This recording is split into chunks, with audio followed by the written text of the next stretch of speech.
Okay. And sometimes I get that feeling like when I press the go live button, like I wasn't ready. I didn't like do the meditation required. That's all right though. There's no there's no time for that. We gotta make some UI.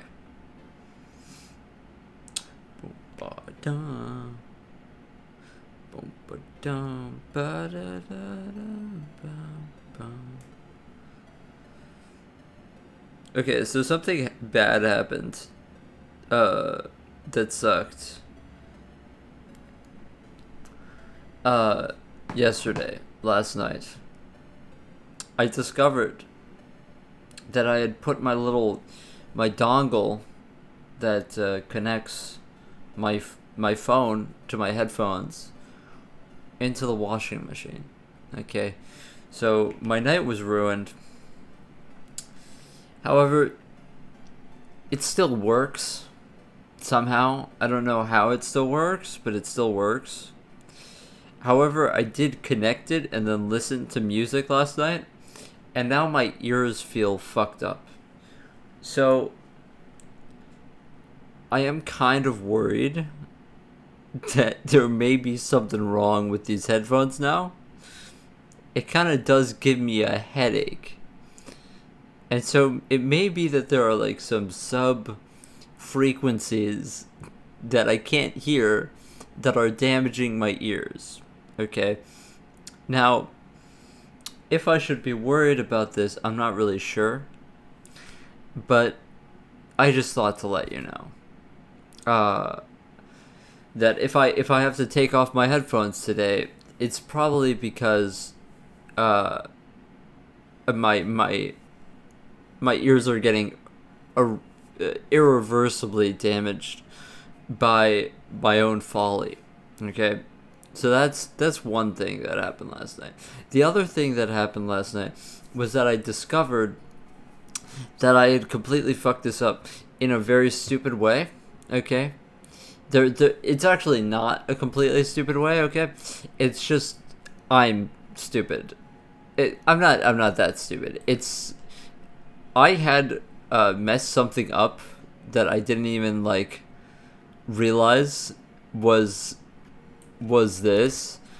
This is completely the correct code, and I'm not incorrect. But for whatever reason, the M and the S that I was using just aren't good enough for 3D FFT. And immediately, when I changed the M and the S, it immediately started working. That is after I went through and I fixed some things. Okay, now I can't really remember what I fixed, to be fucking honest with you. It was kind of like I was just really pissed off because I was like, I can't go to sleep without this working. And so I just went through and I was like, okay. So I just went through and I believed in my other implementation, in my other code base, and I was like, okay, we're gonna go back to doing this. And so I did this sort of indexing, okay, all the way through. We didn't do real to complex or complex to real. We just always stay in complex, and it works fine. It actually works fine now. Now, is it correct? I don't know, but it does work. Okay. Your message got retracted. That wasn't me that retracted it. It may have been you or something else in existence. Oh yeah, so I was playing around with the alpha channel last night. Obviously, it doesn't look great with the alpha channel, but you don't look great with the alpha channel. Uh, so let's get rid of that, or we could try it's depth bias, right? How do I disable depth rights? Is what I need to do. Okay, so it's obviously not that. Well, whatever. just to show what it looks like with the new stuff that I did. Can I explain what I'm doing? I'm making a 3D version of a 2D cellular automata on Windows XP. Okay, so this is basically what it looks like right now. Which, I mean, it doesn't look like insanely impressive, but I think it's pretty sick. Yeah. And of course, changing the ISO value does, you know, make things a bit different.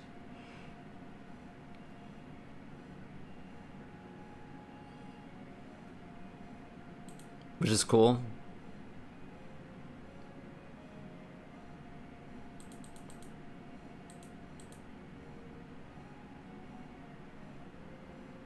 Yeah, pretty sick. Yo, what's up? Hey, Def Colony. Pretty cool stuff. Of course, the idea is to get more UI stuff going on so that we can actually do the things with it. Don't know how to do that though. Hey, what's up, Sid? It is not on a virtual machine. No, this is my actual computer.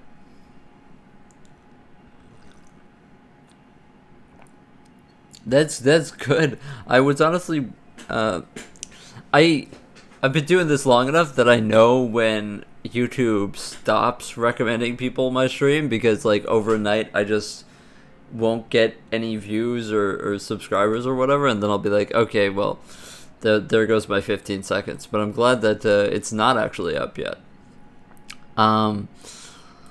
Okay. So that's all that I wanted to show off. How long have I been programming? So like 16, 17. But off and on. I haven't programmed like all the time, but now I am, what, 25 or 26? I can't remember. I think 25. So yeah, that's nearly 10 years. Okay. All right. I mean, I think the UI is probably the most important thing that we got to get done. It's the biggest project that is kind of finished. I suck at finishing projects. I mean, the chess engine is good. The game engine is definitely the biggest project, but I wouldn't consider it ever finished. But I mean, there was an insane amount of, it was like 40,000, 50,000 lines of code or something.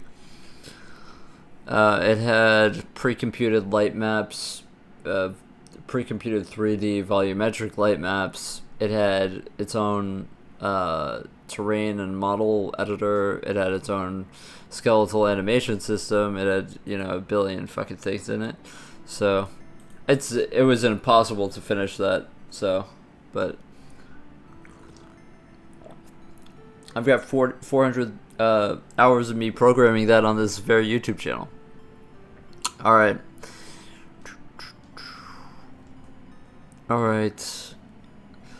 So this is the pattern for making the UI that I was doing earlier. Oh, also we have to. I'm sorry that I'm going to do this right now, but I have to not be in light mode.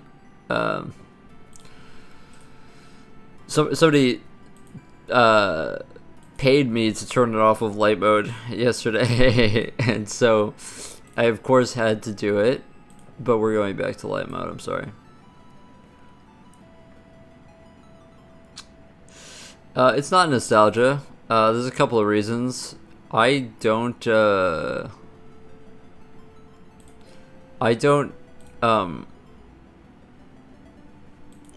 the best computers, just because I don't have like an insane amount of money. So my main computer that I programmed my game engine on was already like kind of retro because of my, you know, computer situation. And so I was like, okay, well, instead of doing that, let's just actually make something retro then and stop pretending. But I also just like older programming way more than newer programming. Newer programming is all done in shaders. You know, you just write code that just brings a bunch of triangles and mesh data in, and then, you know, it feels like it's all kind of done for you, and you're just writing, you know, fragment shaders. And so I don't like modern programming in general, but especially graphics programming. I think it's totally not what it used to be. This type of graphics programming is totally way more interesting. So yeah, I don't like modern programming. I think modern programming is just so boring. But yeah, that's the reason why I made a PS1 game on this channel as well. I made a PS1 game. Yeah, well, you know, Windows has been getting progressively worse each year. It's not only that, but it's the fact that to fucking log into your computer, you have to put in your Windows login data and your email. It's like, dude, can I just like access my fucking hardware? I don't know. I have to remember the pattern here. Right, so we have to have a title, and then I don't think we're gonna do the track bars or whatever. It seemed like really complicated. I mean, maybe we can investigate that later, but we need an automated way. So right now what we have to do is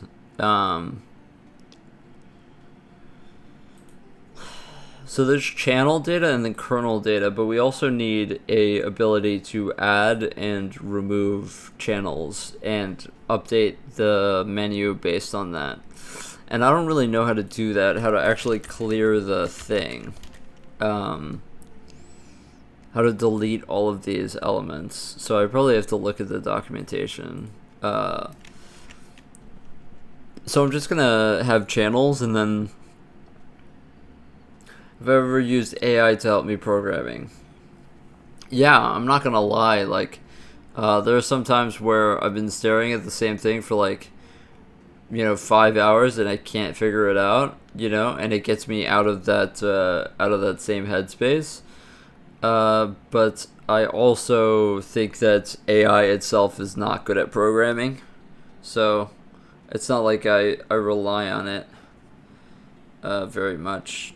I also think though the whole ethics of, you know, using AI is pretty bad, because at the end of the day, rich people are going to use it to replace people's jobs. So I try not to use it very often. Yeah. So right, it's this, and then we do the height doesn't matter. The height is always going to be the same. Okay, so this is the channels, and then this is the number of channels, and this has to be right. So this is going to be our first integer, so we have to put this back. And instead of using scale, I'm just going to do 1, because you're only going to be modifying an integer by 1, so that just makes sense. This is minus equals.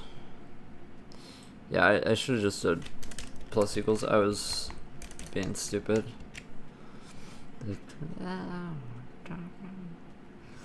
It's also stupid. It's so funny that like people, like, it's very like interesting. Like, I get like people that come in all the time and are like, "Are you vibe coding?" You know, and it's like they say it like actually like genuinely.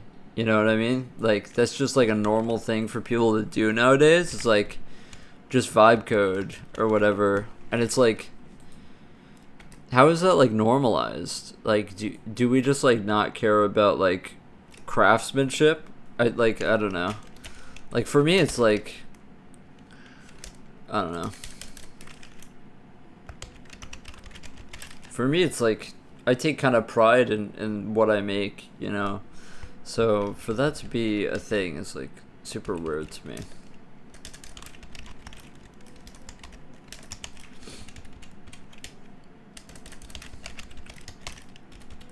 Yo, what's up?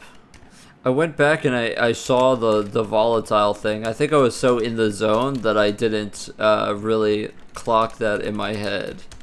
But yeah, I'm sorry that I didn't talk about volatile during my rant. Yeah. I watched that back because I was like, that was so crazy that I did that. But yeah.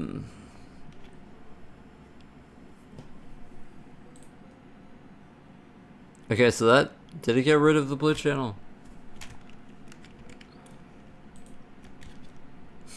I did get rid of the blue channel. I have no clue if that's actually like a good thing or like if this is okay. That did bring back the blue. Now it's got rid of the blue. Now it gets rid of the red. Yeah, I didn't really expect it to work, but attribute. Now we're not talking about any of that built-in bullshit. Yeah, people say you're in vibe coding like it's a bad thing. I mean, they say it like it's a good thing. Is the thing though? Like people say like like they want to watch somebody vibe code. Like that's actually what goes on in people's heads, which is so weird. Why is this oh no, yeah, this is weird. So oh right, we have to actually do this inside of here. Oh shit, sorry, I just really hit the mic. My bad. Sorry. It's actually kind of annoying to work like this. Just imagine you're sitting here and you've got a mic in front of your screen. Like, just imagine that for a second. It's kind of a pain in the ass, actually. I'm not gonna lie, I don't know what RTFM stands for. Maybe that's my ignorance showing.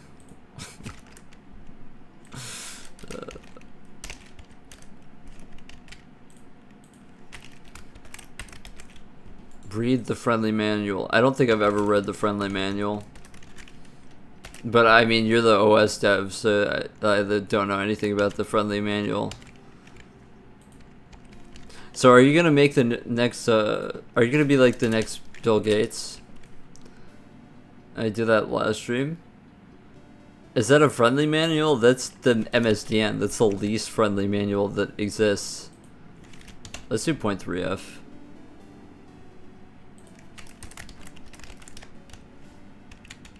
Oh, dude, did you know that children can have dementia? That's so crazy. I had no fucking clue about that. That's like the craziest thing I've ever seen.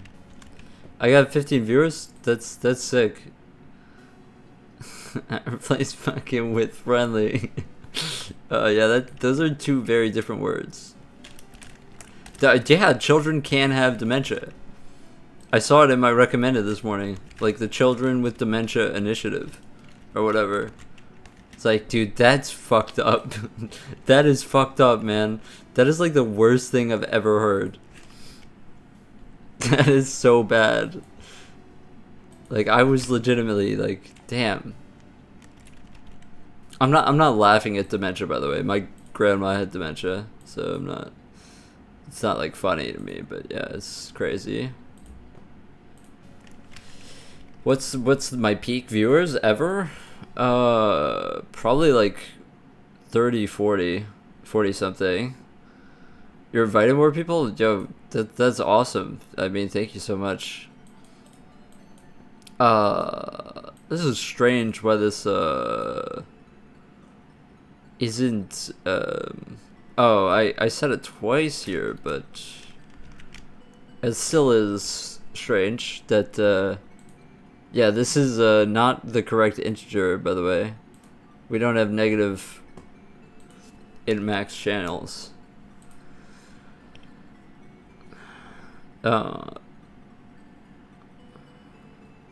Oh, wait, I'm doing time step. Wait, what? I didn't actually do this. Oh, well then let's get the... Yeah, so let's just do that then. Because I'm gonna need it to change the thing. I'm gonna need it to change the thing, you know? The thing. You're making an operating system about an anime girl. Hey, you know, as long as there's art going into the world, I don't give a shit. Why do I use an old OS for programming? I think modern programming and graphics programming is stupid. But yeah, that's why. How did I download Visual Studio 2008? I can tell you later in the Discord. If you just send me a message. This is scale.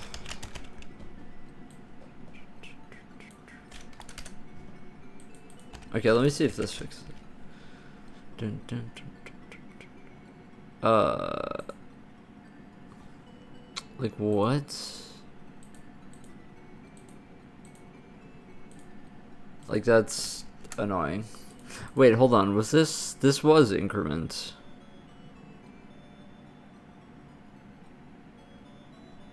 Oh, I'm being dumb. Yeah, like why am I not dereferencing that? Building TUI chest. Should I use an existing chest engine or build one with my video?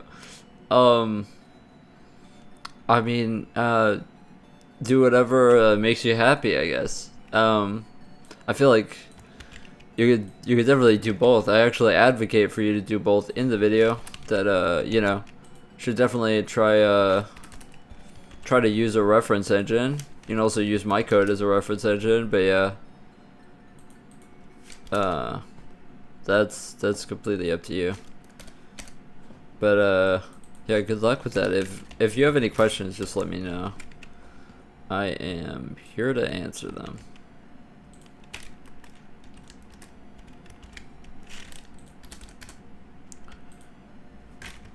Did you know that Leonardo DiCaprio is a bad guy? I just found this out. That's so crazy to hear, dude. I like him in his roles, man. It was really sad to hear. It's like, dude. And then like apparently Tobey Maguire is a bad guy. Did you know this? Dude, that's Spider-Man. He is the actor. I didn't know that until recently. Which was a real bummer to hear. But there's no like official allegations, but I don't know, from what I read, they aren't the greatest guys. Yeah, it sucks, dude. I grew up with Spider-Man on VHS, you know. That was my childhood. I think that Spider-Man, the Tobey Maguire Spider-Man is like such a New Yorker thing. Like I grew up in New York, right? And like it's like a movie about New York in a way. So it's like I don't know. That's a part of my identity. What's my favorite retro game and what's my favorite modern game? That's a good question. My favorite retro game is probably Wizardry 8. I think that game is so underrated and cool. It's just such an amazing experience how they brought like a D&D experience into 3D. Like the amount of creativity they had in that game is incredible. And for a modern game, that's kind of difficult. I like roguelites that have come out. Like, honestly, it's kind of hard to. I like well-written stories, right? And there just aren't that many great examples that I can think of in terms of like amazing stories that have come out in like the last 5 years. I'd say like actually underrated is like Xenoblade Chronicles is awesome. Like super underrated game, and it might sound like just like out there for me to say, but I really love the story in that game. I think it's super underrated. Maybe it's not the most modern game because it's like probably old now in most people's eyes, but yeah. I think that one's a super underrated thing. Alright, let's go back to the list. Yeah, so per channel data we have to do asymptotic soft clip and color.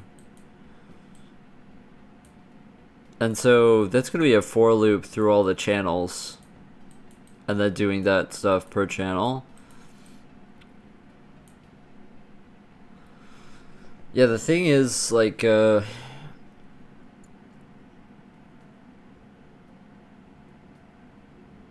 maybe we just draw this from scratch every frame, and that's kind of how I do it with my nuclear stuff, is I just draw this exact thing every frame. The trouble with this is that this UCID and stuff has to all be reset. So we would have to do UCID equals 0 here every time we draw it. And we would have to call this every frame, which I don't know how difficult that's going to be. But this should...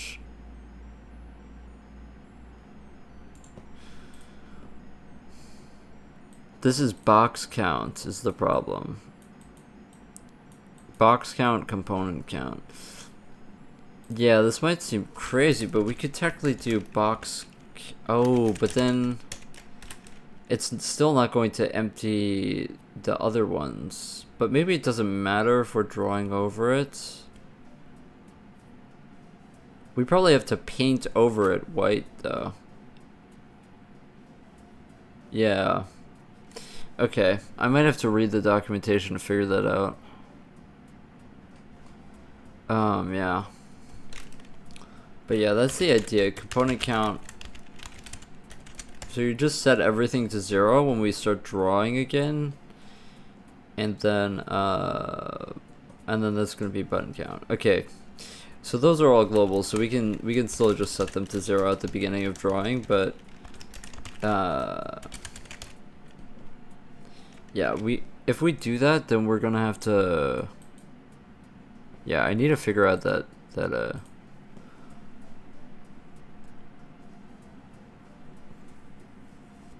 so I'm going to read. The Zoomers are really scared. I'm reading. I'm just kidding. I think it's called Paint, right? Right? It's something Paint. Paint background? This is all .NET stuff. I'm sorry, but I don't care about .NET stuff. Or maybe I do. Shopping with your parents can be embarrassing. That hoodie is giving? More into RPGs? Yeah, I mean...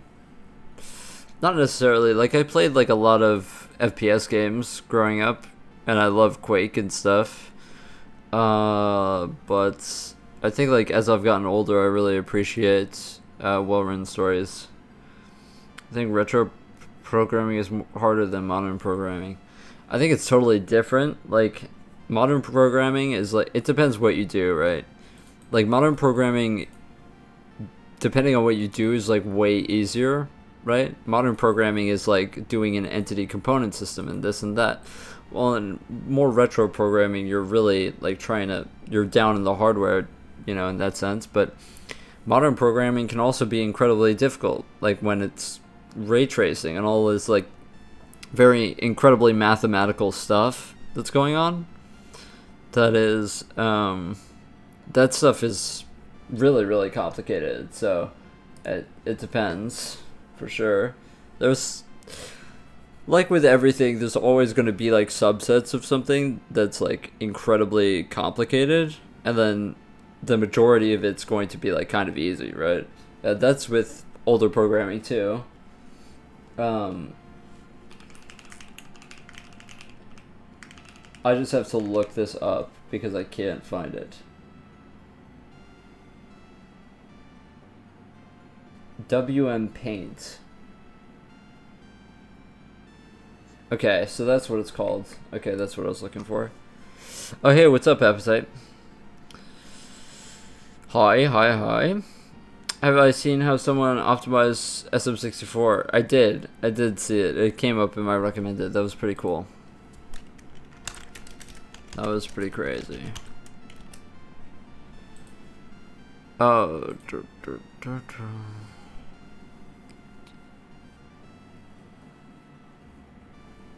Okay, so begin paint. Yeah, so this is what I was thinking.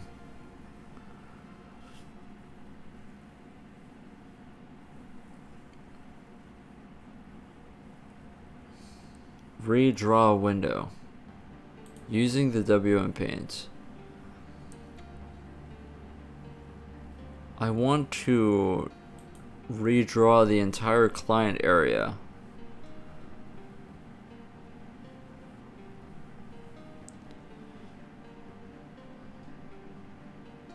Okay, I just want to cover it with a white canvas.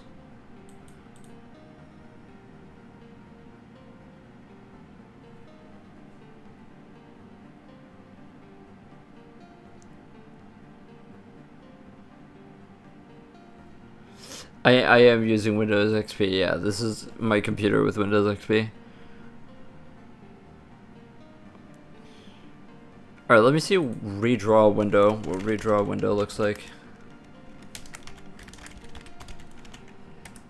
Yeah, it is pretty complex. I mean, people really haven't done it before with Lenia, and that's why I wanted to do it, because I was like, you know, it just seems really fun to do. Why not Linux? I have Linux on the computer that I'm streaming from. I prefer to live in the past because the current state of the world is shit. I don't think it's nostalgia. Maybe it's an update window.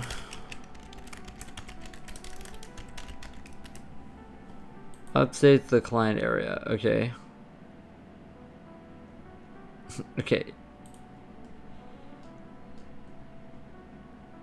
Okay, I think that we're just going to send the WM Paint message and then just like go from there.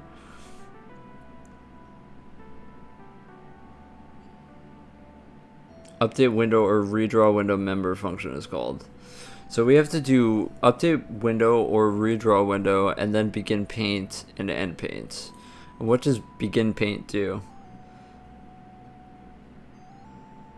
LP paint. Okay, that LP paint is probably the same exact thing that we do in here. I did not call you. I'm making a 3D cellular automata. You can, if you're interested in it, if anybody's interested in it, it's right here is the webpage for it. I made it in 2D first, but yeah. Hey, I'm trying to read the chat. Yo, what's up? Nice to meet you, Eddie.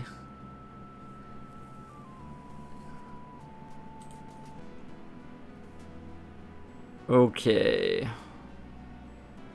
I'm trying to go to the init. I know that we paint on a init. It might actually be inside of here, though. No. Okay, it's here. It's here. Is this it? The H brush? No.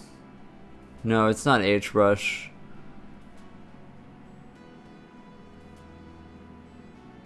And it's not this either. I thought that this was what we were looking for.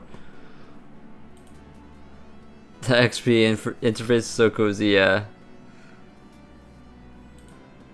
It is. Device context for Cwind. Okay. I never knew that erasing a window was so complicated.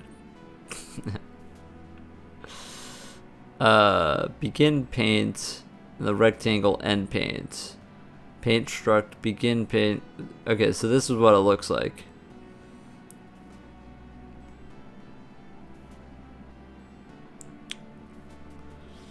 Okay, so this is what we're doing. It has to be what we're doing.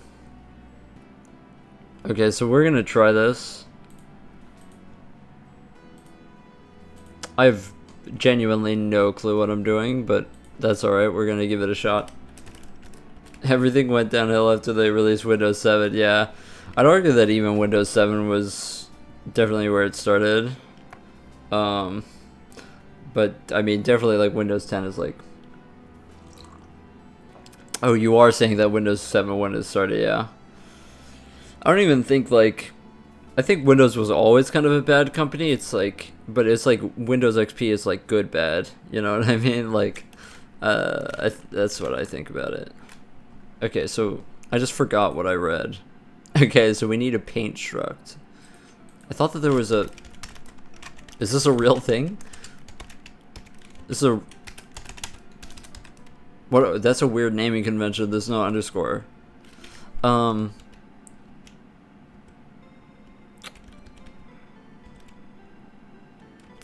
Yeah, I got no clue what this does.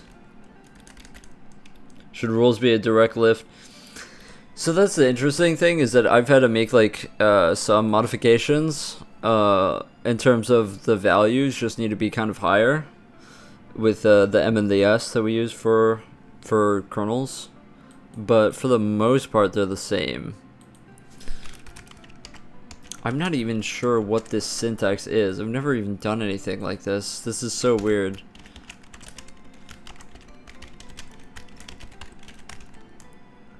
Okay, so this, we need the H-wind. We can get the H-wind by doing this. Wait, this H-wind is... Wait, this H-wind is a... Oh, config H-wind. Config wind is what I called it. Okay. And that's going to be this. Okay. So... I need to set the rectangle. What else is inside of PDC? Oh no. That's not a good sign. Is this not a real type? Yeah, that's not good.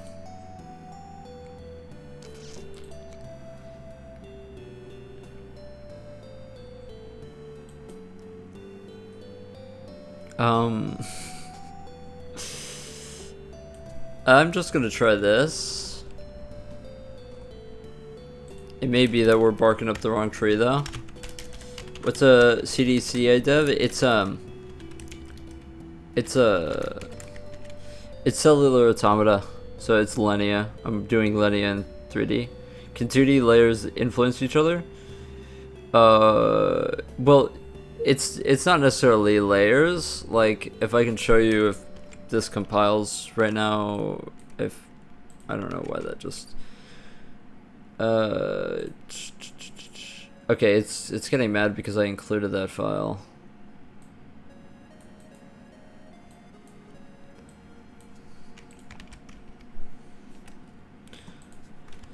So what's happening here is it's not layers.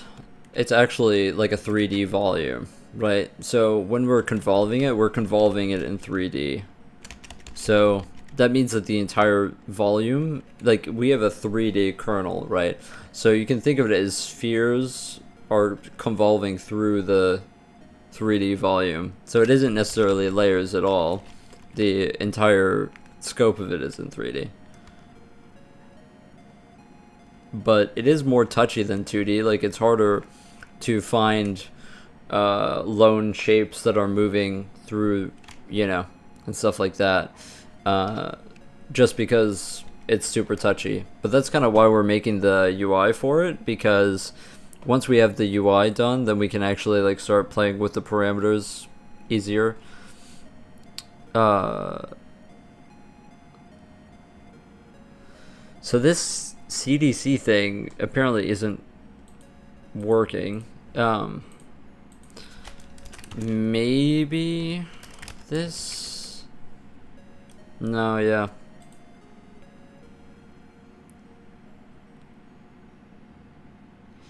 Yeah, we don't want an MFC thing. We do not want an MFC thing.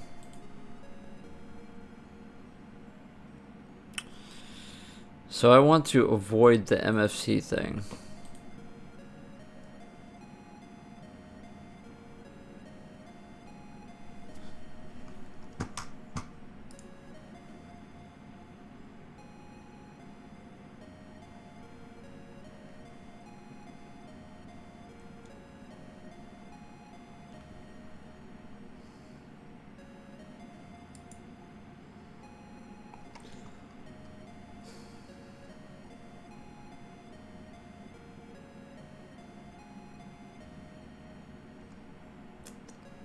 Um,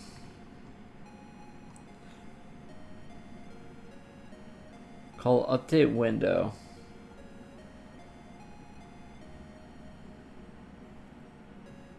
Okay, but once I call update window, then what? Like, everybody's telling me to do update window and then paint the window. But okay, but how do I paint the window? Like, I just can call update window and that's it.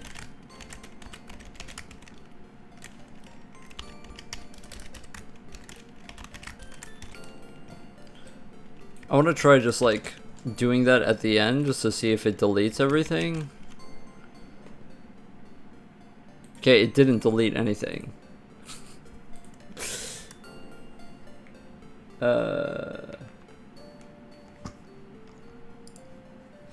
Are rules local only, or do they allow gradients and distance-based influence? Yeah, so that's basically what a kernel is. So if we can take a look at what a kernel looks like in terms of the parameters, I can't really show you like visually yet. We should add that visualization soon, but this is what it looks like. So for example, if we have a beta size of 3, what that's going to do is it's going to create 3 rings with these parameters, right? These parameters are the width of the ring, right? And so right now, since we're in 3D space, we can think of a kernel as a sphere, right? And so what we do inside of the sphere is we have these parameters that are saying how how temperamental the gradients are in terms of the radial inner workings of the sphere. Like, for example, if we have this as a very high B0, right, then the inner ring is going to be very strong, and then this ring on the next ring is going to be less strong, and so it's basically like these ribbed interior parts of the sphere. And so when we pass this through the scalar field, what the effect that this has is it creates these sorts of patterns because of how the data ends up being transformed. Yeah. Yo, what's up, Cloud Caesar? So it is based on distance and it allows gradients. Yeah. So so a kernel is basically it describes the distance from the center and how much it influences it, right? And the M and the S are the most important parameters. The M and the S are basically same as like Conway's game of life, right? The M and the S are basically overpopulation and underpopulation, just taken into a linear space. And the growth function looks like this. It's like this kind of sigmoid thing. So this is the growth function, which is the main rule of the entire thing, right? So that's what that is. And so, what we do in Linea is we have the kernel, we FFT it forward, and then we have our current simulation step in cells. We FFT that forward right here, and then for each kernel, for each channel, it's complicated, but then we do this complex multiplication, right, where we are multiplying complex numbers. There is some mathematical term for this, I can't remember, but it's some known formula where if you have two complex numbers and you multiply them in this manner and then take the reverse FFT, it's convolved over the entire volume. So that's what this is. We take a reverse FFT after this, and then after this, then we have the weighted neighbor sums. I just had an idea. You could treat Z as a space, but also partially as time. Each Z layer delayed state of the previous layer rules propagate diagonally. That does seem cool, yeah. That does seem cool, yeah. That does seem cool. Yeah, I wonder what that would look like.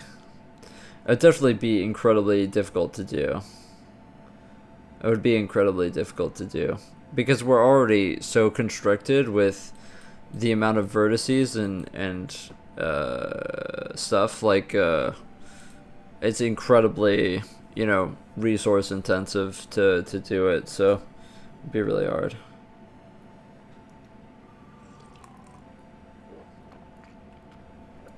That would definitely be interesting, though. I would have no clue how to feasibly do that, though.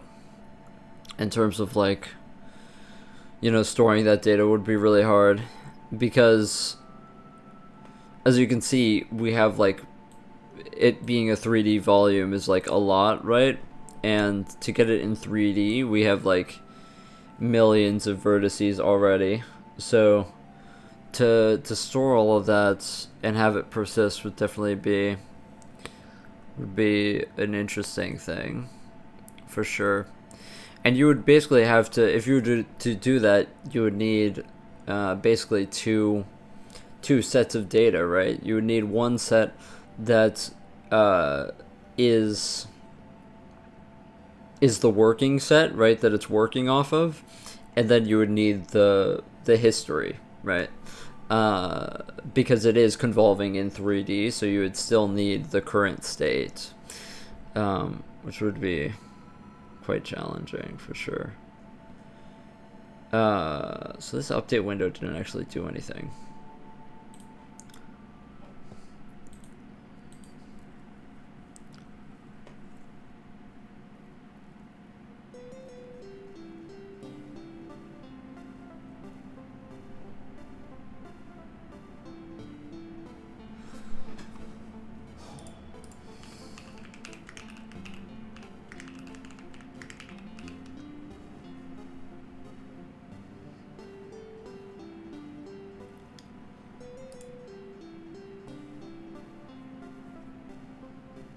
Okay, I apparently need the HDC.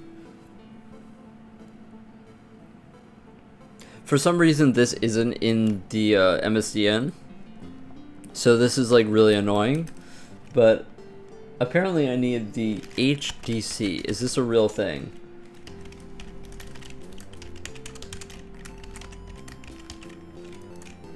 Okay, this apparently is a real thing. I don't know what. Is this really a thing?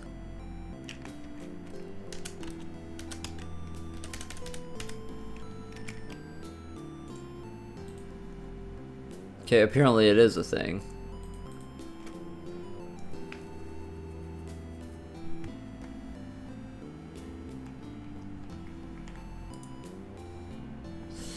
What if you do, instead of one rule for the whole volume, the rules interpolate based on position? That's definitely, you know, totally possible. The thing is, like, when you have stuff like that, that would essentially be, there are variations of linear that do stuff that's similar to that. It becomes incredibly hard to stabilize. The goal with linear, right, is to get some sort of life in terms of creatures. Like right now we just have this coral, you know, blob, right? But the idea is to iterate on it to the point where you get actual, like, moving cells moving around. So that just isn't possible with having a bunch of rules inside of the same space. But there are people that have made such a thing work. You just need clear separation, like physical boundaries between the different parts of the volume.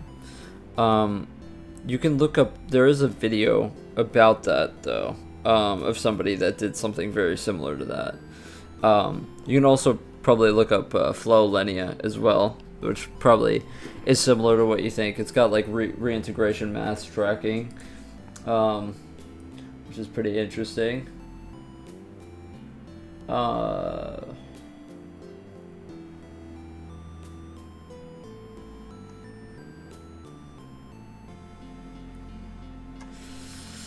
So if we get an HDC, we want to go to rect.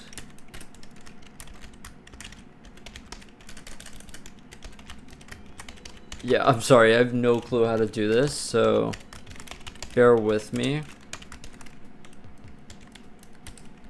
Apparently this is a pointer to the rect, right, because it's filling in this rect. And now we are getting the H brush, which is exactly what we had before. We want to copy that from here.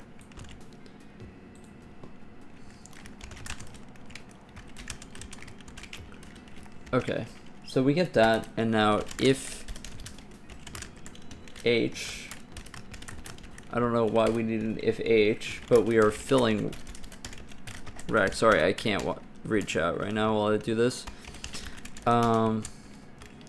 We are doing the C and H, and then we delete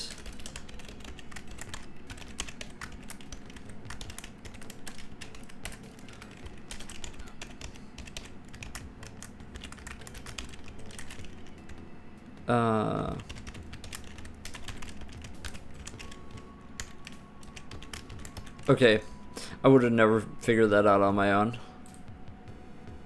Okay, but this didn't actually go away. That didn't actually go away.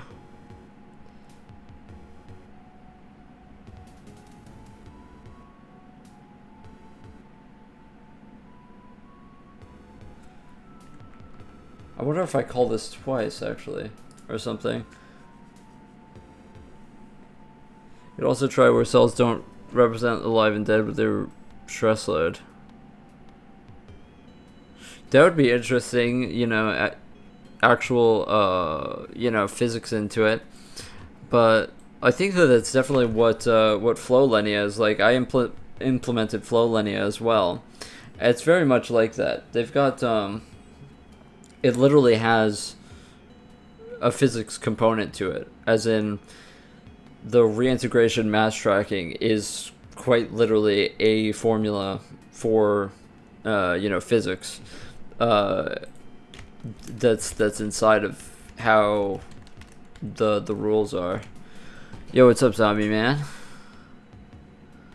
So maybe this H brush isn't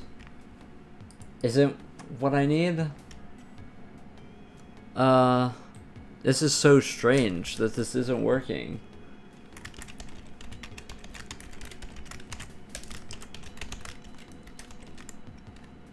Oh, maybe this update window is wrong. Maybe I need it up there.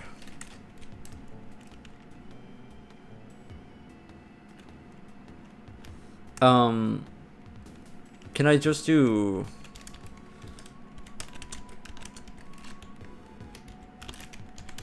What's the constructor for this thing? Can I do this?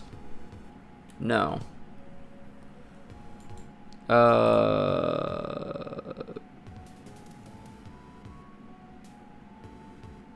Yeah, but what's the constructor like?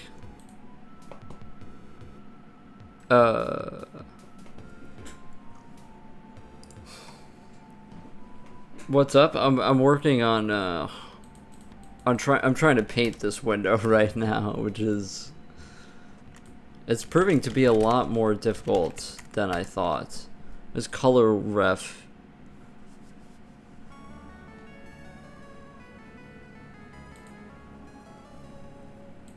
Okay, but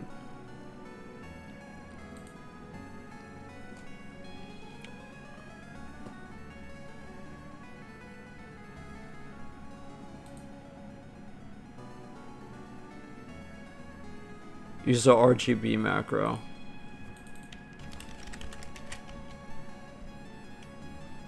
Okay. Listen, hear me out. Okay, we got it. We got it working. Okay, we can't static cast it then. Okay, there we go. That was kind of cursed. It took us forever to figure that out. Yeah, paint window apparently. Yeah, I don't know why that's so complicated. That you have to get like a DC and then figure that out. Yeah, it's It's whatever. Okay, so basically we want to do that. Oh my gosh, I have these pads at the bottom of my glasses that help it stay on my face, and they don't want to stay on my face today. Okay, so we're gonna do that every time we call this function.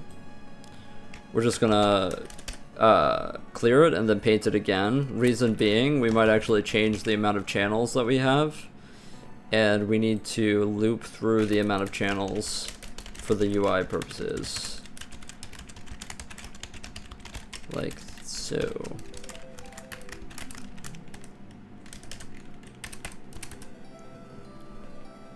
Okay. So now we have the per channel data, which is going to be these values. I don't know how we're going to do the color, but for now we can just do asymptotic and soft clip. And this is going to be a different type. We actually need to make this a Boolean type.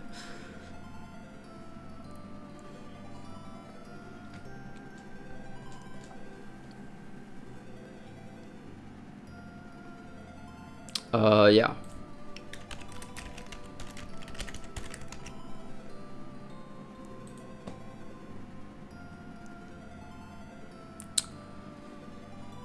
Okay. Okay, so we don't even need to make a thing here. That's literally what we can do is just do this.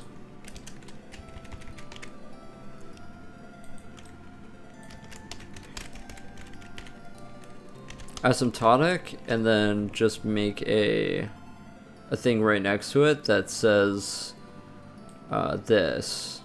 A button right next to it.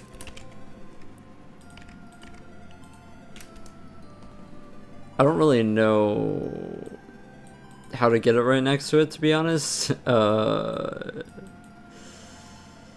this the width? Yeah, that's the width. So technically this would be at 150, I guess.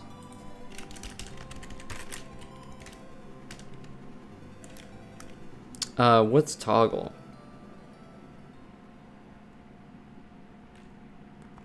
Let's just have it as this. Yo, this is awesome. Thanks. I appreciate that.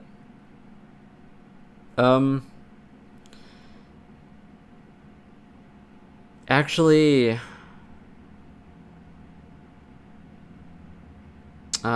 you kind of want to. Okay, so that's what we'll do.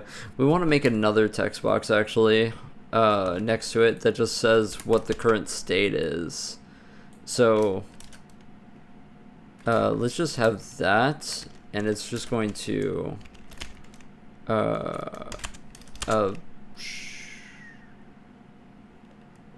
Okay, so this is what we'll do. We just literally have to make a const char with true and false is all we have to do. So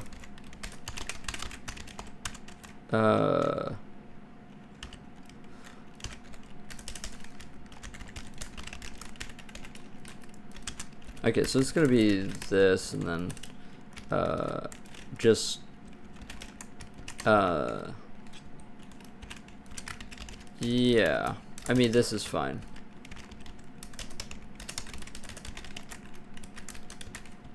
This is gonna be const char pointer. I don't know what I'm doing. Also, this is backwards. I'm tired today. I need music.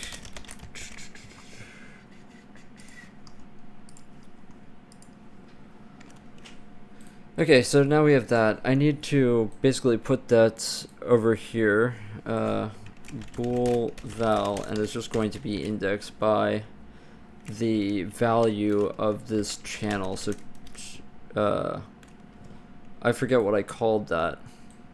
It's ch chi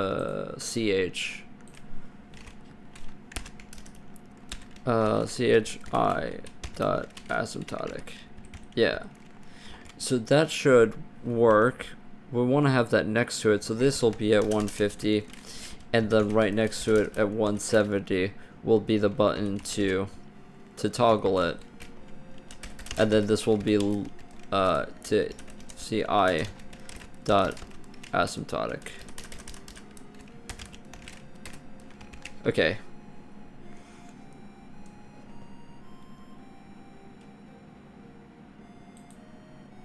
Okay. That didn't seem to work. What is that basically? What I'm working on right now? I'm working on the UI. Oh, it's not working because I didn't do this. Yeah. So this has to go here. Wait. No, we don't have to do this. What am I talking about? Oh, this is the width. Oh, we need to actually offset. So this needs to be 150. And then the width needs to be like, I don't really know what the width is going to be like, not going to lie. This is also going to be a 160 actually, with a width of 50.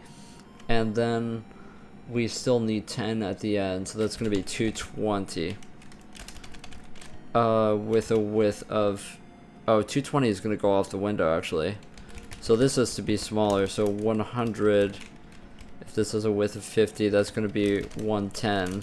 So that brings us to 160, plus 10, 170.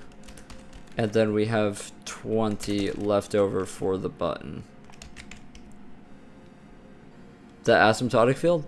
The asymptotic field is, it's a different update rule for the growth. So what asymptotic means in math, right, is you're basically subtracting the current value from the current weighted neighbor sums while you're calculating the update. What that looks like in terms of this, right, is it's literally we subtract the current cell value for the output channel when we're updating the growth here. So that's what this is. The effect of it, I think, is it has like this elastic kind of effect to it. So I think that this almost worked. It's just we were off by a little bit, and we didn't have enough room for this. So if I bring this to 70, and then now we're at 180, 190. So this is going to be 200. Yeah. Yeah, there we go. You kind of want like less here and then less here, but it's really not the prettiest thing of all time, but whatever. How old am I? I started studying CS in a deeper way through books like CSF and Modern Operating System, but I'm finding it very difficult to cut it dense. Do I have any tips for you? I'm 25 or 26, or I'm getting up there. That's really cool that you're doing all that OS dev stuff. There's a guy that was in here before, Hex Twin, that you might get along with.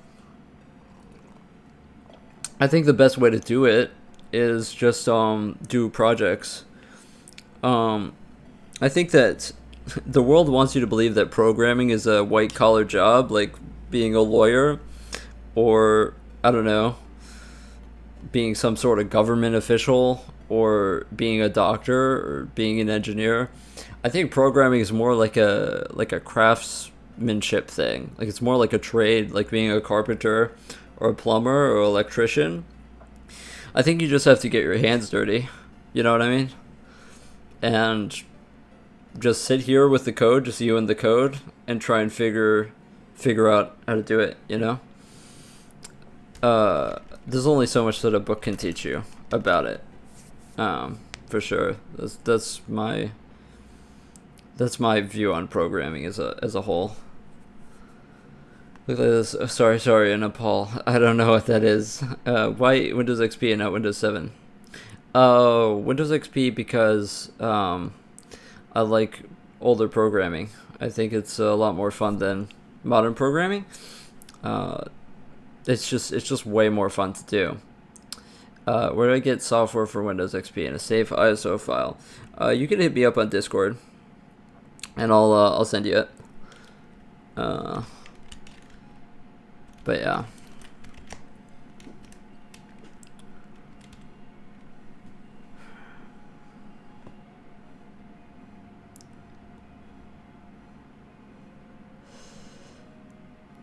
Yeah, sorry by the way about that, but I just did get monetized, so I'm not about to, risk that. I'm sorry, but uh,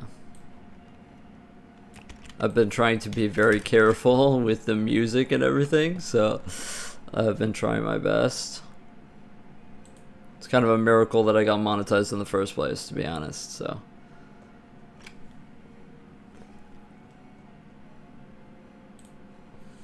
Honestly, the way I probably think about how I got monetized, because it happened so fast, I'm pretty sure, they have like real people that look over your data when you get partnered or whatever. And so I think like somebody chill like saw my stuff and liked it or whatever and just was like, okay, we'll let them through.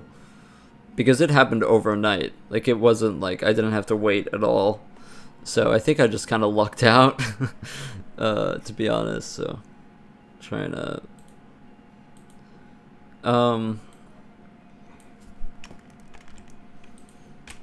okay, so the same thing for the soft clip thing.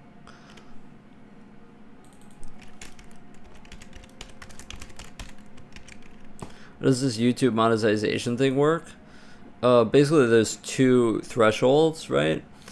There's the membership and the super chats and all that, and then there's the I can run ads threshold. And the only difference between them is 1,000 watch hours. The first threshold to get the memberships and the super chats was 3,000 watch hours and 1,000 subscribers.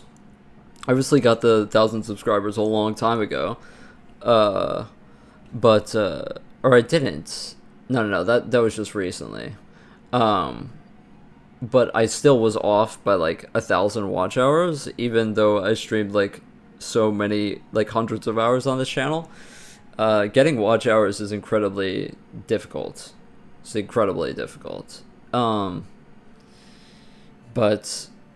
yeah, I'm almost to the 4,000 watch hour mark now, which I'm pretty happy with. I think since that chess engine video came out, my channel has been doing a lot better. I also hadn't been streaming for a long time because I was working on other stuff.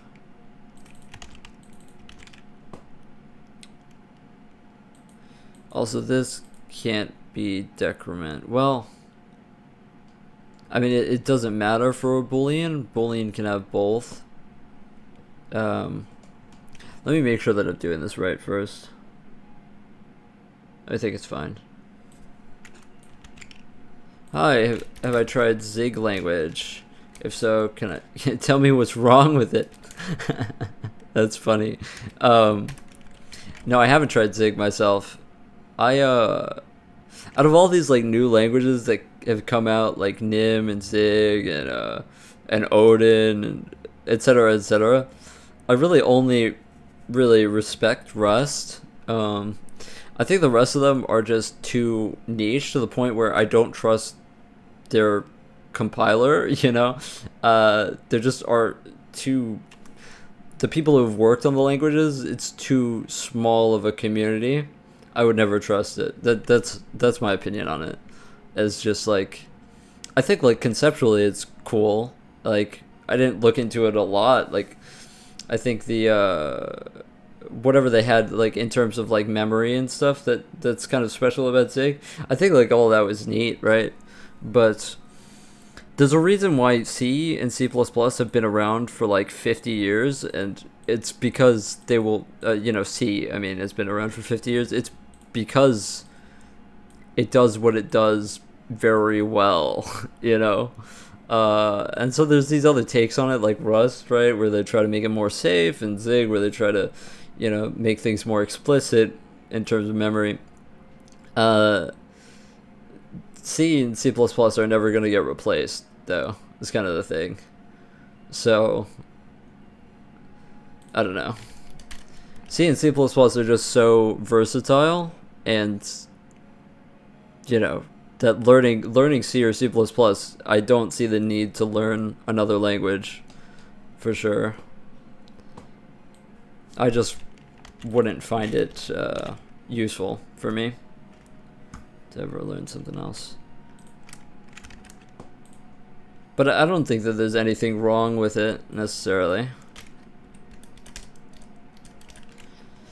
I don't think it's perfect, but I've programmed Rust, right? And it gets a ton of things wrong, it really does.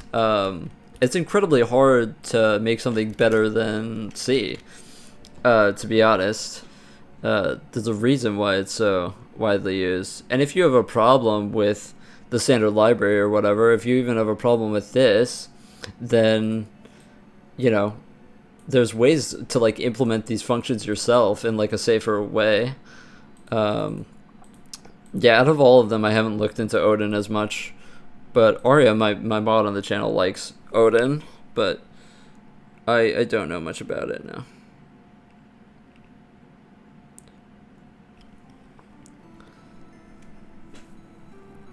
But yeah.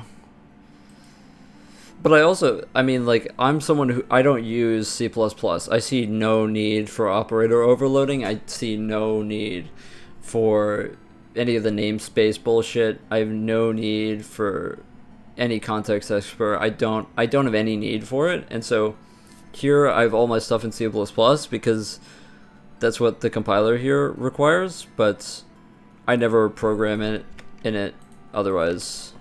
So I think you can also just write C++ that's very close to C and just not have to deal with any of the bloat, So, sorry, I'm not even coding at this point, I'm just talking.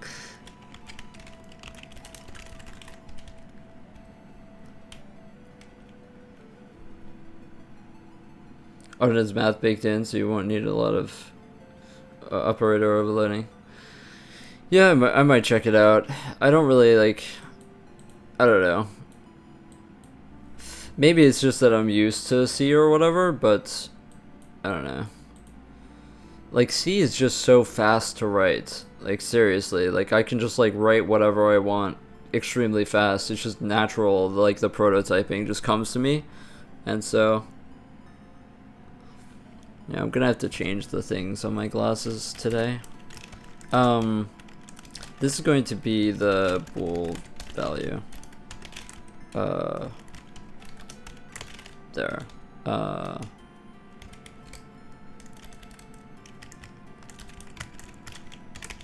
mean, this is disgusting what I'm doing, but I just don't care.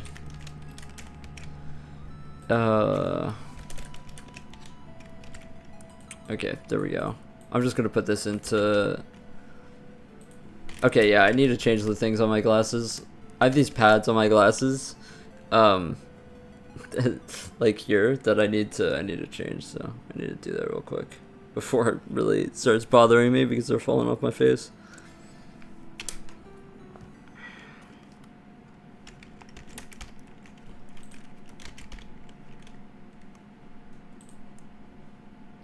Oh, what?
Okay.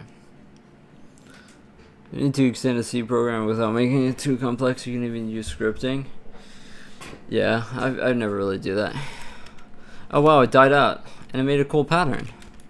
That's sick.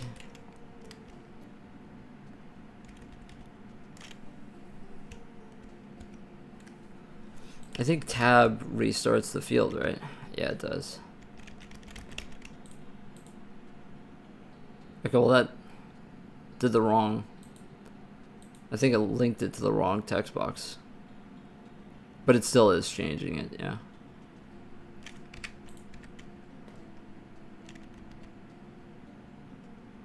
Yeah, with three channels, it still is pretty small, pretty slow. I can definitely make it faster in some ways, but yeah. Okay, so what is it getting linked to? It is UCID T0. Oh. Yeah, so this is T0. Yeah. Yeah. Yeah, there we go. Okay, we're in business. We're in business. Okay, I didn't actually check it. Oh, wait, so this isn't going to happen because we aren't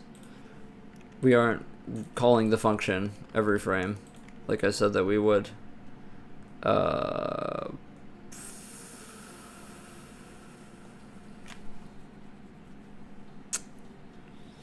should call this redraw window. Redraw config instead of init config.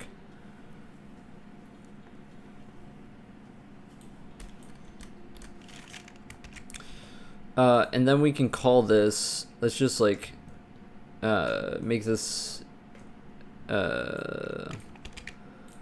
the header so that we can call it from the main render loop. I think we should put it in here. What did I just call this? Redraw config. Okay. Oh, shut up. It's not that. Well, the problem is it's mad at me because of the H instance. Oh, it's mad at me because of the H instance. It's mad at me because of the H instance. It's mad at me because of the H instance. Okay, and how do I keep the H instance? That's a good question. If I don't want to make it a global. That's a good question. H instance.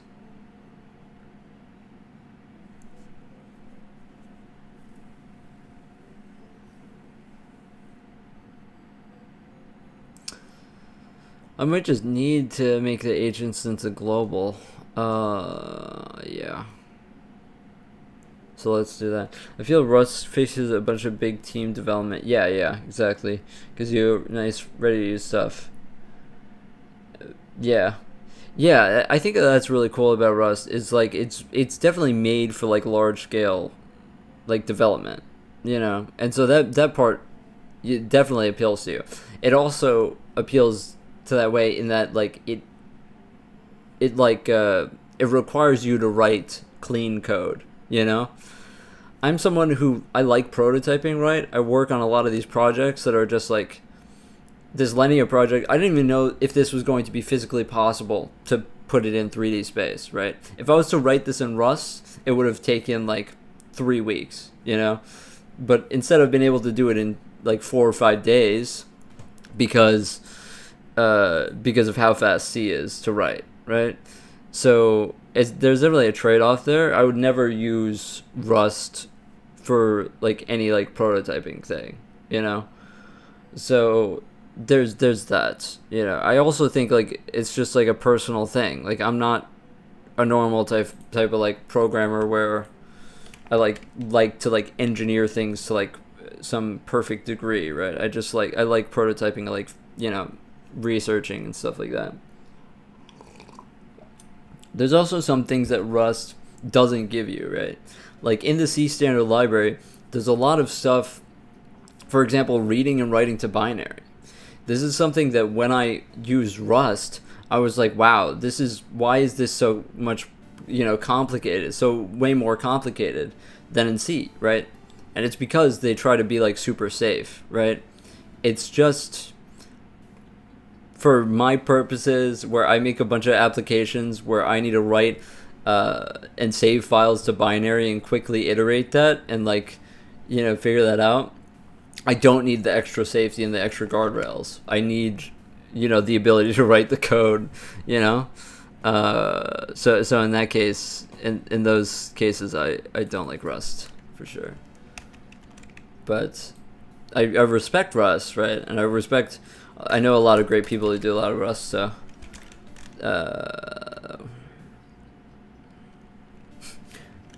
we're just going to call it agents. I need this to be a global because for whatever reason, it's the only way I can get it during the updates. And maybe I'm too dumb to figure out how to do it otherwise, but whatever. How do you use the structure of such programs? Do you use a struct for the program state? I'm not sure what you mean. A lot of this I'm going to clean up later. So all of this extern stuff is going to be in structs later, for sure.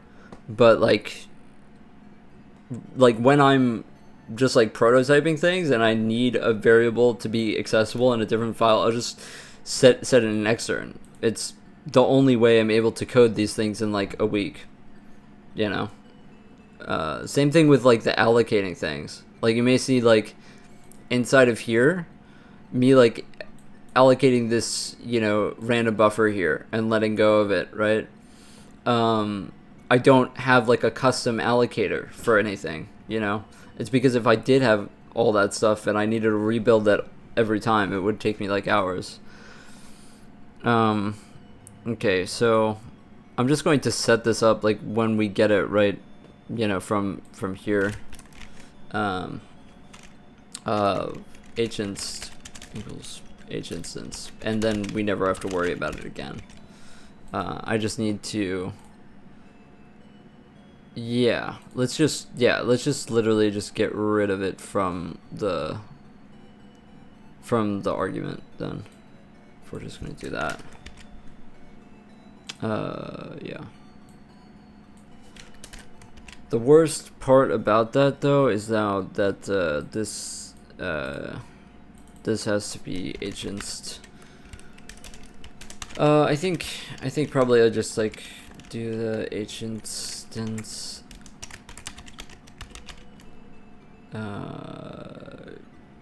I've never done this before on here.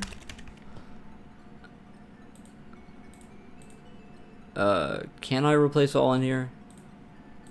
Okay, well that's worrying. I don't know if that's a good idea. That's probably a really bad idea, actually. Okay, fuck it.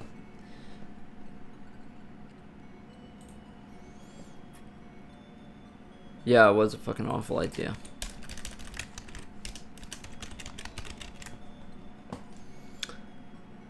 Another day, another dust mite stream, yep. Something like game T where the game states are stored, and then functions such as init game. Oh yeah, definitely. I mean, with my chess engine, that's necessary. With my you definitely have to wrap things in structs like that for sure.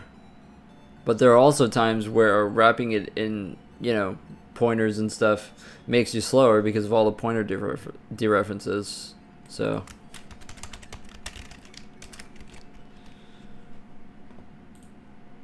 But either way, I mean, you're looking up, so it's not like...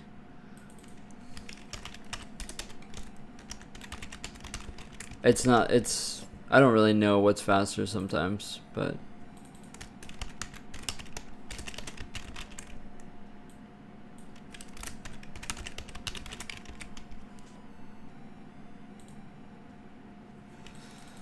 Okay, yeah, that was an awful idea. That's completely my bad. Okay, are we done though? Okay, we're not fucking done.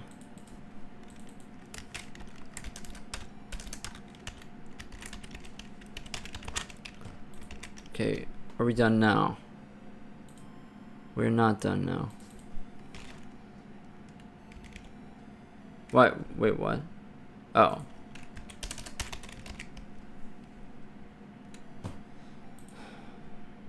Okay, that's not the error. Redraw config.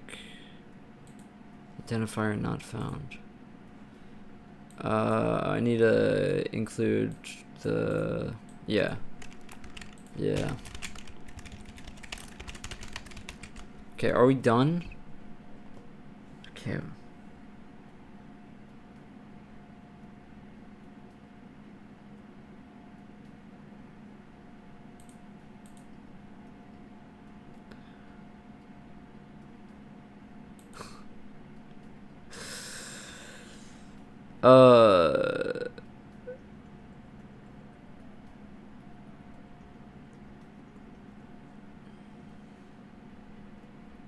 Okay, well this isn't gonna work.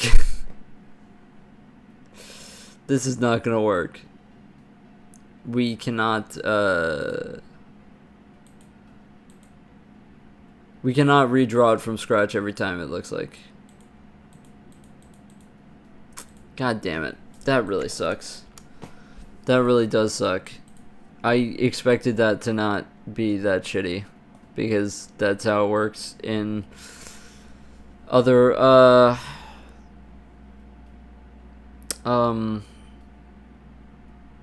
other things. The joy of programming on old old hardware, right, is that you don't have the comfortability of just being able to redraw the entire window every frame. That's why I love it. Okay. So we can't do that. We can't do that. So, yeah.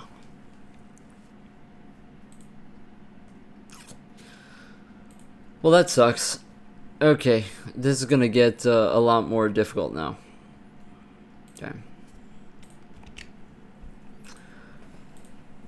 Okay, so the only reason we really care about updating it every frame is because of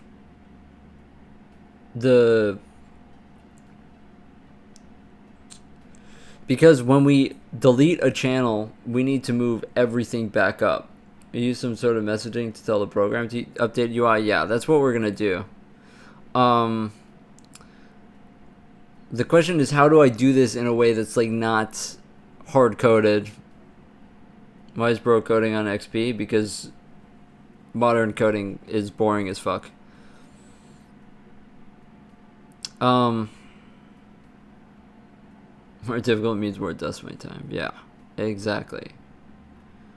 Yeah, I think whenever we hit either of these buttons, we expand the channels, we need to update the window, right?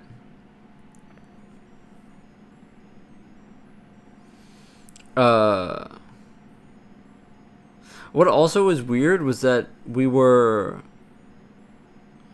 not updating the values permanently. We were getting like them overwritten, which is weird. Not sure how worried I should be about that. I think I might be pretty worried, actually. Yeah, because watch.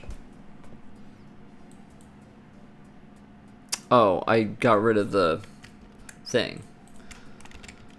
The weird thing is, like, okay, so look, it's flashing, yeah. But when I do this, it's flipping between 0.4 and 0.3.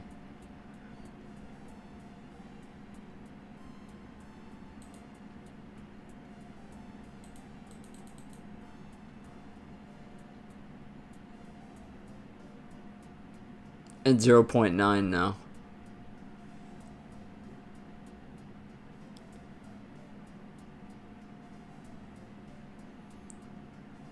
when it's just 0.9 the value.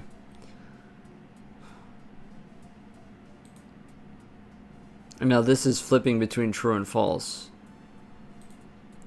So I have no clue why that behavior is happening, but that behavior is going to change no matter what when we update. That would be fine. Yeah, that's what I'm going to do. Is I'm just going to update it once when we need to.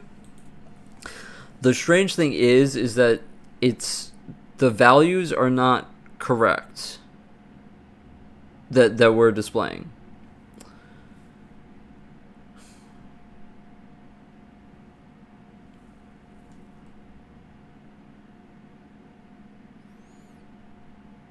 Like, literally, I mean, you could literally just have it on the button struct, you know, if we should redraw, then you know, when we click a certain button, we just have a boolean if we should redraw.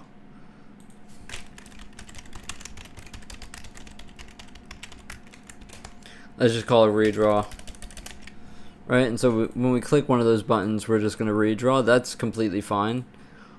What isn't fine was that bug that's happening. I think that's going to persist no matter what. So, yeah.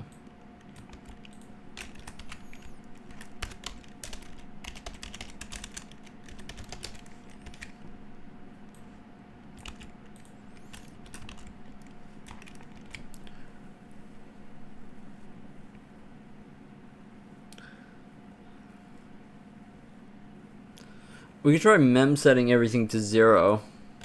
Let's try that. Try mem set buttons 0.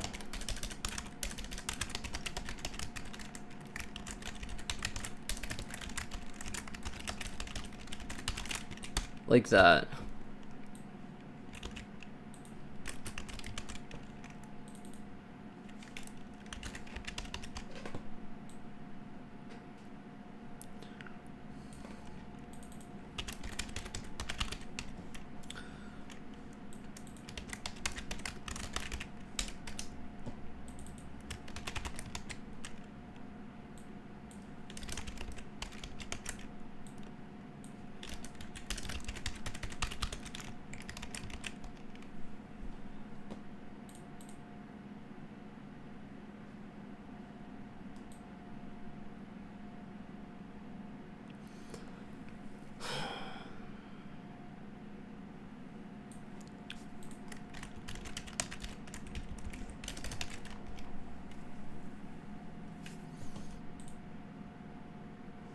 Oh, fuck, my bad.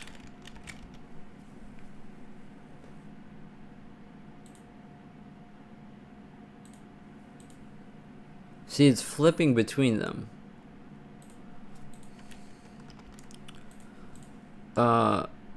Okay, so...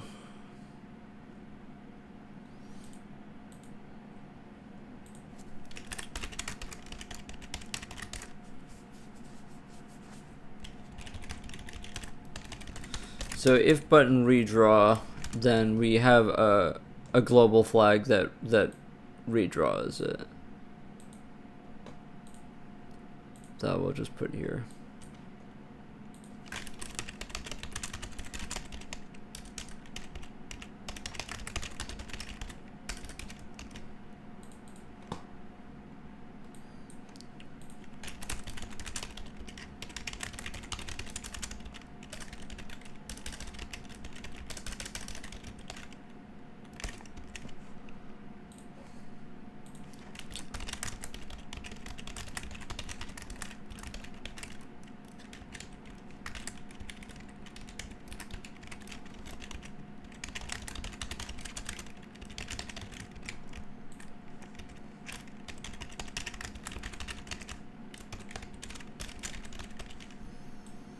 Okay, there we go.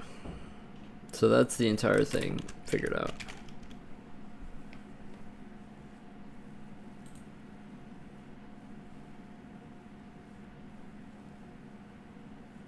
Oh. I named the function the same as the variable. My bad. What the hell's wrong with me? what is the extern for? It's to get the variable accessed in the other.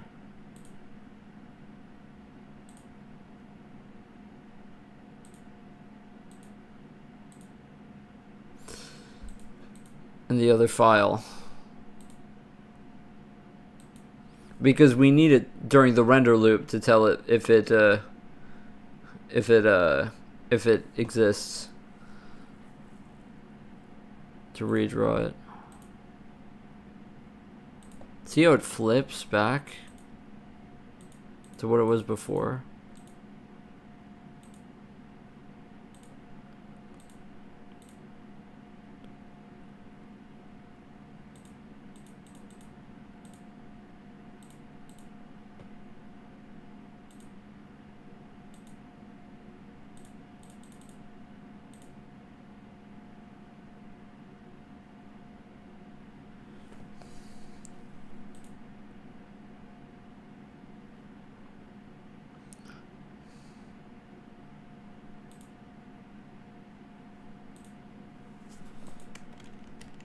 It's not.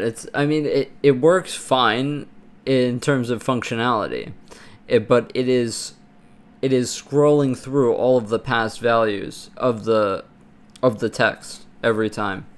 I mean, it might not show on screen, but on stream, but it happens every time I click the button that it's flashing the previous text.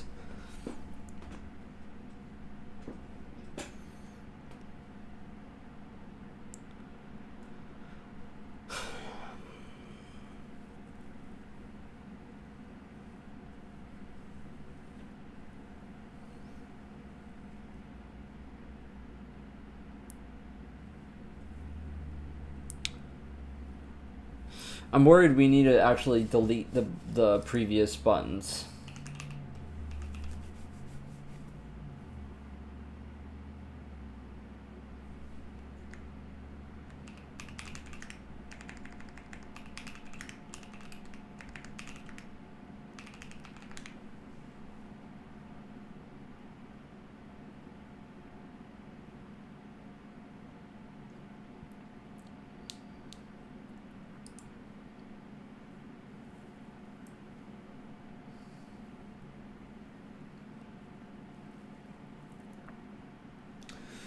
Here it is, here it is, here it is. I need to delete all of the H-winds, so...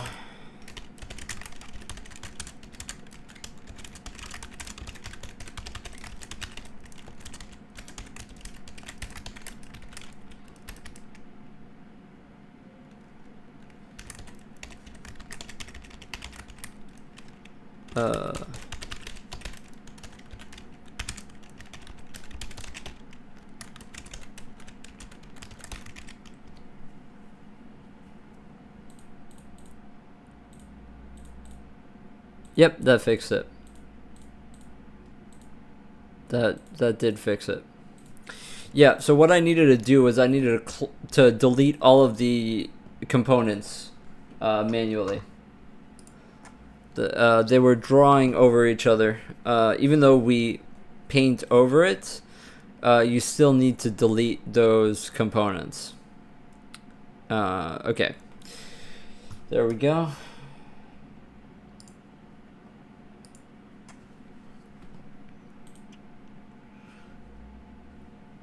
Okay, so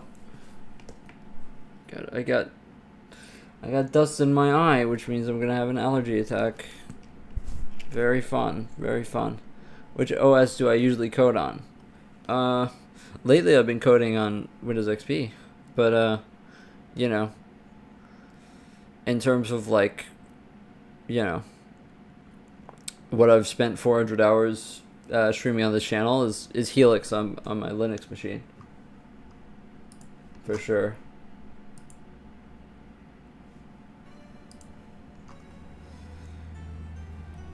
Okay, so I think it's time for kernels now. So we can do color as well. I don't really know how to do. Is there a color picker in Win32? I doubt it. Color dialog box. Color dialog box. Oh, there is. This is a thing, actually. Choose color. Choose color. Oh, whoops. Choose color structure.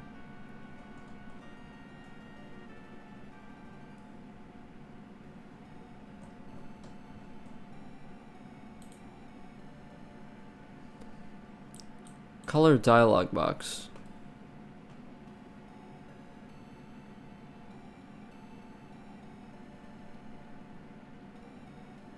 Okay.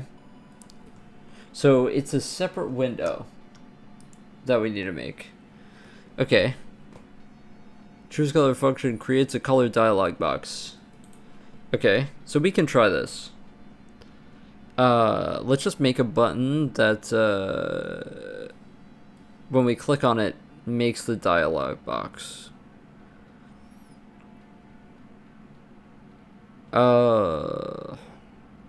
That's kind of actually going to be a pain, and yeah, that's going to be painful. Actually, no, that's not that bad. That's not that bad. What we can do here is we just make a button that has a new callback function. Yeah. Let's just make a button that has a callback function, and we'll make a new one. I forgot that all of these are callback functions that we can script ourselves. Yeah, I wish that the UI system that I made for my game engine was this simple. I made it very complicated. Okay. So, color dialog.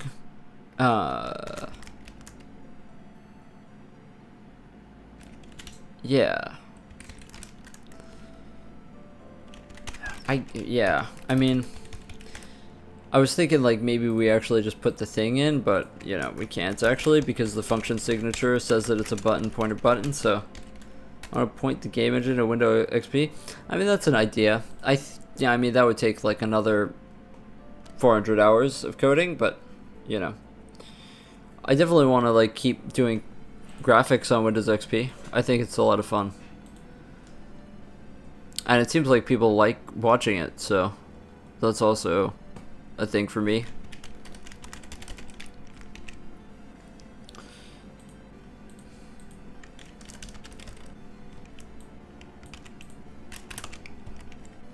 Okay.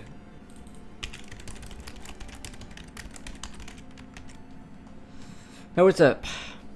Hi, man. Himan? Hello again indeed. Okay, so we can use choose color. And we need a choose color. Okay, so now we're getting into it. So let's see what's inside of here. So the h instance, of course, is going to be hinst and cc dot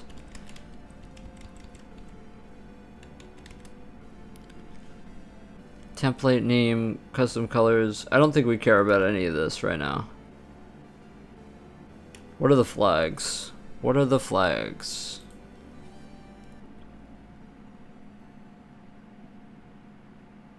Specifies the length of the structure. Don't care. The window that owns the dialog box. Yeah, so we gave that, and then the flags are any color.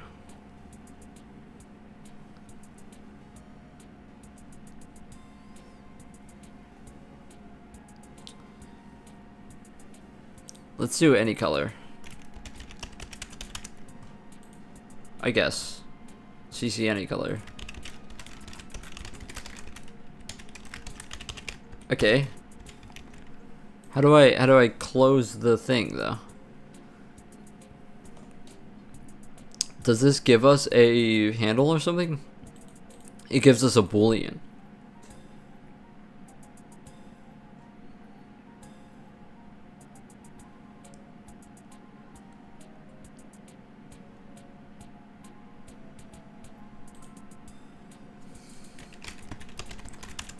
So if res,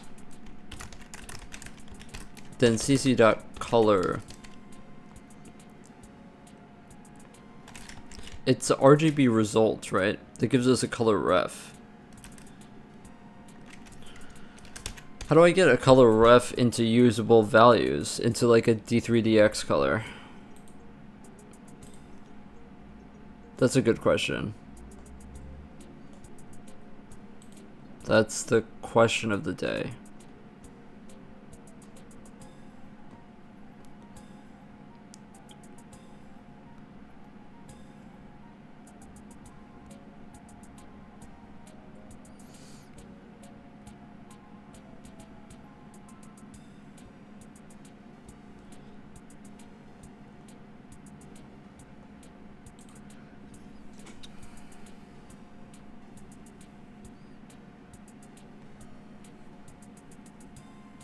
Okay, so get R value, get G value, get B value macro. Okay. Okay, so we need the, so we're gonna assume that that whatever we bind to here is actually going to be a color for a channel. So that's what we're gonna do. We'll make a new data type for the color, and then we'll bind the actual color to it and then change it from the what we get out of the color picker. Yo, what's up, bro? What's up, bro? Okay, so DT color, and this is going to be a pointer to a D3DX color. So let's actually just specify that. I believe it's going to be D3DX color. What is yeah, it's D3DX color. Okay, so let's not make this constant anymore. Yeah, let's not make this constant anymore. Yeah.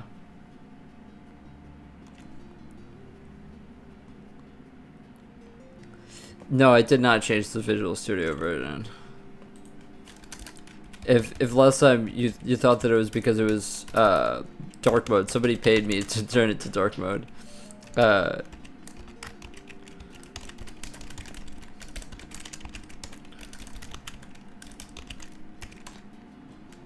Looks different? Oh, it's because of this. We also changed that because it went better with the thing. There you go.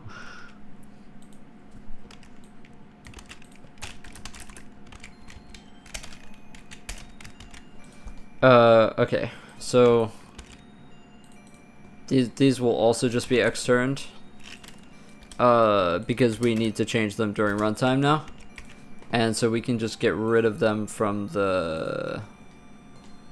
What I'm doing right now is I'm trying to make a color picker, for the channel colors in the UI,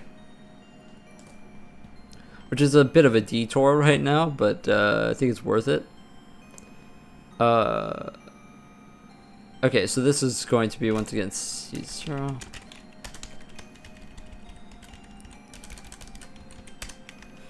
Oh, wait a minute. Did I just delete the color? I wasn't paying attention, and then I think I just deleted the colors. Whoops.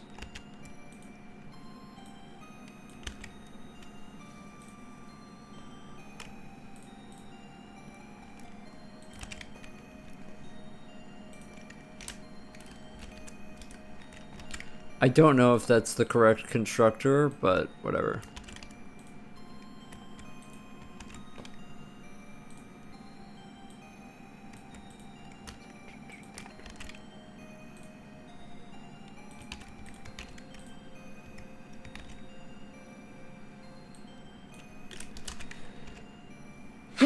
Yeah, there goes the allergy attack. I knew it was coming.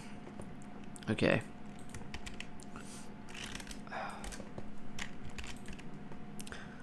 Okay, so now that that's set up, I don't know if it's going to compile, but whatever. So this is going to be D3, DT, D3, d3dx color, and we are going to do chi dot o. That's kind of fucking annoying, actually. Okay, so let's not. We have to make this a part of the array now. Okay, that's fine. I have to put it on the struct.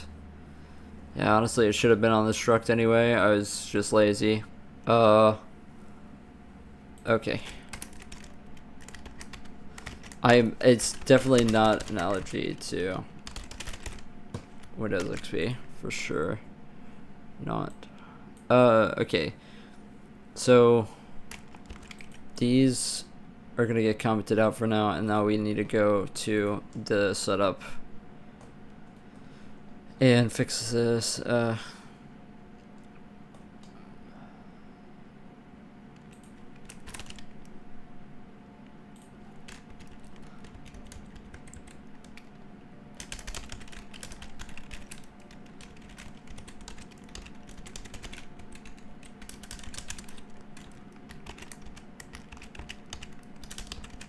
I think you have to do a D3D color constructor. I'm not entirely sure. I mean, maybe this works. I'm not really sure.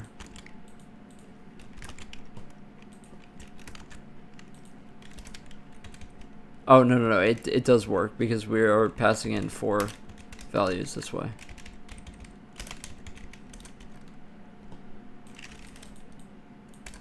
Okay. Okay, so now when we refer to it, when we're doing this, we have to...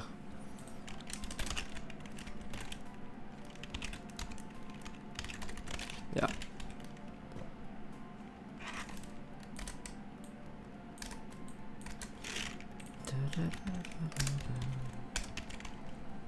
Okay, does this compile? No.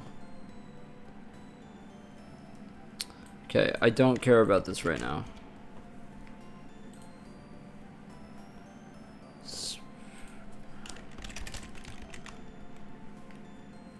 Okay, that works. Okay, this is offset, but yeah, that's fine.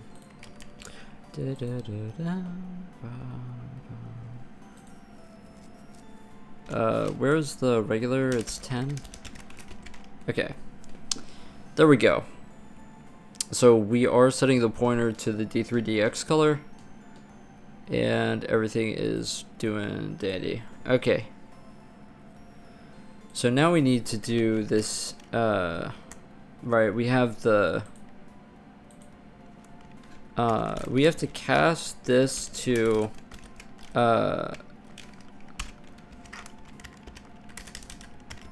D3DX color, oh yeah, D3DX color pointer, for the button data, and then dereference it, and then we're gonna set it to equal the, we're gonna make a constructor here, and now we need to do what we just saw over here with the get R value and all that. Get R, what? Get R value.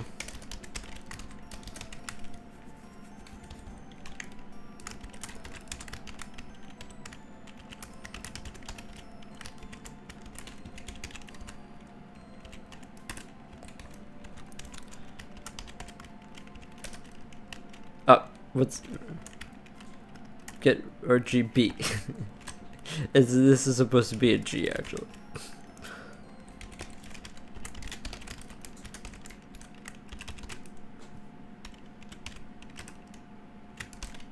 Okay. And we'll just put this at 0.5 for now. Okay, I've no clue. Okay.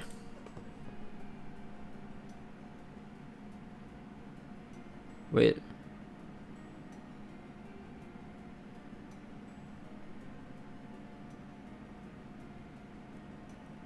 H instance is actually an H wind. Okay. Yeah, I don't even want to talk about it. Flags is not a member of choose color. That's so. What? Oh, it's a capital F. Oh. Oh, how did I not know? A capital F. Oh. Okay.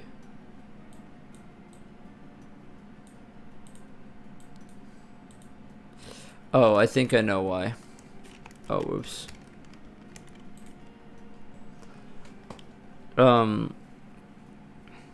Because I didn't actually put the thing on it, did I? Oh no, I did.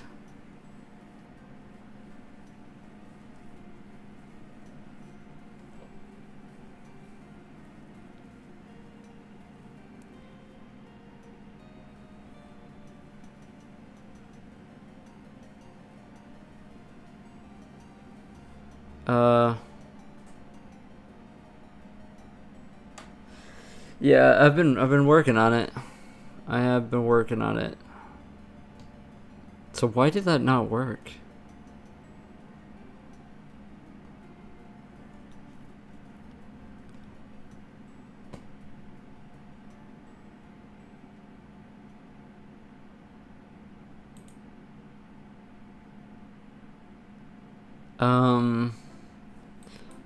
Let's just see if we're getting in here.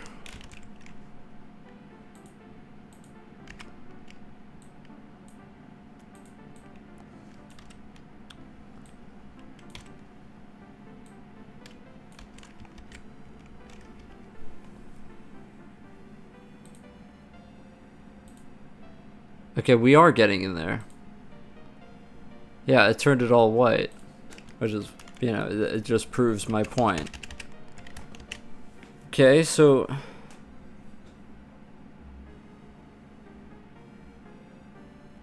Okay, so what am I doing wrong here?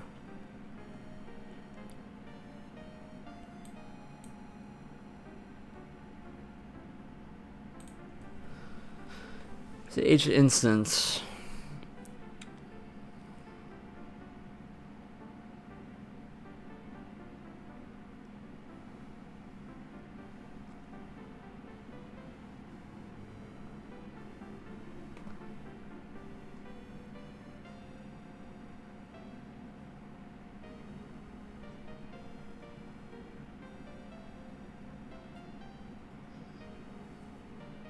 By far, what's the project where you really put your sanity at risk? The game engine. For sure. Probably the hardest thing I'll ever code. Because it wasn't a normal game engine where you just load in models and, you know, triangulate them and then just, like, put shaders on top of it. It was, you know, my own UI system with the ability to animate every single vertex in a UI with no SDF, with triangulation for rounded corners, and the ability to animate all of that during runtime, and to texture it your own, and to, yeah, it was, yeah, that shit was like the hardest thing I've ever programmed.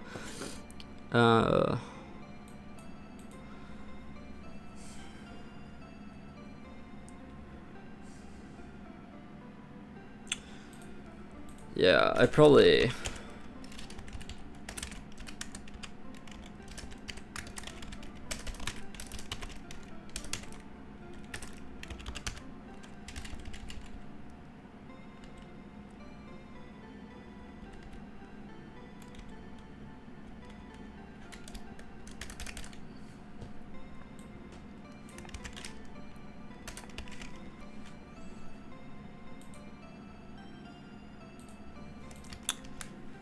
Uh...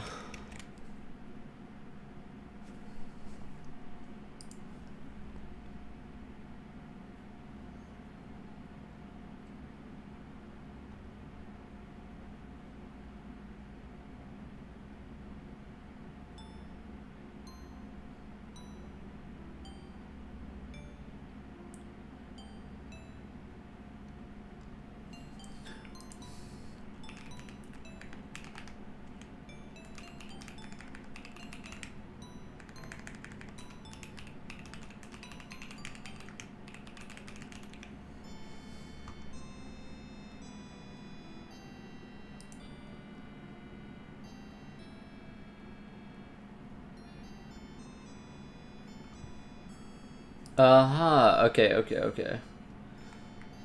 Okay, let me do the zero memory thing. I didn't do the zero memory thing. That's probably why. Like, how do I do this though? What do I just go at CC? I don't remember how to do that. Okay. Is it like...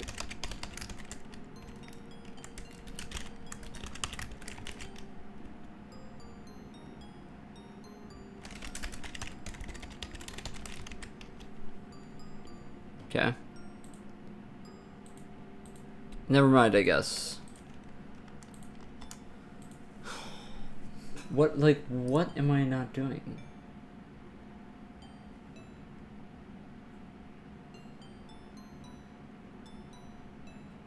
Oh, I see.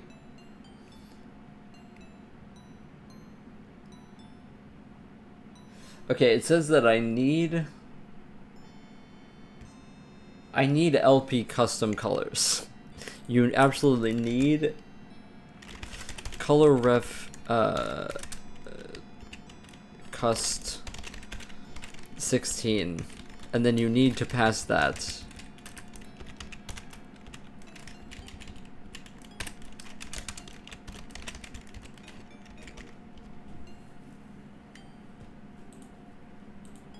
Okay, I mean, or not, like...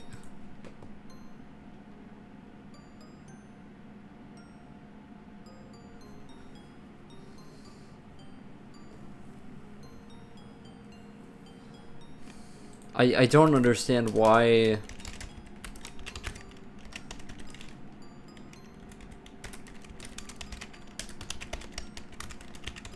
Why would you need to do that?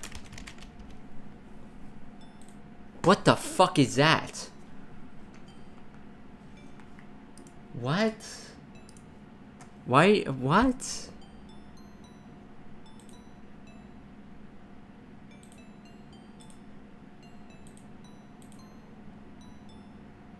Okay, well that works.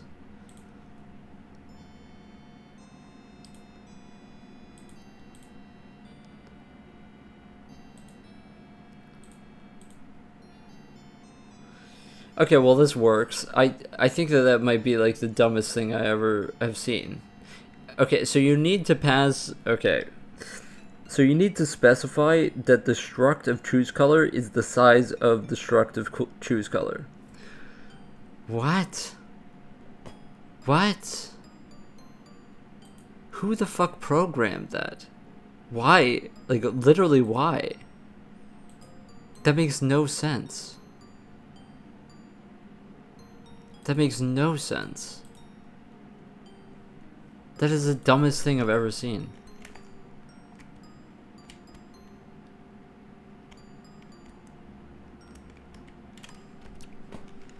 That is so stupid.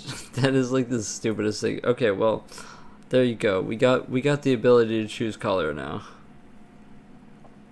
That's fun. Okay, the color's done. Okay, so we are officially finished with this, which is the channel data. I'm pretty sure that there is stuff that we are missing, but that's whatever. I'm just gonna put this here as a comment, just so that we know what is here.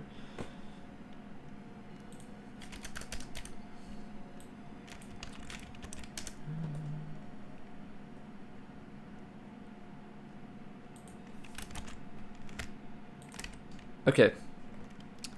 Lastly,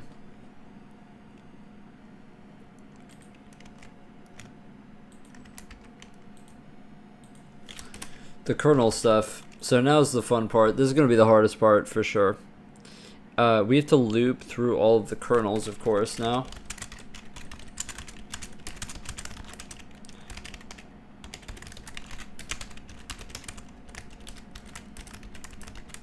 Of course, we also need to make a thing just like this that does the kernels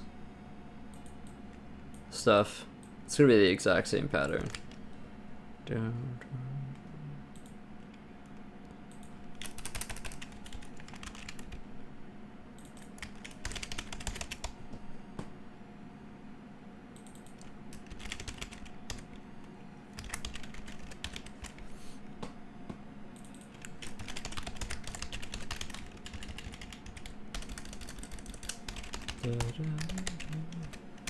I think it's actually a kernel count like that.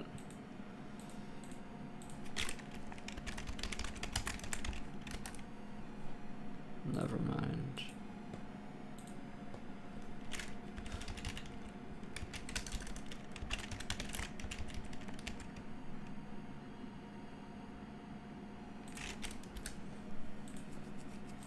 Okay.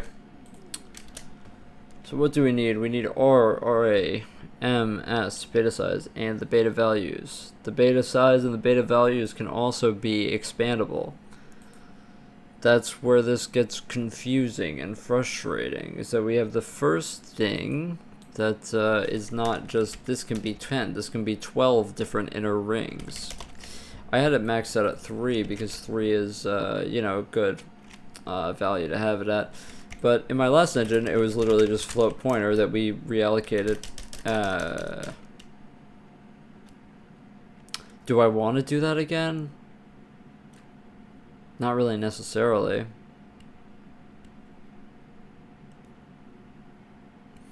To avoid like, you know, making this overly complicated, let's just literally make it define for it right now and then leave it to later. Yeah. So let's have a max beta of 12. That's still pretty large.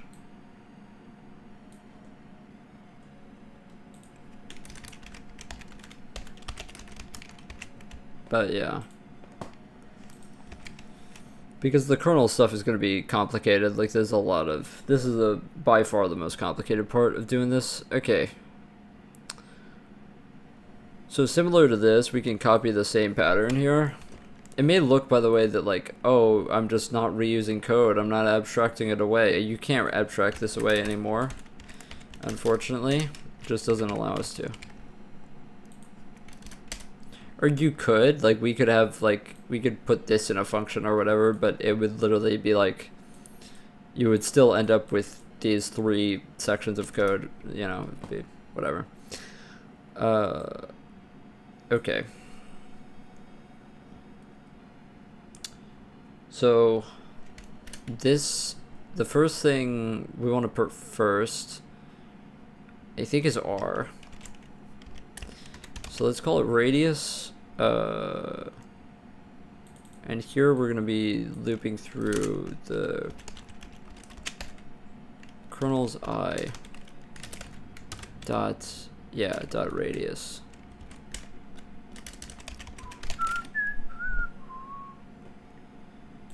Okay. So this is going to be D.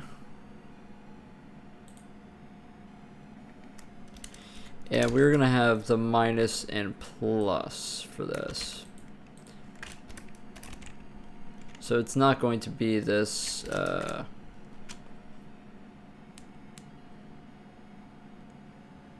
yeah, so it's going to be similar to what we did over here. With here, how we did...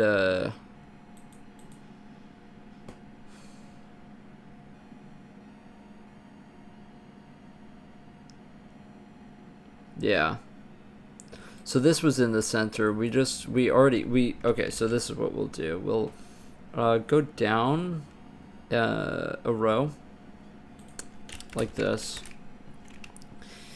And then this will be in the middle of the 2 buttons.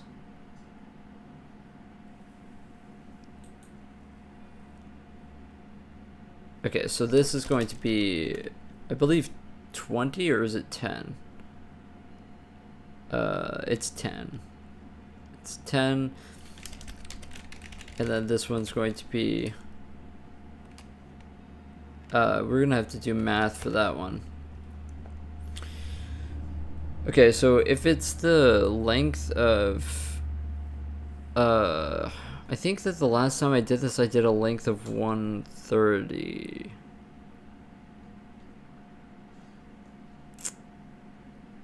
Yeah, this was 130. And then that was over by 30, right? So this is also going to be over by 130, and here's the 30. Okay. And if this compiles, it doesn't. Okay, yeah, shut up.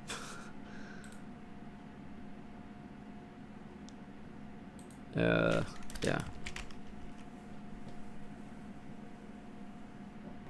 Okay, so we're officially off the window.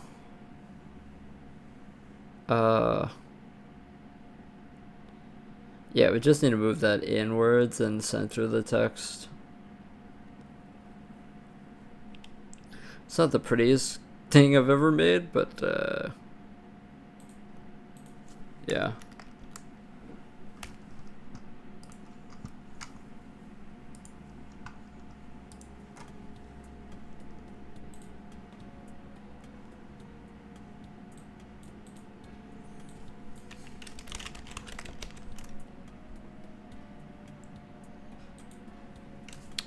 So this is 30 plus 130, so 170 is what that is.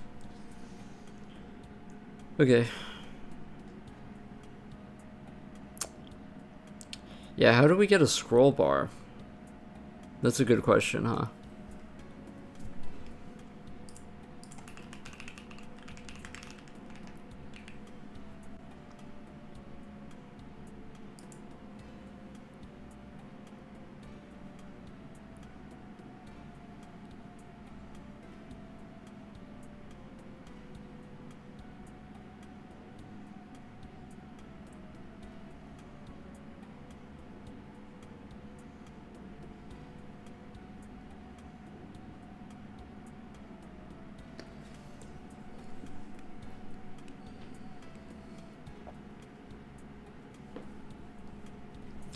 Okay.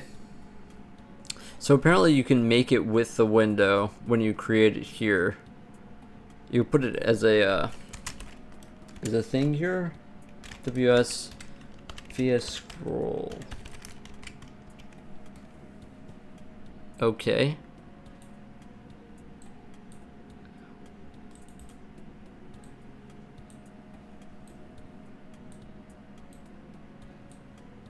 Okay, yeah, I mean that made the scroll bar, but it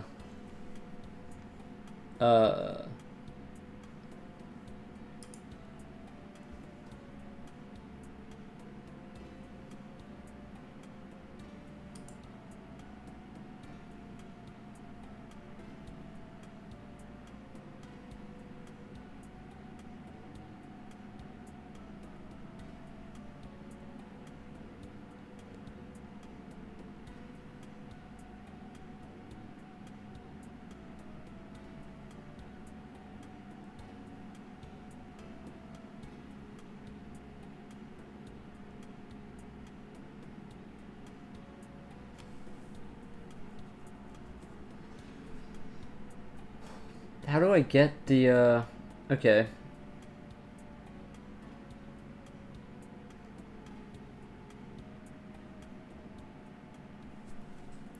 Yeah, but how do I get the... It says that, yeah, I can make this, and this works fine. But...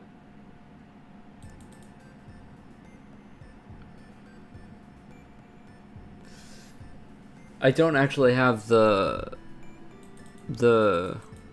ID of this to handle any messages. So that's confusing why that's a thing. Yo, what's up, Yash? What's left to do? I'm not really sure. We're just making the UI so that we can, you know, traverse the parameter space better. But there's, you know, all these options and stuff to change the stuff, you know. You can also even change the color now, which is fun. Which is cool. But I'm trying to figure out how to do the scroll bar. It doesn't seem to work. Looks good, thanks. Thank you. Thank you.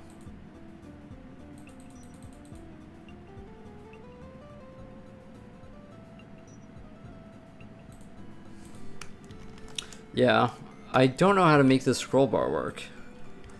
I'm trying to figure that out right now.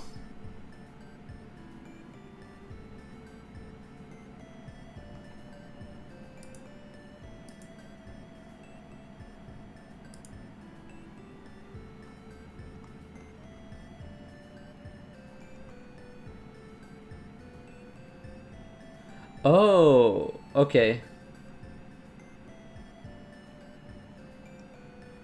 Okay, I see.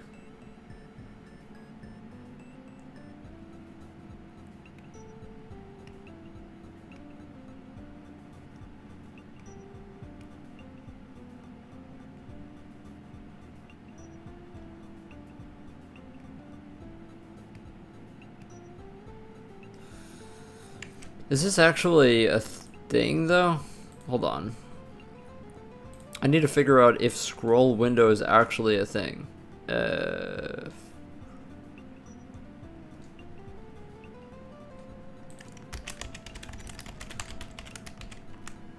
is.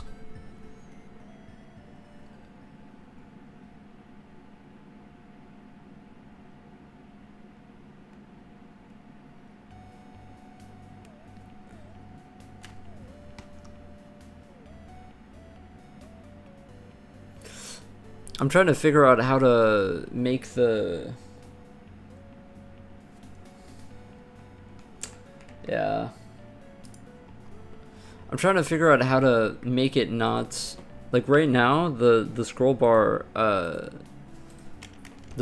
just snaps back up to the top. So I have no clue how to deal with that. Even if I do the scroll window code, I have no idea how to make it not do that. You know?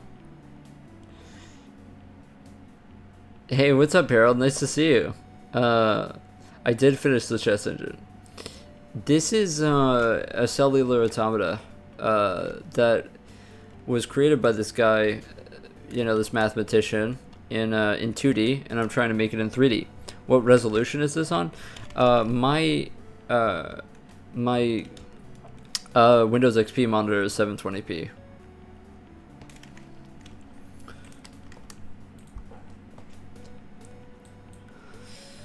Okay, yeah, so I think when we get a message here, you get a WM via scroll, I believe. That's what it is. I have no clue. Yeah, V scroll.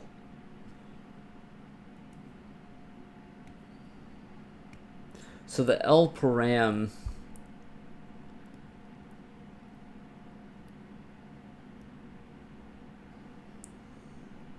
this is incredibly complicated what I'm looking at right now, the code to do the scrolling.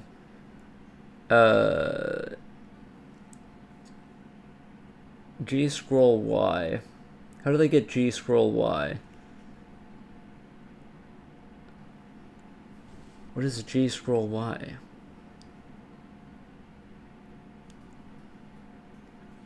Maybe that's the interior thing. Negative PTY. Pause minus... Okay.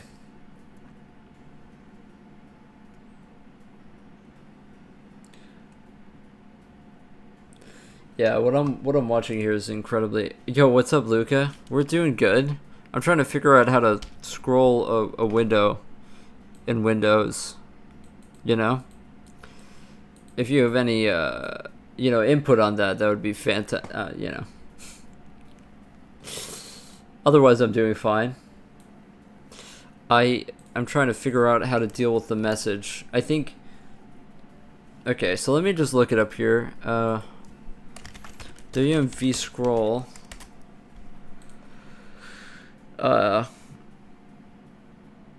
Scroll to the bottom, scroll one line up. Scroll to the absolute position. Scroll to the top, line down. Scroll one line down, line up. Page down, page up.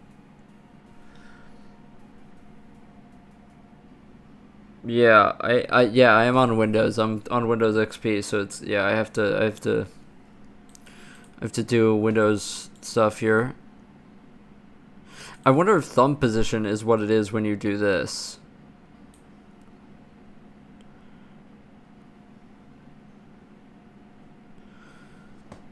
I'm trying to figure out, the most annoying thing is I don't know how to, how it goes back to the top here. Like, what is that?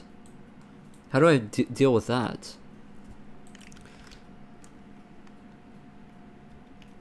Hate doing dev work on Windows. But you worked for Windows. You gotta know how to do a scroll bar, bro. Come on now. How do you feel about Windows 7? I mean, I feel negative emotions about a lot of things. So you should... I don't hate Windows 7. I used Windows 7 for a long time when I was, definitely a lot better than Windows 10. That's for sure. That is for sure. So I'm just gonna wing it. I don't give a fuck. I'm just gonna wing it. Hold on. So wait, hold on. Okay, so we need to... What the fuck is an LO word? Huh? Yeah, I got no clue. Is it auto action? Hey, I don't make the rules. I don't make the rules, man. So we need to see if action is SB, but why do I use it? Windows XP? Because I like it. It's like you draw something in a state dependent on side cells, so it's changed wildly. Yeah, it's kernel based cellular automata.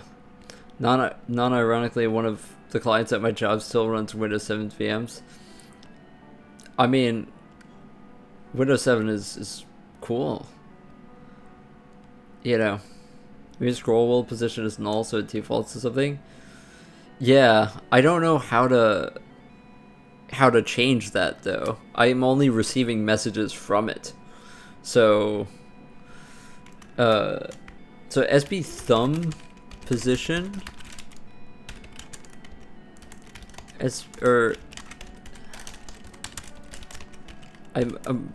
then this is going to be SB thumb track. Don't know what the difference are between them. I think that this is the main one. When it's thumb position or thumb track is where we're giving the absolute position by scrolling. Okay? So now we want a position. And now we set position equal to the L param.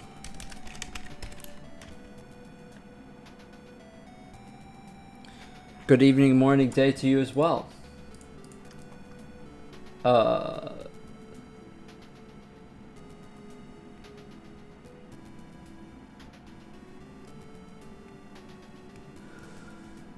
What the fuck is that? What is that? What is that? What is that? What is that? What is that? What is that?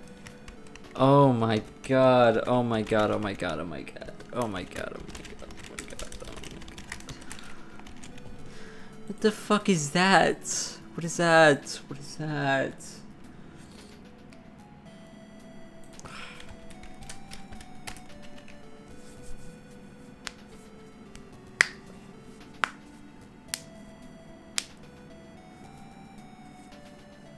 That's disgusting. That is disgusting. That is... What is that, dude? I'm not using C++. It's just because C89 C compiling on Visual Studio 2008 makes you have to do some dumb bullshit like declaring only at the top of your scope, which is dog shit and is something that I'm never going to do. But don't let it confuse you. The only thing that we have is this dumbass namespace from this textbook example that I was going off of. And okay, we have some constructors here. Okay, it's fine. It's not... Yeah. This is my work, okay? The rest of it's, Listen, this is all... See? This is C. This is beautiful, beautiful C. This is nasty. This is nasty. You know how many people have come in here and say, "Oh my god, Dustbite is using C++." It's like, Trust me, man. It ain't my choice.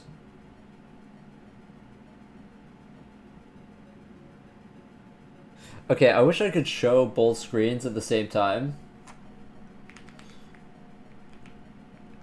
I can show this.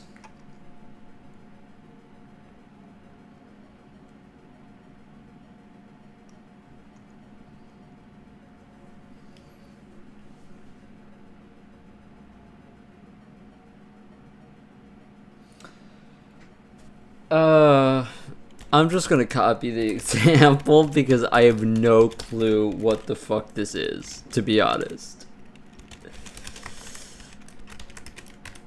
Yeah.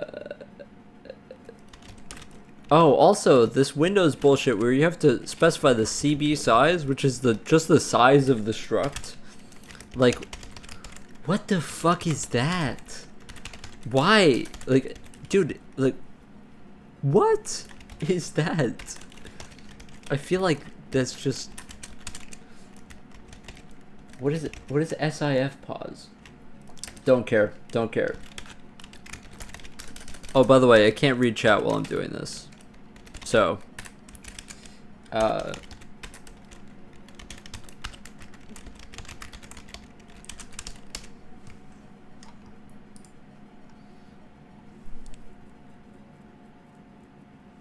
C89 is something else. Yeah, because that's how it was back in the day. Code copy paste and don't touch. Yeah, in this case, I have no clue what any of this shit is doing. Okay?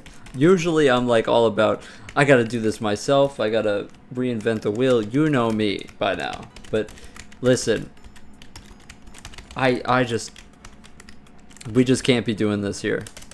We just can't be doing this here. SP Vert. Yep, yep. Absolutely. I'm with you on that one. I'm totally with you on that one.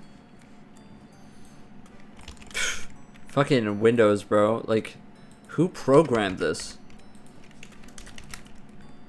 I sometimes get mad about how stupid things are on Linux sometimes, dude. I think it's all stupid now. I've seen it both ways.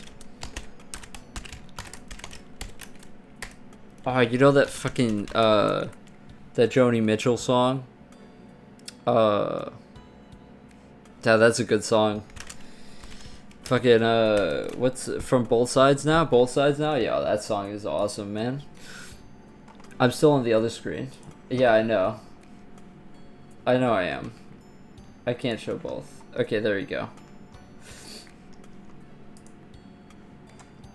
You're either gonna watch me code it or watch me, you know, do this. So there's two options here and both of them kind of suck. So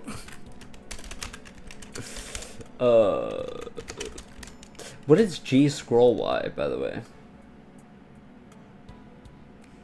What is G scroll Y?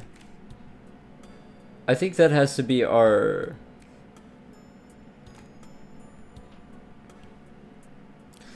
Okay, we're just gonna do pause, okay? I think G scroll Y has to be like our interior thing. I don't understand when they use auto. Like, what's the purpose, man, of that here? Like, it doesn't exactly make sense to me. LP to DP. Yeah. You know that there's more to this, like after we scroll down. Release DC. Yeah, man.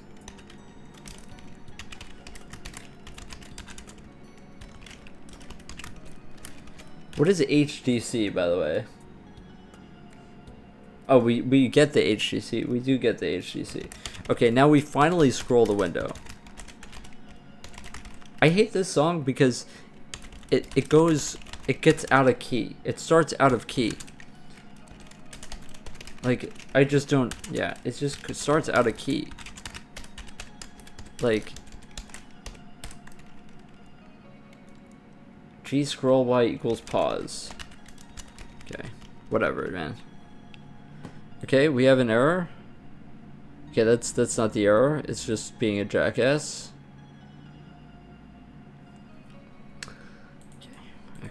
We're just gonna... Okay. Oh.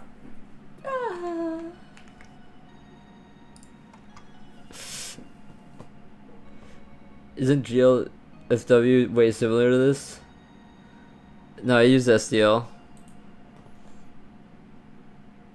But I never use SDL to do a scroll wheel. I code my scroll wheels myself. Okay, so what is this? What does this give me? Are you reading that? Did you just read what's inside of this macro?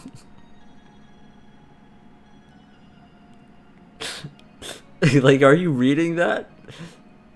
Oh man, that's good. That's good stuff right there. Okay, we're gonna call that a word.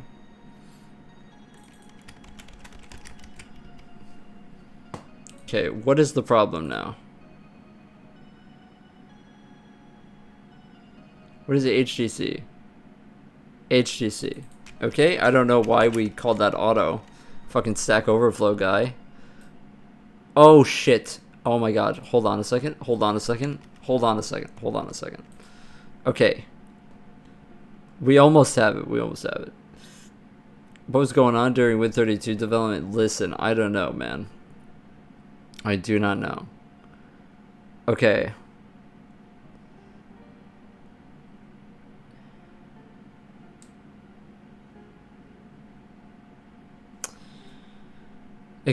Robert, it goes down. It goes down. Yeah, but like, bro, like, I've got no clue how to fix it.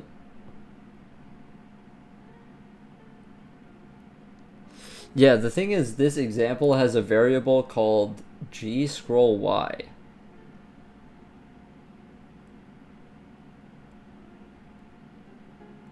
Which I'm guessing is the global. Okay. So I'm just going to do G. I'm just going to guess that that's the global, okay? And that's what we're going to do here.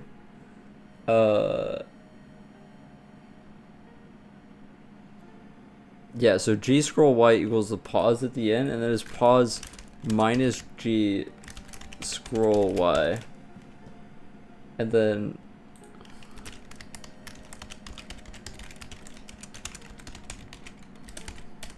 and now apparently if pause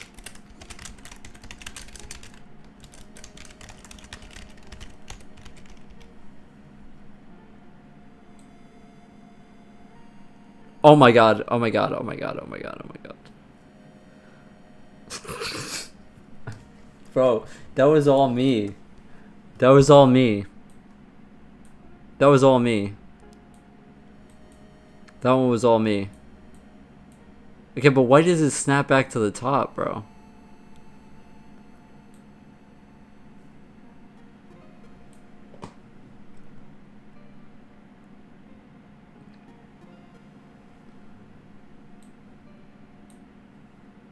Why is it teleporting? I don't know. It works perfectly, except it fucking teleports.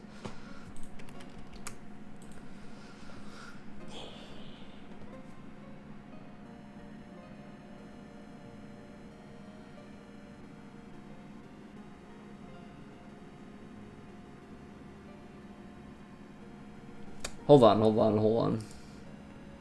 Oh shit. Okay. Okay, listen. I want you to know something. I want you to know something. I want you to know that I hate Windows. There we go. It has to be a -1. It has to be a -1. Yes. Yes. Yes. Yes. It has to be a -1. Yes. Completely makes sense. Yes.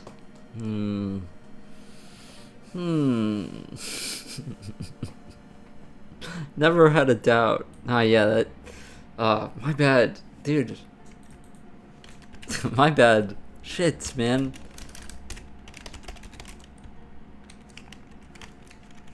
I understand completely. Oh. You know, it's just one of those things that once you code it once, you just understand it. You know? And now it's like I'm never gonna get confused again. It just works. That's my. Why aren't you abstracting it away? Why aren't you abstracting it away?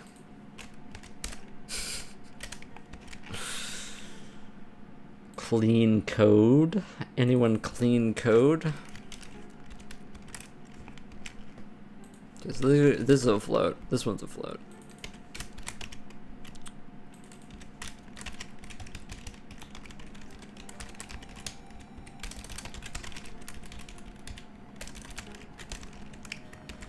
It needs to be a -1, because the return condition that we set up is based on if it's -1. I think the default value they give you is -1, so that's the reason why. So you have to start at a -1. Because this is -1 break, okay?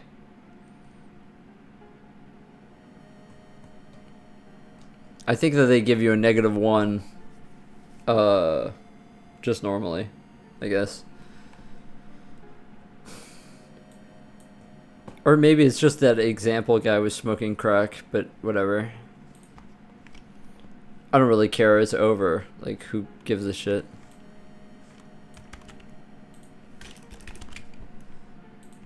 We should really be thinking critically about what we're doing here, because I haven't really been thinking about the oh, wait a second. Wait, this doesn't actually go all the way. Ah, shit. Oh no. Wait, how do I make it go all the way?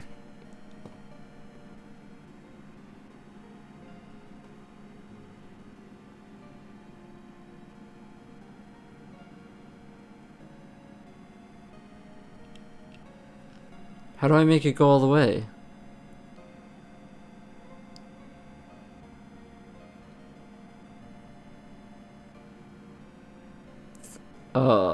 Do I need to initialize this to like 100 or some shit? Okay, no. I think, you know what? That was the opposite direction, so I think I'm just gonna make this shit fucking -600, bro. Okay, yeah, that's not good. Okay, never mind. I lied. I have no clue what I'm fucking doing. Okay, the answer has to be here somewhere. What is SIF pause?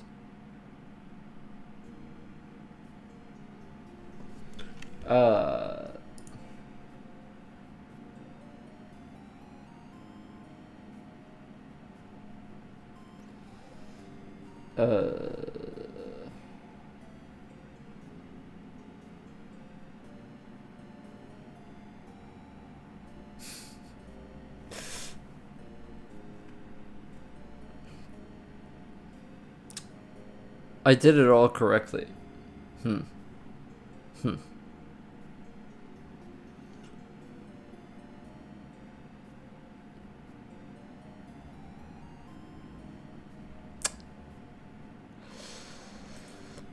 Brother, man, I don't know. Let's just start changing shit.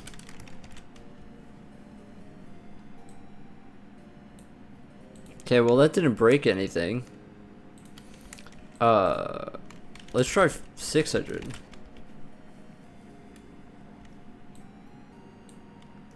Okay, well that's not doing anything, so can't be that. Let's try pause -600.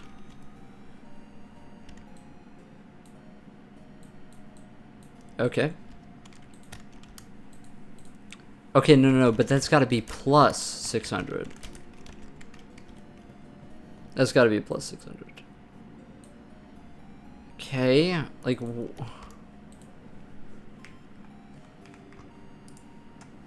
Alright, peace out, Luca. Good luck. Yeah, you do have to be on something for sure.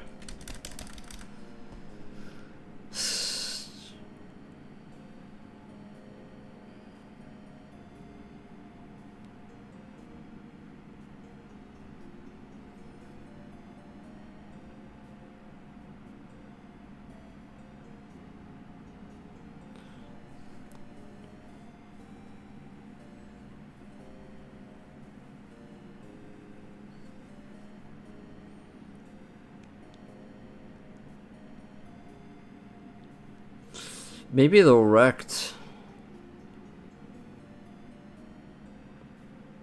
Maybe it's the rect that's the thing.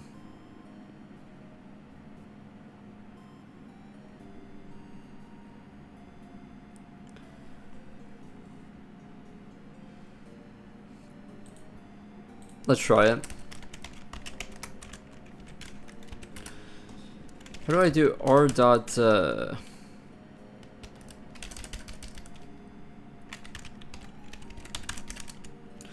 I mean negative 600?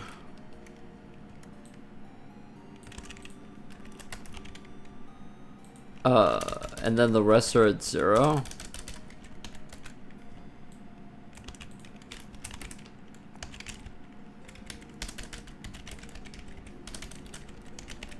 Maybe right is at like 200 in this case? Oh, I didn't actually put it in the thing.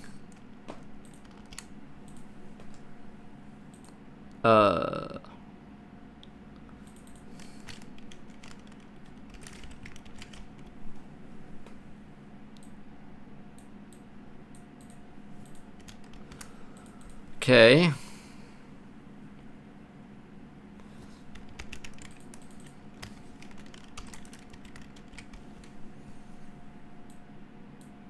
Okay. Well, I mean, yeah, this is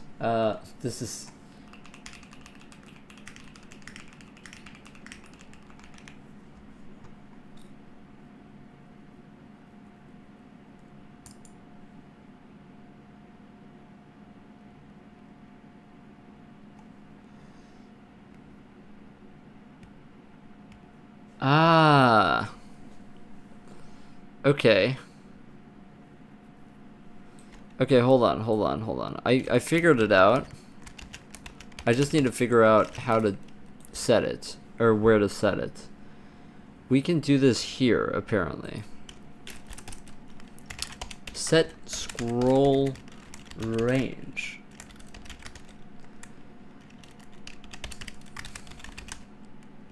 What is n bar?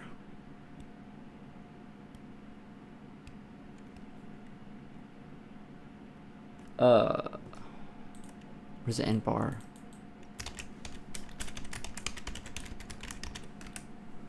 What is n bar?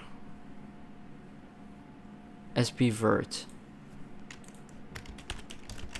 SB vert 0 negative 500 false.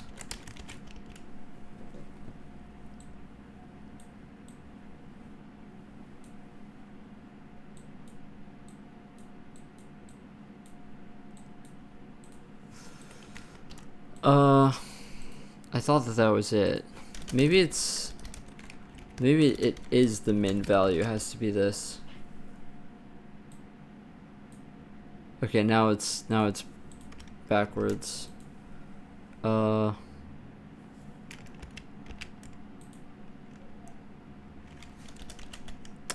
This doesn't let me do negative 800?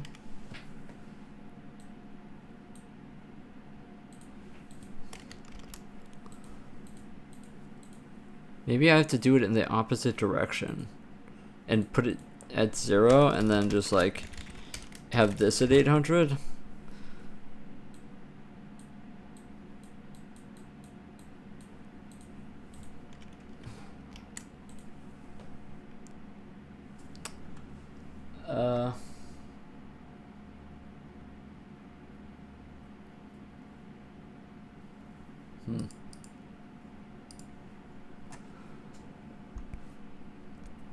Yeah, I'm not really sure. It surely can't be like, 6,000, 600,000 or something, No. It would not be that.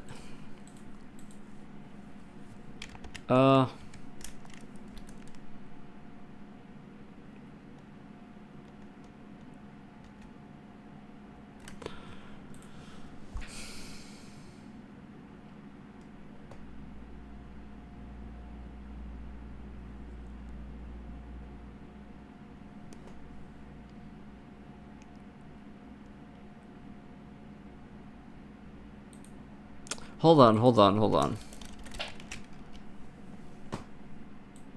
Okay, there we go. Okay. Okay, it's downwards is positive. Don't ask me why. Okay, we figured it out. That was kind of cursed, to be honest, but whatever. Fucking so fucking happy that that's done. I'm so fucking happy that that's done. Jesus, that was awful. We could also make scroll bars for all of this stuff now. That would probably be pretty painful. Not gonna lie. But that is something that we could do.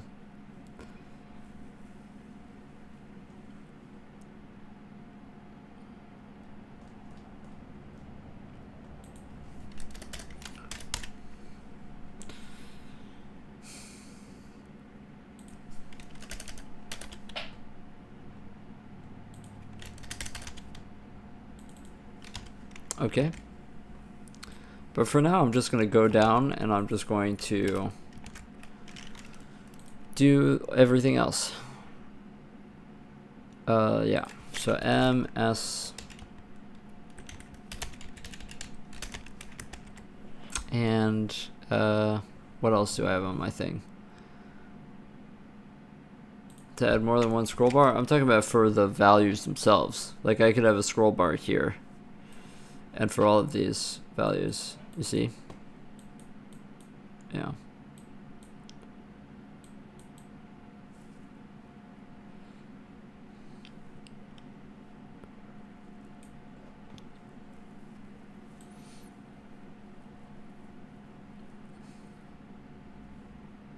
Yeah, a slider. It's also called a scroll bar though. Yo, what's up, COA? Yeah. Ciao. Sorry. Can't really figure out how to say it.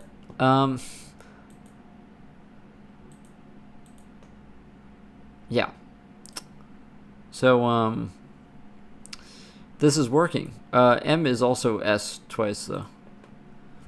Ciao.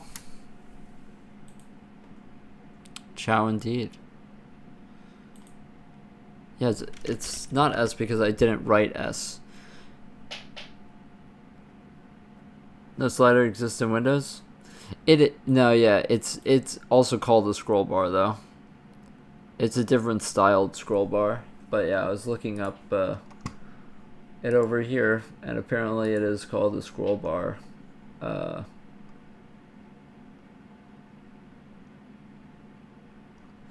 maybe not.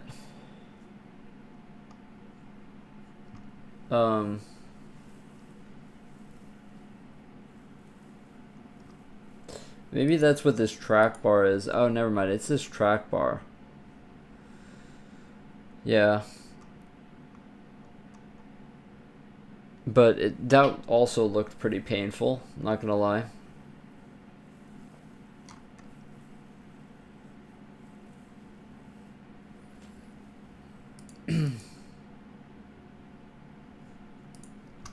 A track bar.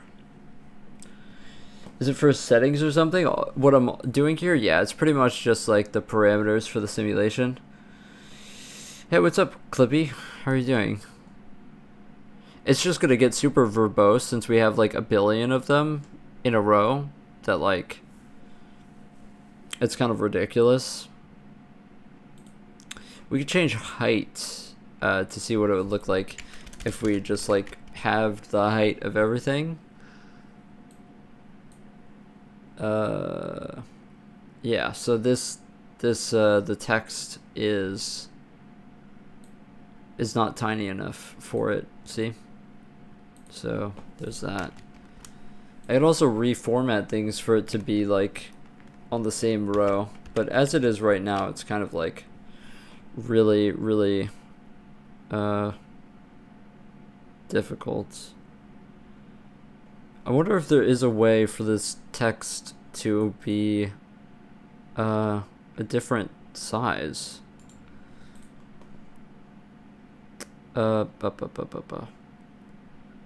Style is just left or right. It's not actually. With Lenny, it's a, I'll give you the link. It's a cellular automata. Well, I just, my bad. There you go. It's a cellular automata. Yeah, I just moved my entire thing onto the other screen.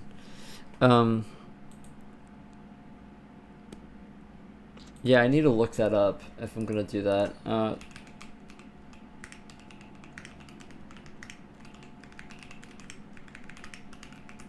Yeah, no problem.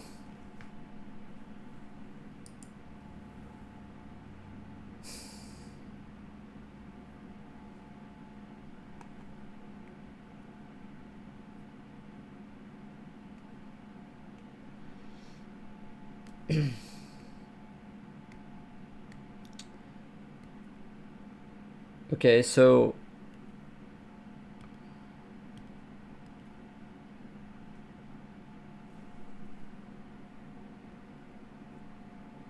use the create font function to define the desired font properties, including the size.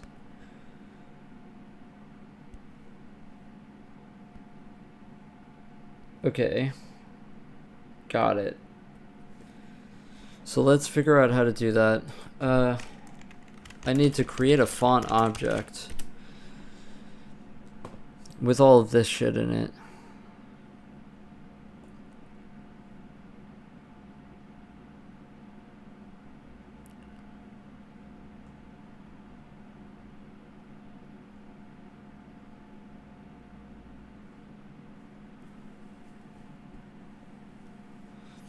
I think I'm just going to try and copy their example here, like straight up, just to see if we can get it working.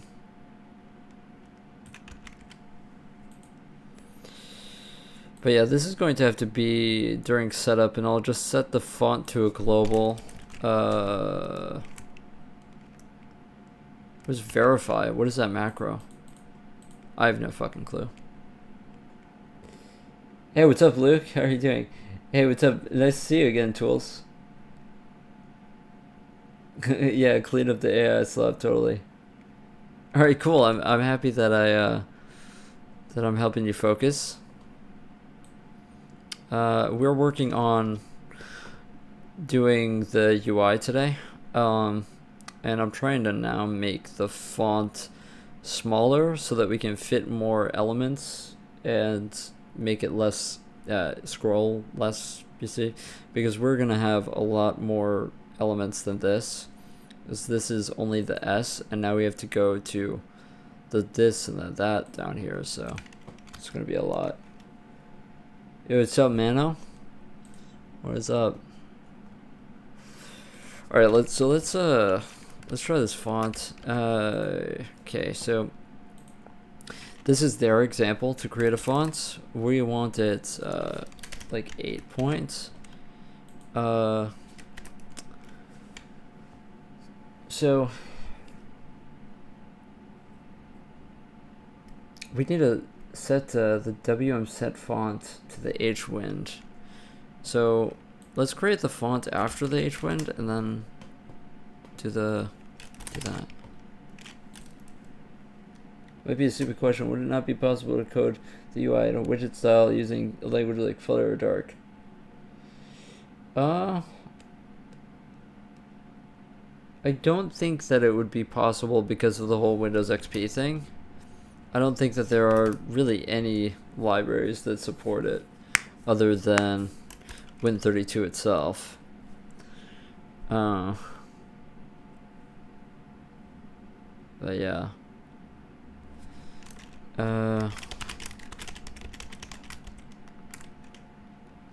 Config window.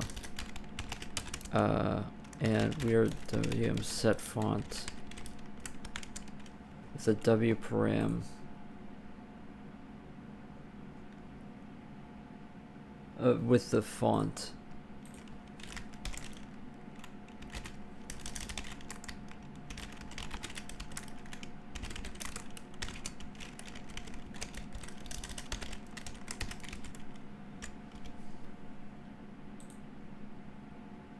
Oh, this is whatever. C font, undeclared identifier.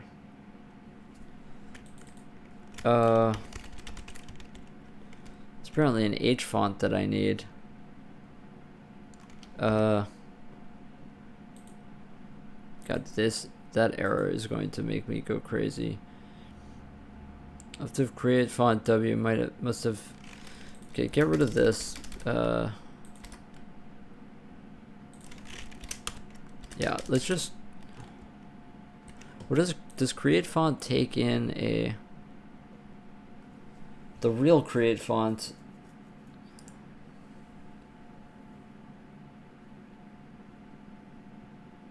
Yeah, it just returns it. This MFC library is throwing me off. It's font equals. So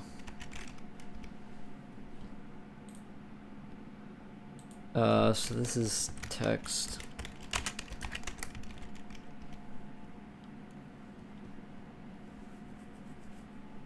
Okay, I don't think that the font changed, but maybe it did. Let's try making it smaller just to see.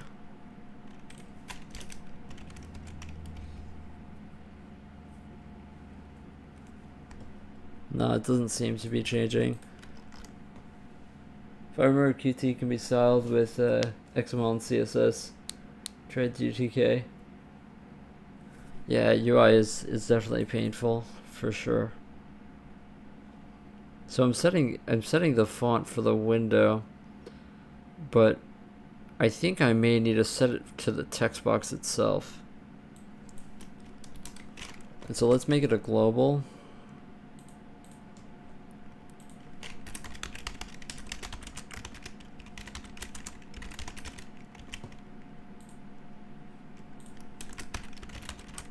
Also, I'm sorry I haven't done music in a while. In a second. Okay, so we set this. Yeah. So now I want to do it when. I wonder if I have to just send it for each text box itself when I create text boxes. Make text box. Send message to the text box hwind. Yeah, that does it. I think. It just makes it extremely small. Okay, so let's because I set the size of the font to incredibly small. Damn, if this Visual Studio look good. Yeah, it does. I love it.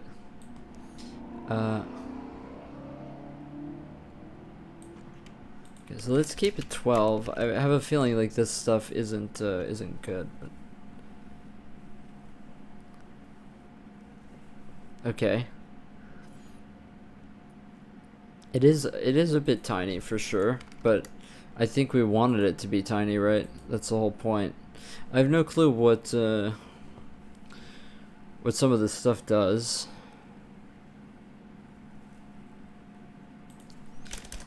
Let's do Times New Roman, because that's the only good font that exists.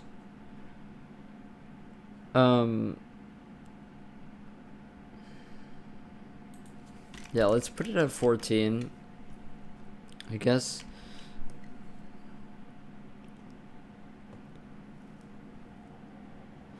The annoying thing is that it kind of goes to the top left of the box, but that's fine.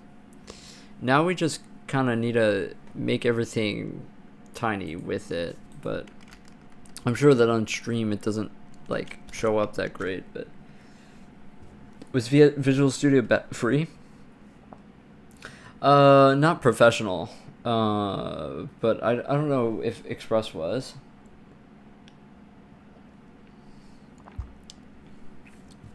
No, yeah, I mean Windows has always been greedy as fuck, but yeah. What else can I put as default quality?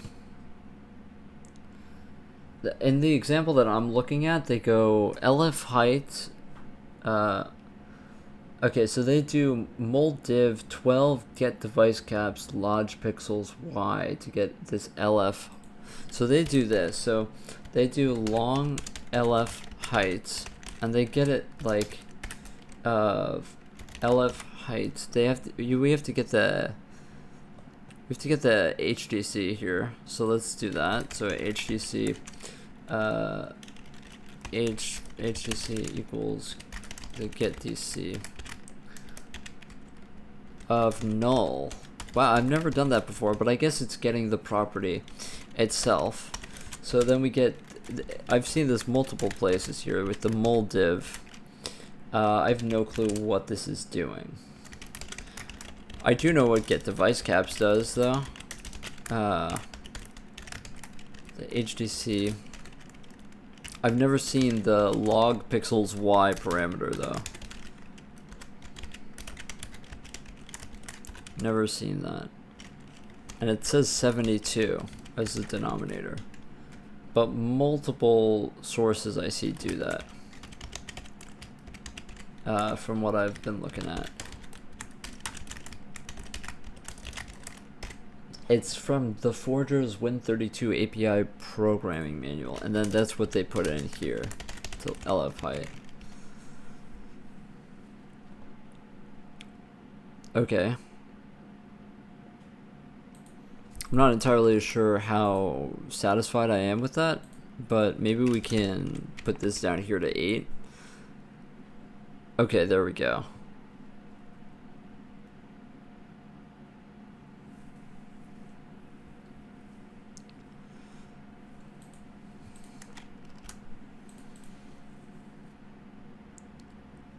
Yeah, we can probably bring it down to 6. It's just gonna be small. But then, what are my thoughts on Vim? I like Vim. I use Helix, but yeah, I mean Helix is pretty much very similar to Vim. So this is true, but that's italic.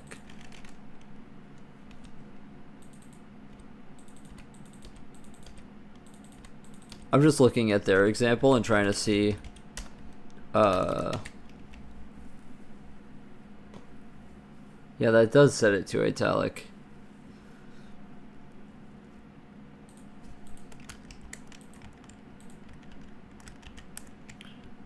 Yeah, sorry, I am just kind of like playing with it at this point.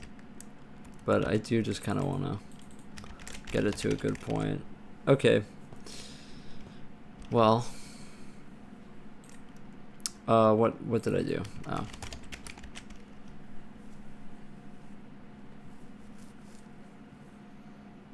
Yeah, and now we can scale everything upwards and get away with that, which is nice. We also need to specify the font for the buttons as well, which we can do very simply here.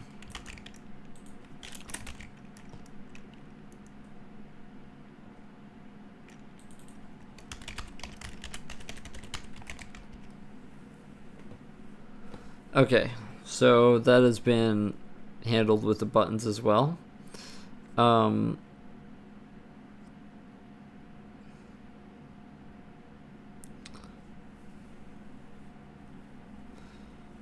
Okay, so now we can get away with the height getting changed. Maybe even doing half the height, and then that will allow us to not have to scroll as much. Yeah, it's still getting cut off. It's unfortunate. We probably can get away with 15. The only reason why it's not doing it for all of it is because of that. Okay, so hold on, that works, but it's somewhere else is getting, yeah. Yeah, there we go. So now everything is 15.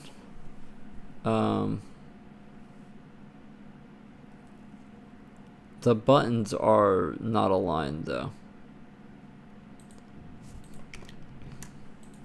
I think the buttons, for whatever reason, I didn't specify them to go to height. So that's completely my fault.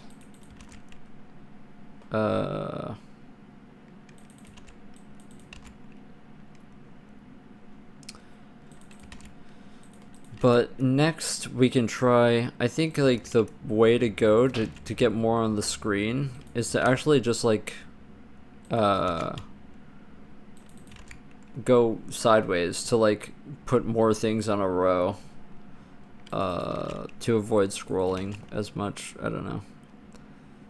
It's hard when you're working at this resolution because you kind of lose the ability to make things small, which is how you get away with storing more information on a line, you know.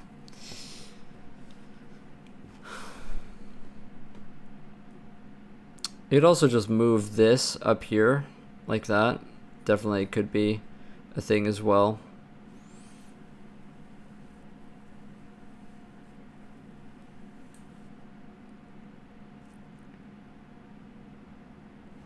Yeah, a lot of these things don't need to be on one line. You just move this up here, move this up here, move that up there. So that's what I'm going to do next. Okay, I will put on music though now.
Game Godot is cool.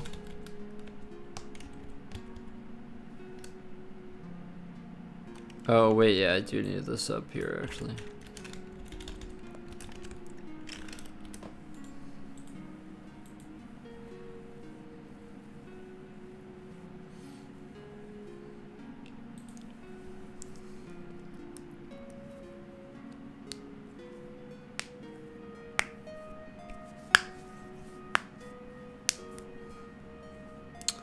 Somebody across plus the height, so we could just do 70 plus height across, and then 130 would be another 50, I think. We can do 0.3f for these, and then this 70 plus height plus 50 would be 70 plus height plus 50 plus 50 plus 10. Yeah, I wonder if I should just like make this more idiomatic. 10 is the space between everything. So technically I should be doing that. So that's the size, right? And then if we're doing what's next to it, or well, no, that's not next to it, this is next to it, then this is going to be height, but the offset is going to be border plus 50 plus border. You can think of it like that.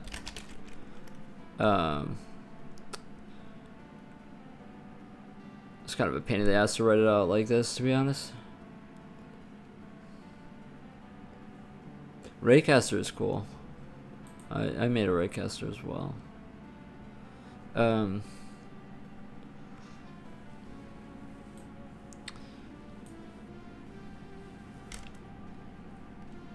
So that's going to be border times 3 plus 50 plus height.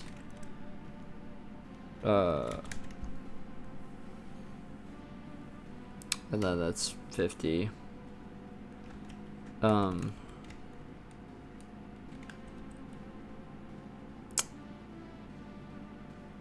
Yeah, maybe there is a way to do this automated.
I'm just trying to make this math so that I can just repeat it all the way down and not have to think through the logic again. So that's what I'm trying to do. Even though it seems like super stupid and complicated. So this is going to be M label. And then this is going to be L label. Okay, and now the off is now going to equal, this is stepping backwards, so it's border plus L label plus border. This is actually plus border again.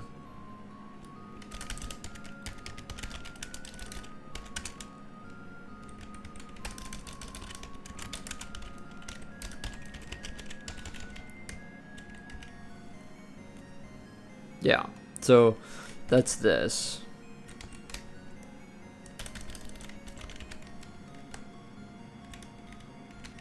And then this is going to be the button size. And now the off for the other button is going to be border plus L label plus border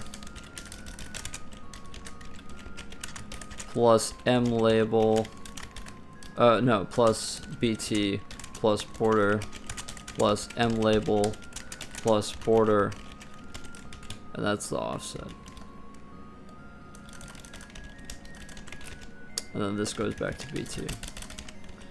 Okay, that was kind of a pain in the ass the first time to do, but now it's going to be, I guess, easier. Let's just make sure that that's correct. Yeah, exactly. Exactly. So I want to do that pattern all the way down.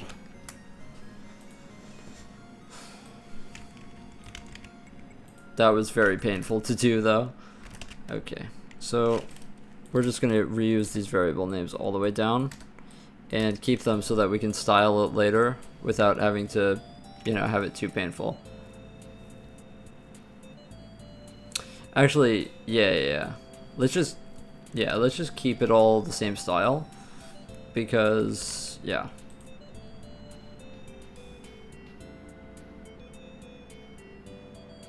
All you need to do is reset off to border every time.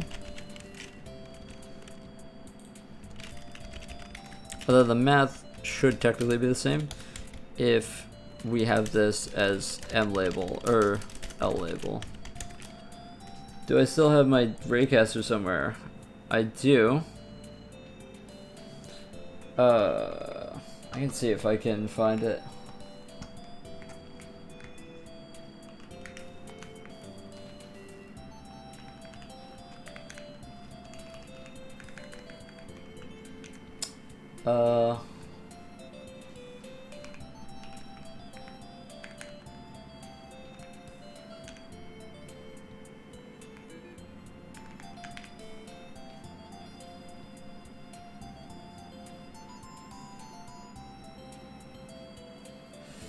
It's giving me an error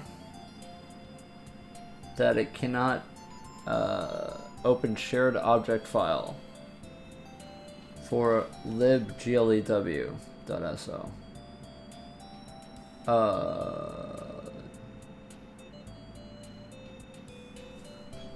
Which is a bummer. I can look up what that means though. I had this. Oh, you know what?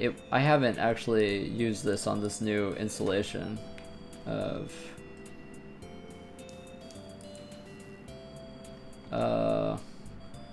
I could try to get the Arch package right now.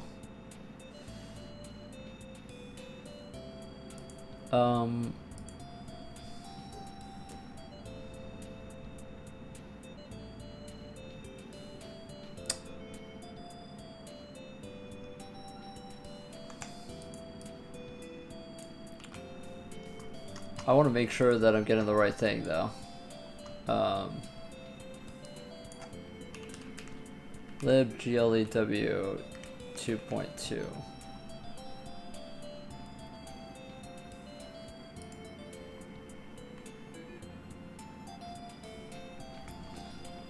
Okay.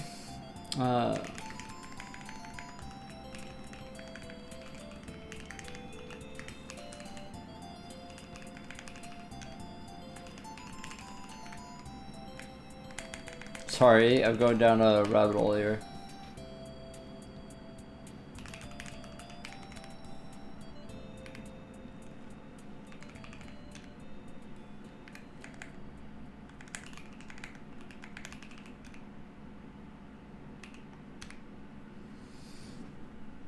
Okay, okay.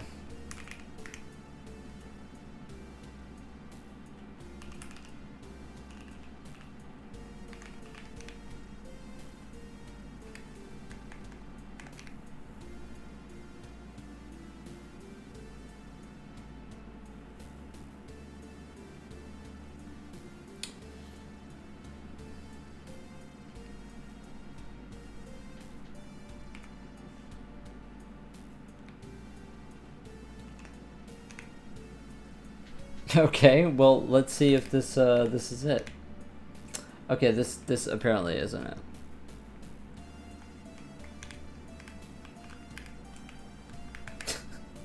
I'm sorry, this is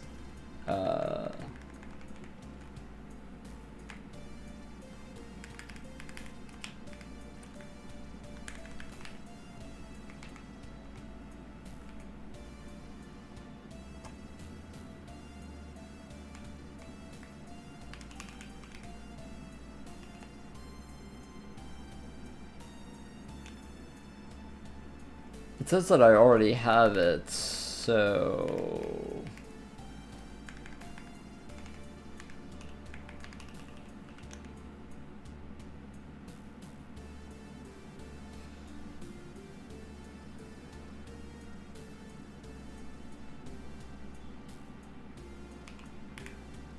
yeah, I think that this is something that I gotta do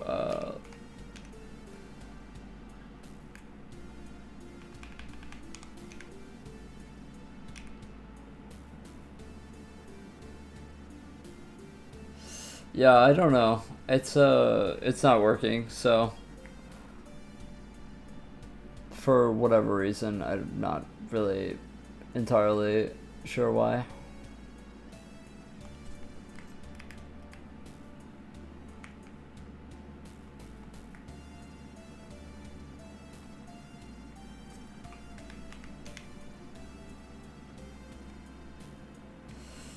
Yeah, I mean, it says that I have it installed, but it doesn't work, so sorry about that. But you can look at my video that I have the Raycaster in. I don't show it off like crazy a lot, but it shows an idea of what it is.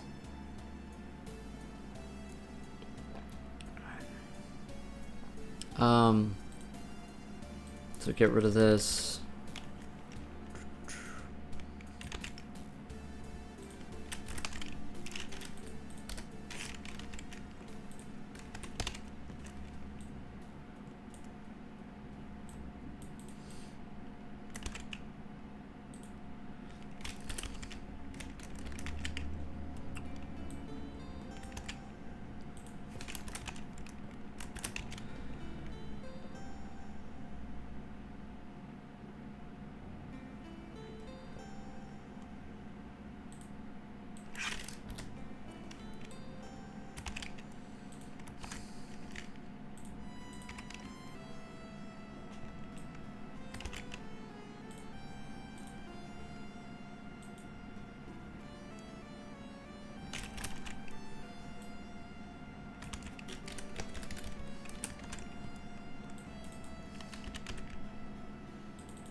Yeah, this is kind of painful, not gonna lie.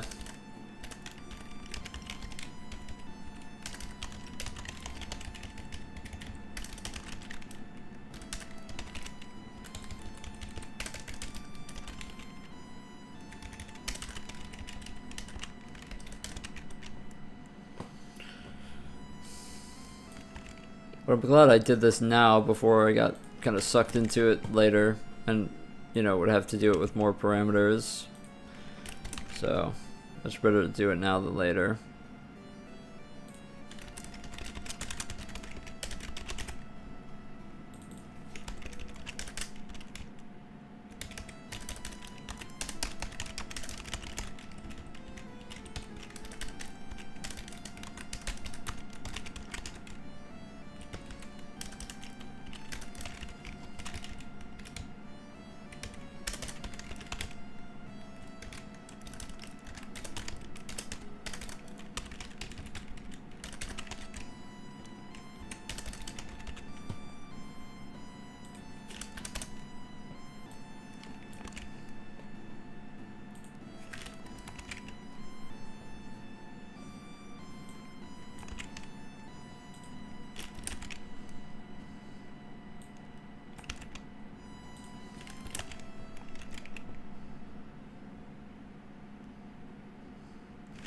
Okay, let's see what it's looking like.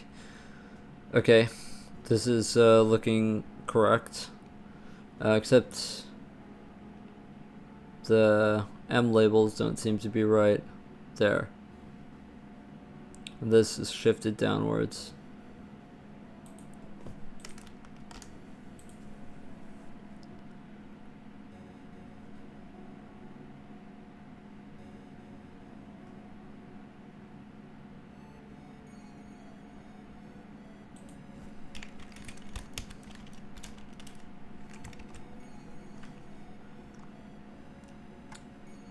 Does my ray tracer have collisions? Yeah, it did. It did. It was it wasn't anything with like actual plane surfaces though, because raycasters, you can't really have any, you know, any elevation and, you know, serious elevation, right? You can like fake stairs and stuff, but so really you can just have like a 0 or 1 stuff with terrain, you know. It's not a back then that's just what I had with when you're, you know, when you're, you know, next to a wall, it's just literally 0, you know. You just have world position of the camera, right? Sorry, my thing wasn't scrolled down my chat, so yeah. Why is this not working?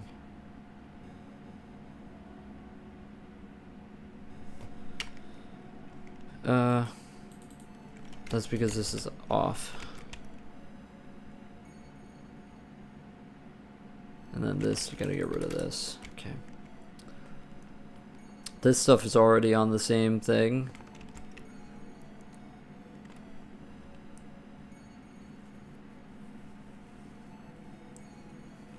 We do actually want a thing here that just says channel with the eye, and then that'll just go here, and then you just have it on its own row, which is kind of necessary for this.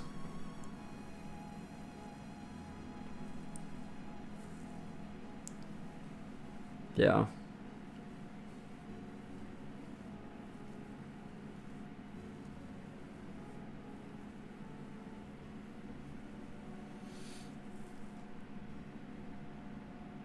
Yeah, let's put these on the same row. Let's just move the false over and then just like put it on the same row.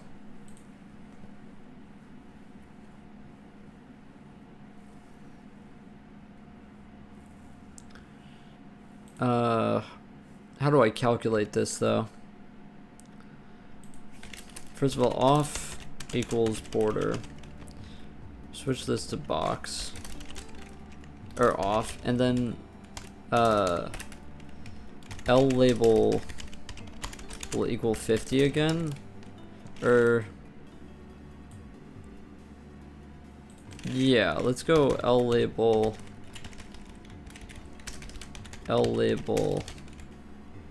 It should have enough room with 50, I think. Off doesn't change there. Doesn't need to. And then let's do off equals L label plus border. Border plus L label plus border. And let's have another L label. And then off equals border plus L label plus border plus L label plus border.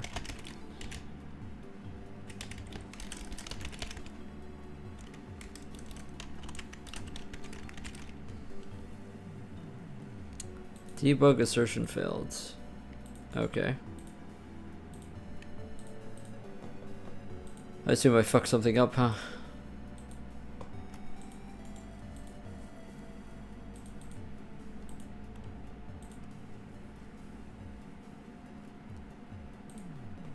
I'm all good. You don't need it.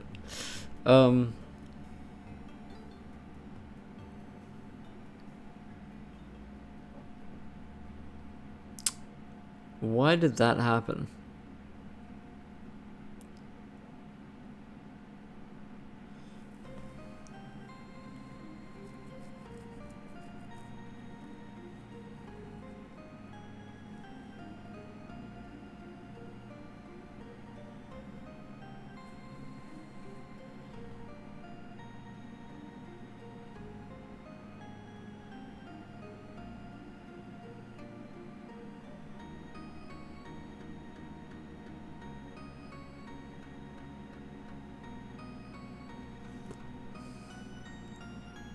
I'm so confused why this is a problem. Oh, wait, no. No, I do set offset here to back to border.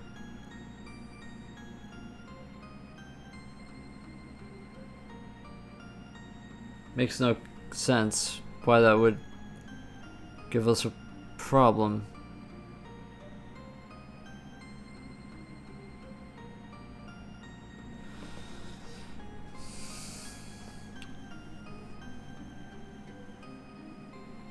Unless I typed in something wrong.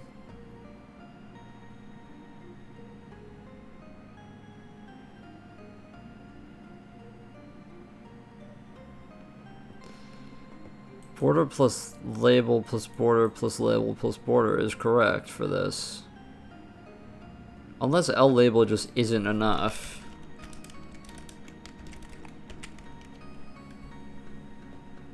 Okay, I guess that's what it was. L label just isn't enough for it to fix, but that doesn't make any sense.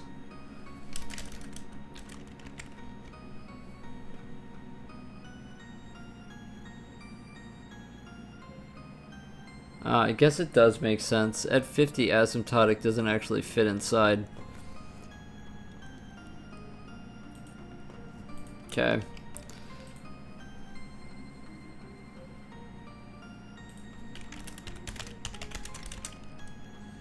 So then M label can be 40, and then this can be M label. Man, I hate doing UI. This is why I'm not a web developer. That's why I'm not a web developer.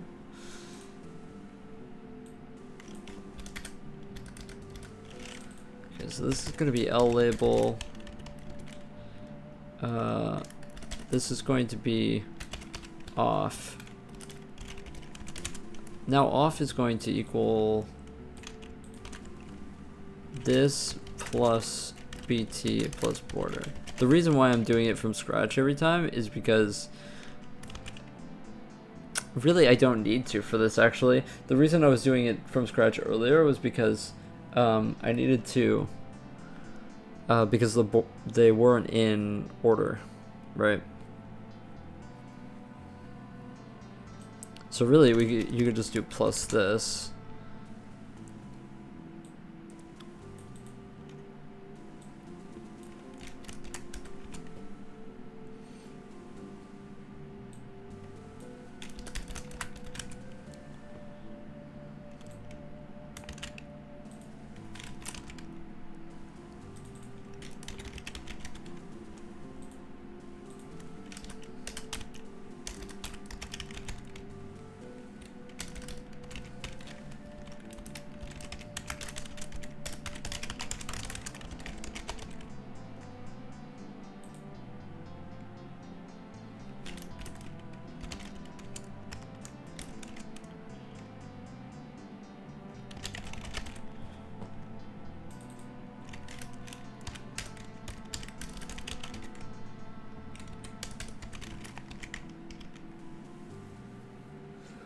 Tkinter was my first experience.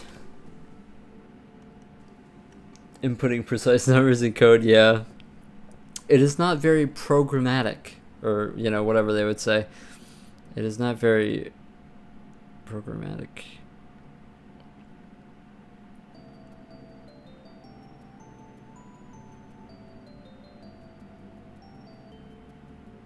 You know what we might be able to do? Oh, that's kind of cursed though. Instead of having the text next to the button, what we could do is have the text on the button and just link the button to itself. Set window text A to the box ID, but it's going to be the button's ID itself. How cursed is that? Is that cursed?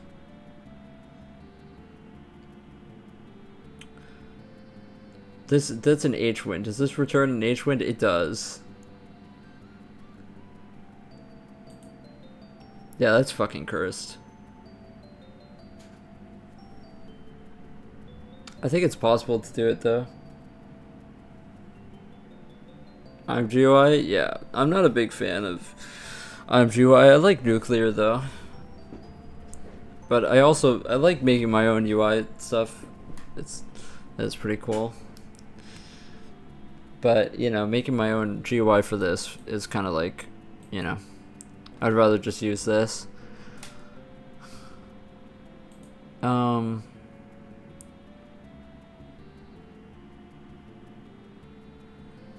Okay, so that's what we'll do.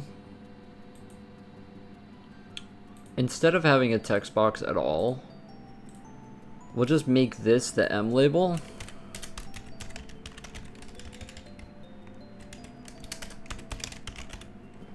And then this will be TS. And then we'll just have T0 equal this button. And then we'll just link it to itself. Dot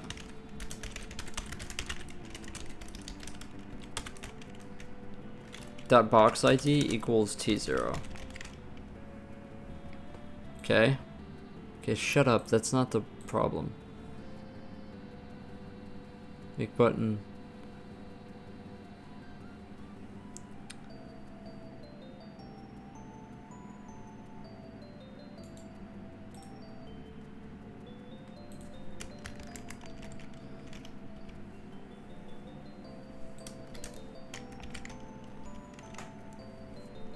What is the problem?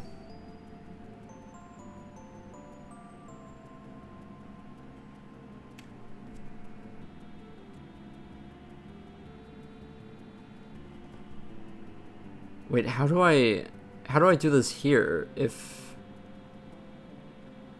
do I do it with the text box? Oh, I need to change this.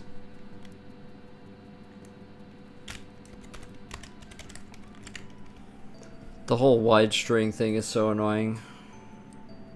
Dude, I gotta get rid of that. Oh, now it's gonna do this shit. for everything, every single one that I have.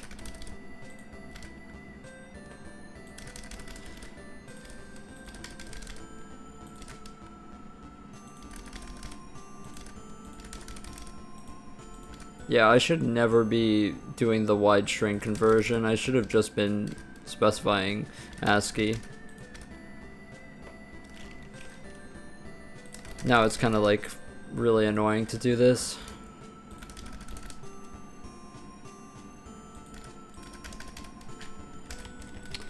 Why do I have to do this? Don't even ask. It's really some dumb bullshit. Like, makes no sense.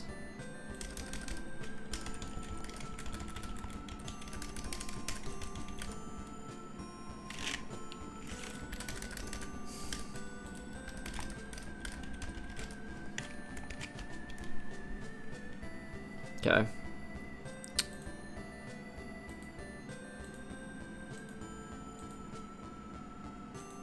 It is changing, but the text is getting messed up.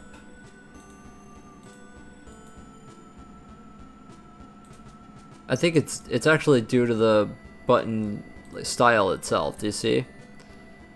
So I don't even think that that's worth worrying about. I might actually specify that those buttons just get a bit bigger then. Yeah, I stream for like 7-8 hours a day. Yeah, thanks. Thank you. The 2027 Chevy Equinox. Yeah. Fuck off. Okay. So in this case, the height needs to be, I think we just do 20 then, so that the button doesn't bug out like that. Yeah, there we go. It kind of looks stupid, but it's the only way to avoid it. It's Windows XP. Yeah, it's Windows XP Visual Studio, yeah. Does it exist? I mean, yeah. I mean, it's not like it would just like be deleted from existence. As long as you have a computer that can run Windows XP, yeah. Okay.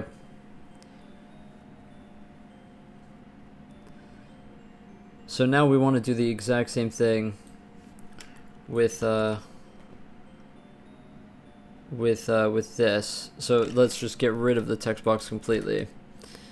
And yeah. This is an L label. Okay, so this will be the M label again. And we'll do 20 again to avoid it, and then the off. And then we're gonna use this text style, and then we also need to change the box ID to T0, which we'll set to the button itself. Okay, there we go.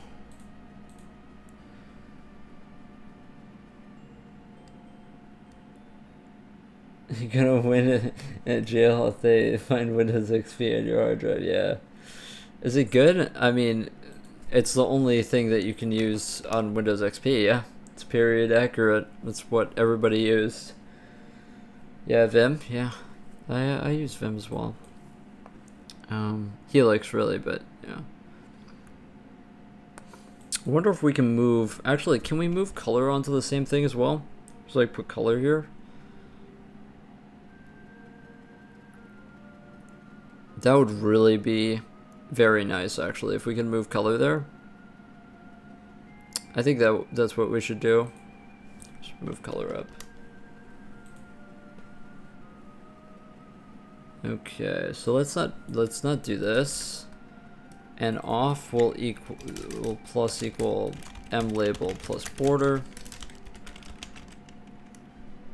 And there we go. Okay, color is over here now. That's that.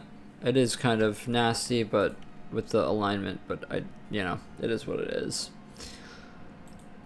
Uh,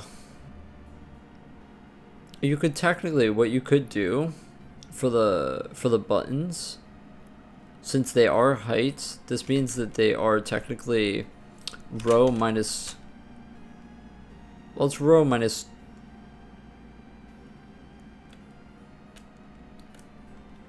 I think it's row minus 3. It's row minus 2.5 technically. But let's just do 3 to M label to 20 and row minus 3. That way they're kind of centered. See, they're kind of centered now. Okay, cool.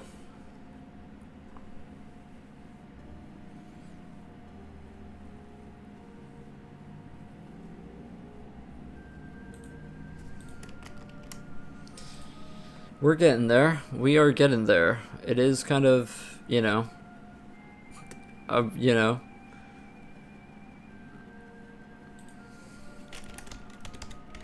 it is kind of sucky, but whatever.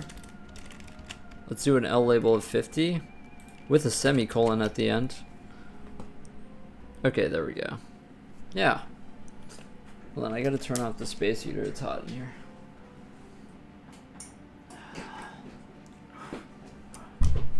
Oh, sorry, Mike. I use Vim, but I don't want. I want an IDE that doesn't turn the fan to max. Then you should look into Windows XP.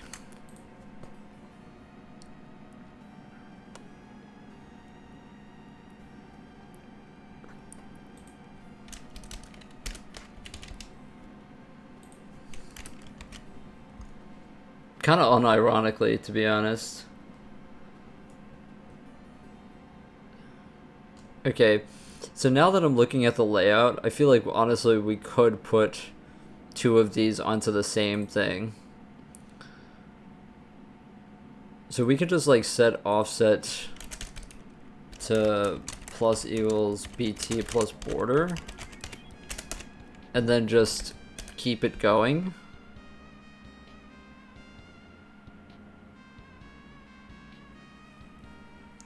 The fucked up part is that this needs to happen beforehand, so...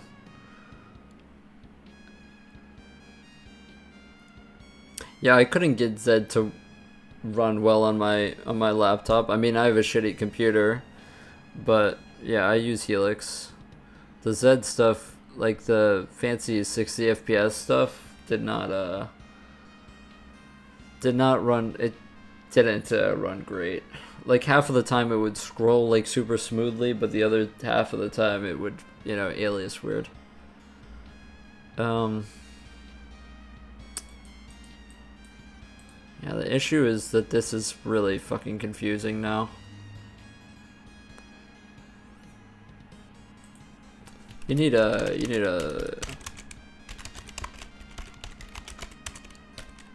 yeah. You need a placeholder because we're doing these out of order because we need to get the handle for later. So this is going to be the placeholder that you're just going to put at the beginning of this every time.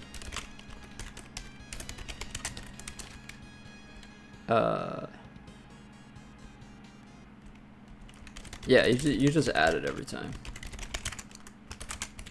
Yeah, I think so.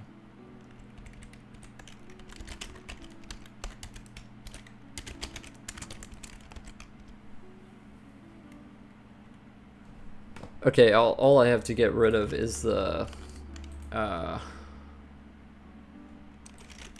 is this, but that did work, I think. Yeah, it did. There is extra space here though, which is interesting. I think I'm adding something twice after the time step name. Off equals placeholder plus border plus L label plus border. You don't need the extra border. You don't need the extra border anywhere. Yeah. Yeah. There we go. Cool. Okay, now we move this up here, and then we have tons of space. Yeah. Hi, I'm from Turkey, and I don't understand what you're trying to do right now.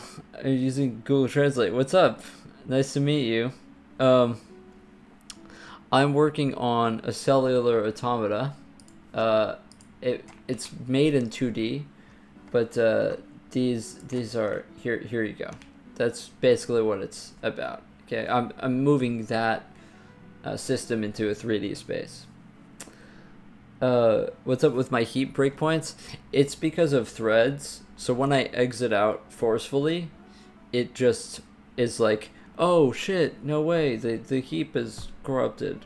When it's just because of multi-threading that, you know, I don't have it to exit out gracefully yet, just because I'm lazy. But that's all. All right, peace out. Peace out, Tavi, man. Yeah, that's a bummer. I don't know how to do it. I solved it once and then it stopped working, but yeah, I have to go back and do it. Let's move this down here. You're translating me? Oh, thanks. I appreciate that. This placeholder equals off. Get rid of this.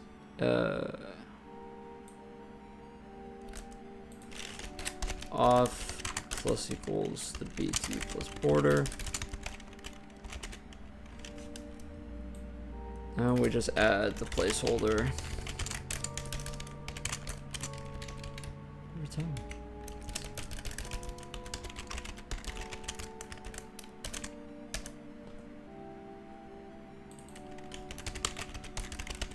Okay. There we go. Nice and tidy. Yeah, no problem. Thank you. Okay. So now we can move all of this stuff onto the same lines as well and do the same sort of thing. Just make this nice and tidy. Unfortunately, resizing the window doesn't really, you know, do anything good for us at this point, but, you know, is what it is.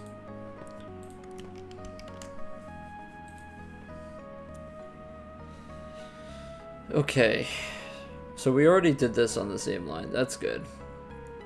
Now this stuff. So we have to move this to off. And this is going to be L label.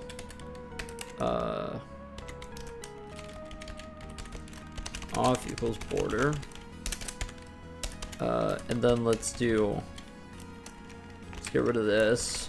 Off equals border plus L label plus border. Except, yeah, so we need to do this once again backwards. So we need to add the button plus another border for this one because it happens later in the extent. We can do an M label for this, and now off equals border plus L label plus border, and that's what this gets set to. And then this one is BT, and then here's off equals the full extent, so that's this, plus M label plus border, and there you go. Okay, so let's see how that looks. Yeah, so that goes up here. Perfect. Now we just need to move everything up, and then we'll just like go sideways.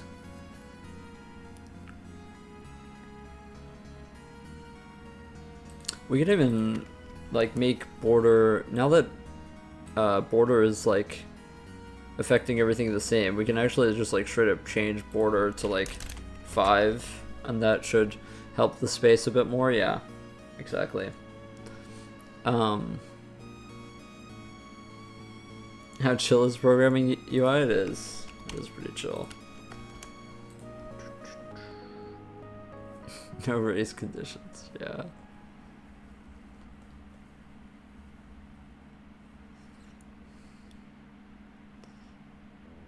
Streaming has made me, going back to streaming with a longer beard has made me very conscious of how much I stroke my beard. I don't really notice it, you know, when I'm not. But yeah, it's a real thing.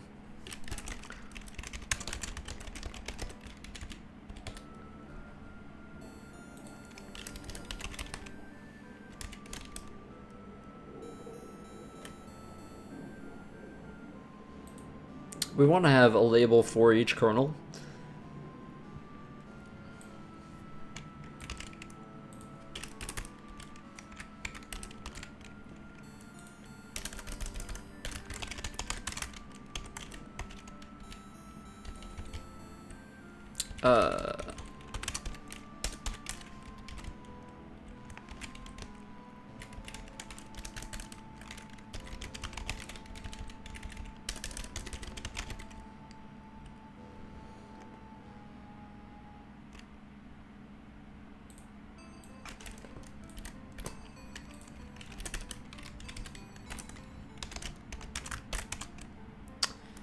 Yeah, this is gonna get painful. Okay, so off equals L label. It was border plus L label plus border plus BT plus border again.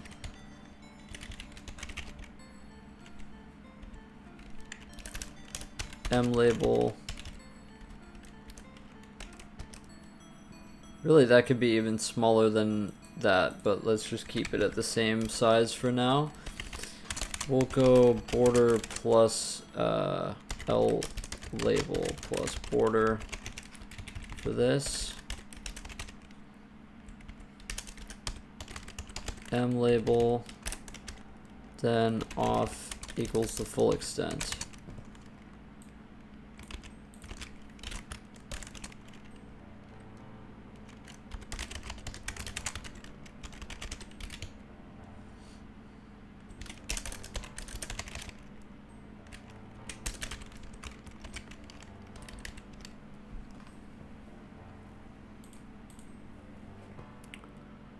Okay, so this one didn't get the correct thing, but yeah, that's correct in terms of stride. This one didn't get BT. Yeah, this one got M label instead of BT. Okay. Okay, so now we get rid of the row, and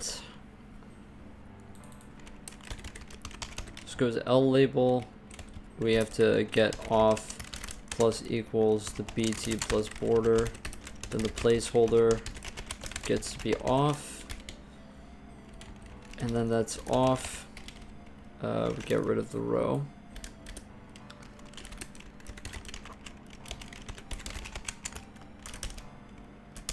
Off equals placeholder plus L label plus border.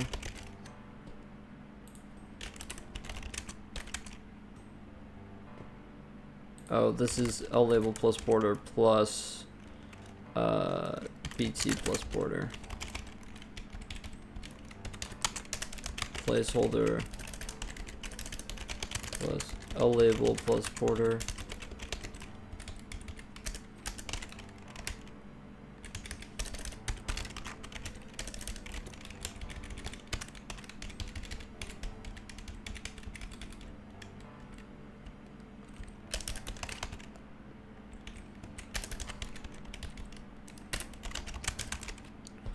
And then this is the full extent.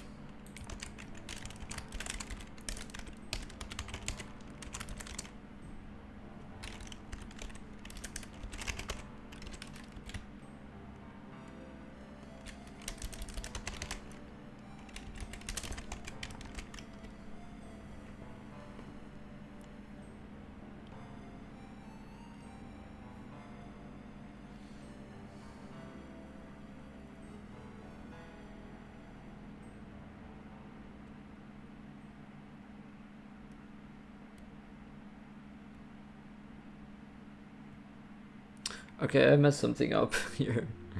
I definitely messed something up. I got rid of a row that was not meant to. I wasn't meant to get rid of this. And also this is M label placeholder plus L label plus border plus BT plus border. That should be correct.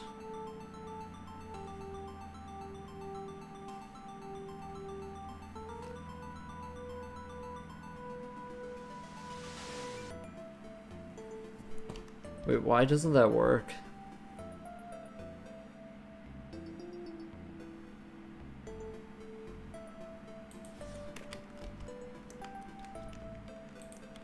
Why doesn't that work?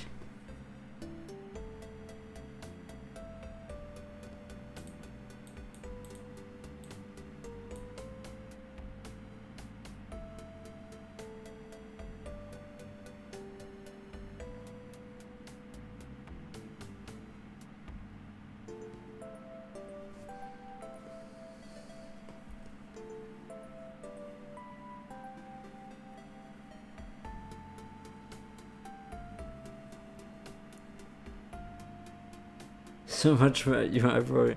It is chill. Oh, I put row here instead of off. Oh. Okay, there we go. Okay, there's just one more that we have to do, which is the M and the S here.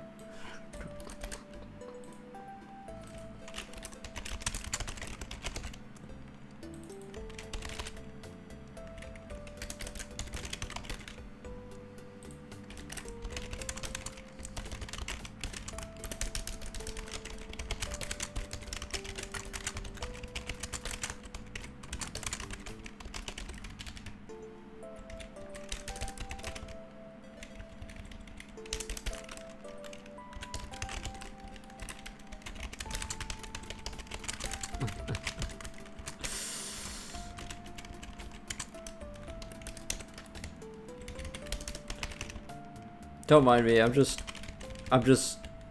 preemptively laughing at how awesome it's going to be done with this. It's just going to be awesome.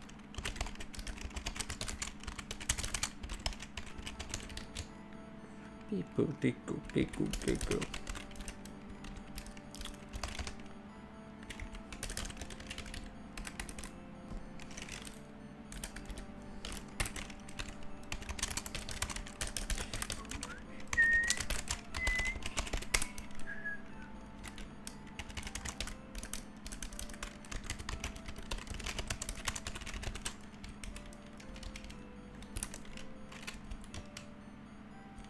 Programmer's determination, yeah.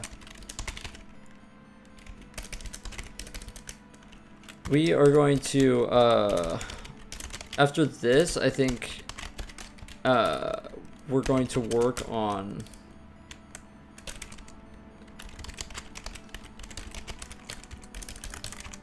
writing states out to binary, possibly. Trying some way to automate traversing the parameter space, something like that.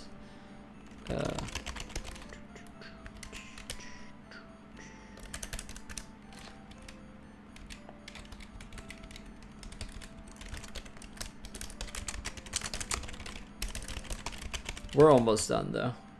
It's this, and then we have 4 more parameters, which sounds like a lot, but it's not that bad. Now that I have everything down in terms of the format, it's not bad.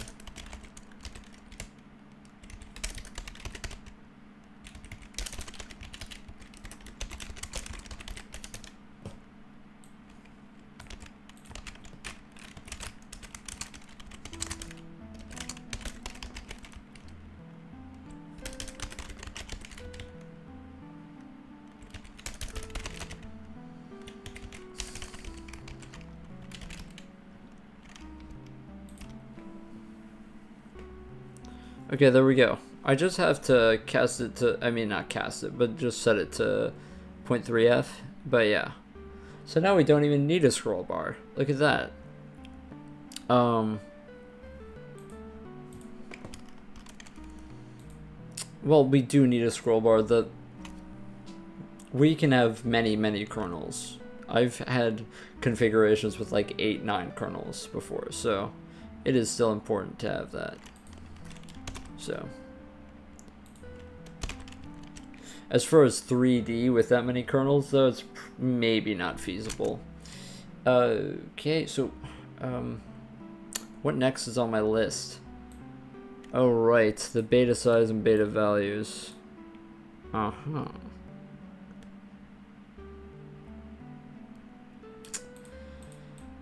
Okay, so C0 and C1.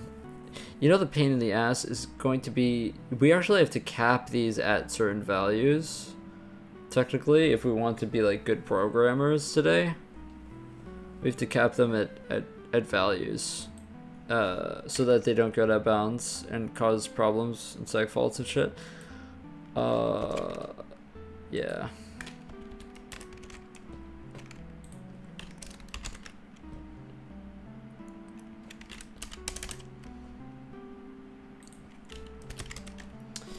Yeah, but the issue is that since we're doing it automated and we have like this, basically we have an event handler system that we've made now with these, you know, casting it to certain values and shit. Basically what I'm going to need to do is every time we make a button, we need to set a range for it. So yeah, it has to be inside of the struct. So it's kind of a pain in the ass, to be honest.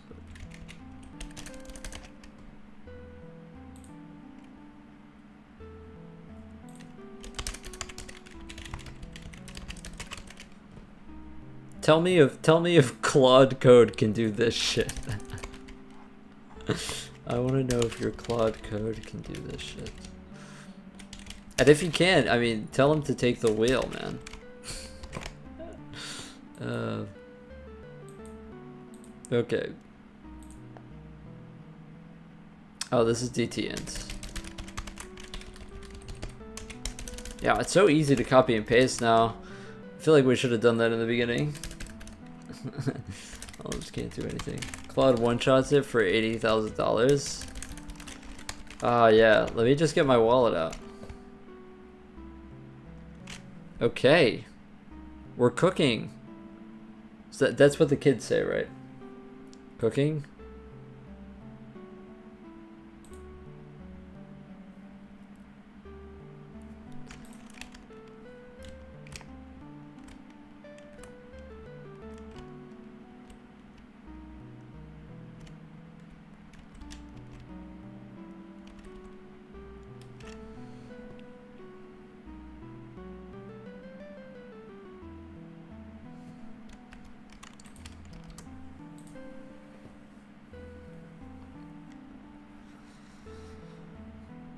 Okay, I mean, that's pretty much the UI. Now we have to do beta size of values. 20k, yeah, fuck. Yeah. So the tricky thing about beta size and compile and the values is that it's another array. So it's actually like a nested array, which is incredibly cursed. But I don't make the rules, you know? I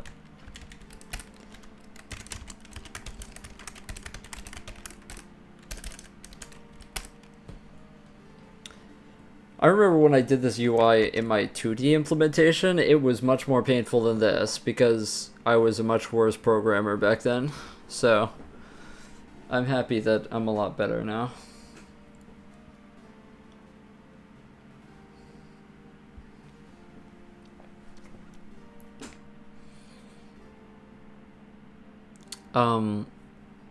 Okay.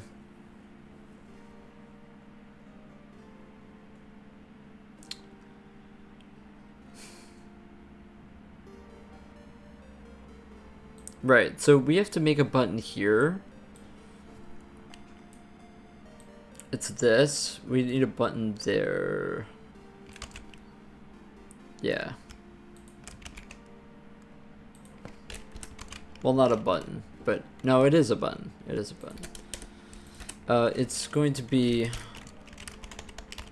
beta size. Hopefully it fits in an L label. I'm not really sure.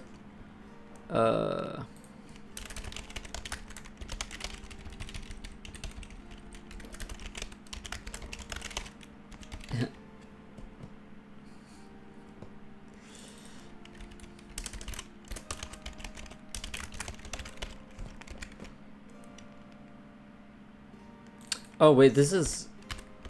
Oh shit. Some of these have decrement twice on them. I didn't really realize that.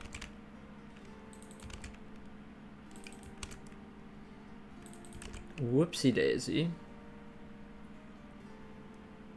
These should be fine.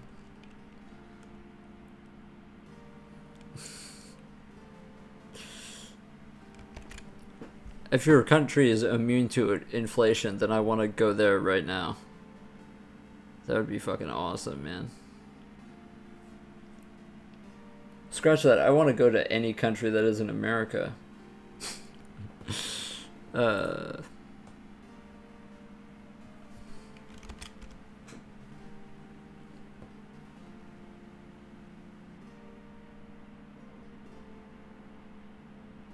so that's correct.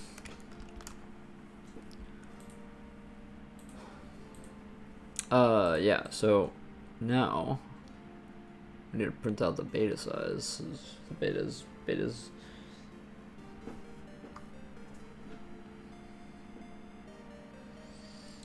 Example, Japan, look what happened to their economy now. Yeah.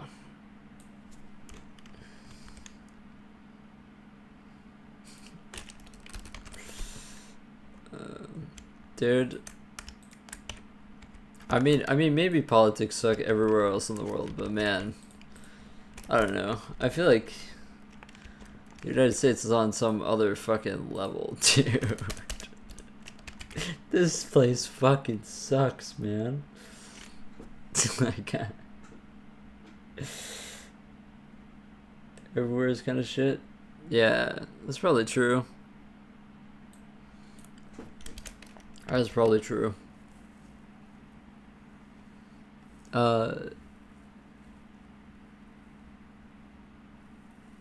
Yeah, we want to do 2 in a row, dude.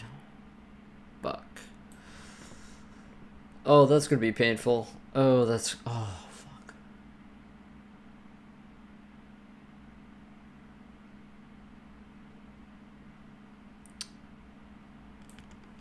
Okay, how are we gonna do this? What's the idiomatic way to do this? It's the idiomatic way to do this. Lock the fuck in. Lock in. Lock in. Okay. We are going to plus equal... Yeah. Okay. Hear me out, hear me out, hear me out. Okay. Oh. Hold on.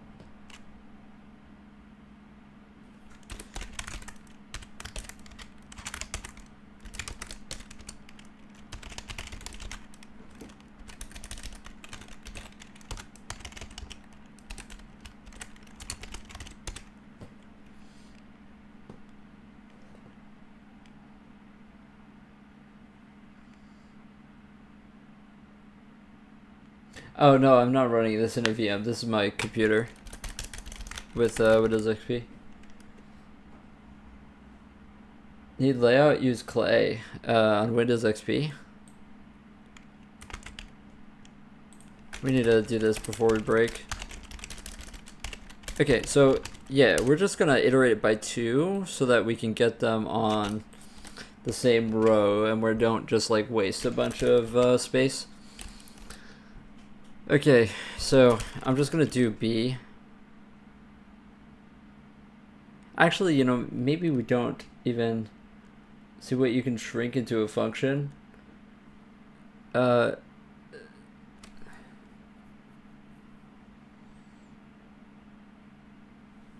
This is my event handler that I specify the type, and I specify the void pointer data that I need to bind to it, right? There are multiple places inside of here where I need to link it. I'm trying to find an example here where I need to link this text data to itself. For example, these TOs, which are these make text boxes, I need to link this from each button. This is more complicated, right? When we go to a button that needs to change the text that it has on itself, okay? So a good example of this would be here. We need a T0 that we get from our own make button and then bind it to the button itself. The effect of this is that the text on the button itself changes when we click on it. That can't be abstracted away. That can't be abstracted away. That's behavior that can't be abstracted away. Because it needs to be, outside of a function. This T0 needs to get its own make button, right? So this make button is an abstracted away thing, right? I already have this abstracted away. But there's behavior that needs to happen outside of that function to link the scriptable events to the button. Yeah, I mean, I could make a macro. I could make a macro.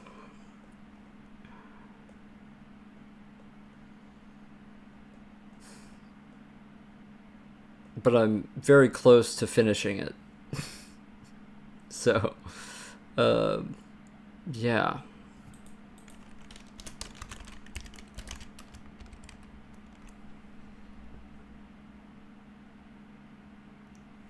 Yeah, I mean, so the thing is that all of this is, I'm not going to explain it right now, but the M labels and the L labels need to be certain sizes, right? There's really no way for me to do that without making it a macro that's, for each of these, right? Because the design of these is specific based on the portion, right?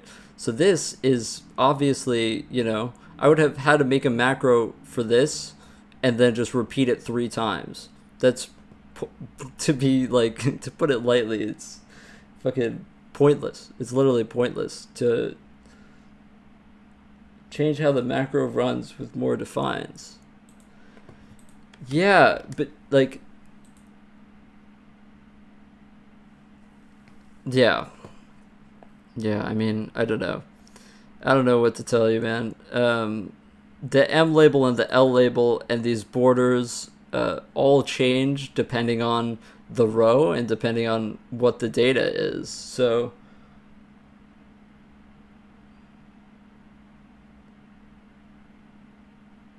put that define in another define. Put a define before each macro invocation. Yeah, I mean, I've never done that, to be honest.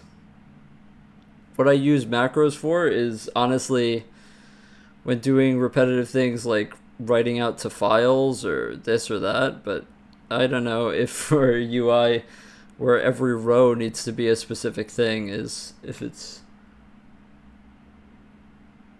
I don't know. I don't know about that, man.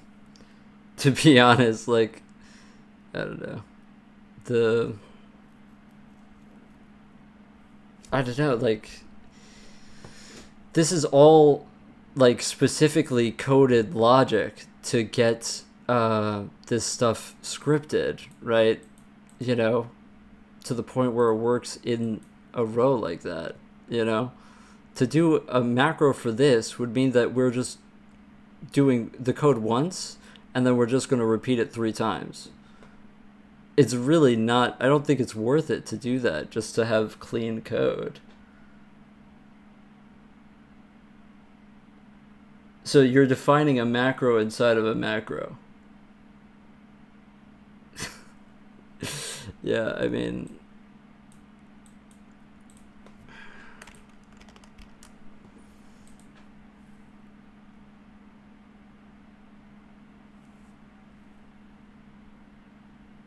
yeah, I don't know, man. I don't know.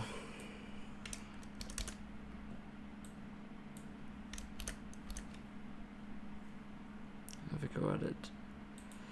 Yeah, I'll have a go at making a macro instead of a macro later.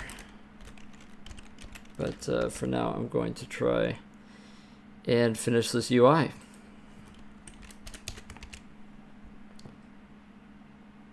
This is going to be. This has to be. Yeah. This one doesn't have a label.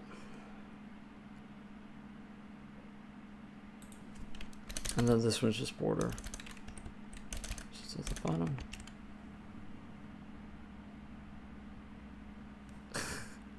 Yeah. This is going to be the L label plus the border plus the BT plus border. Yeah. That should be it. Let me see. Okay,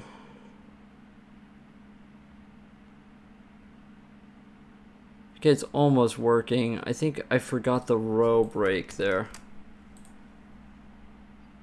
Yeah. Alright, there's a row break here.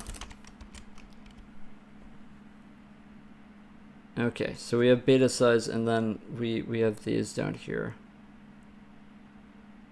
Oh, but we need the row break at the end, right? So beta size, I wonder why beta size is at 3 when it, maybe it is at 3 for those. Okay.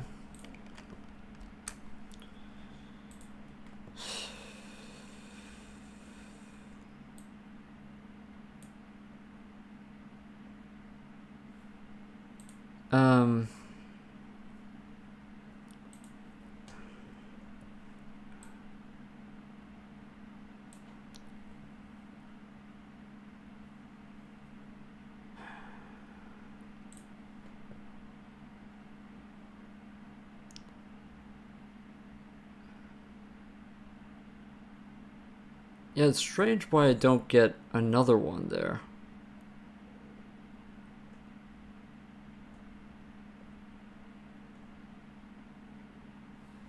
That is strange. Hold on, let me look at this again.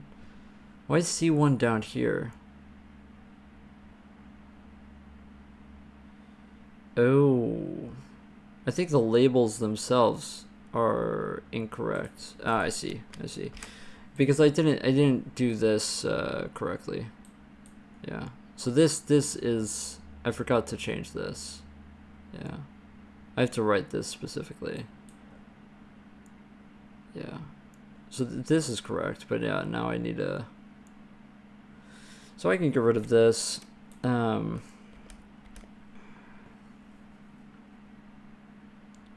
It does not need an L label. It's just going to be the. It just needs to be the BT plus border, and that's going to be a float for.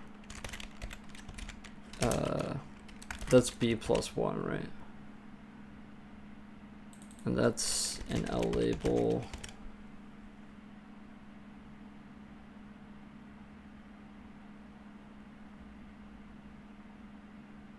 Right, and then this one's just going to be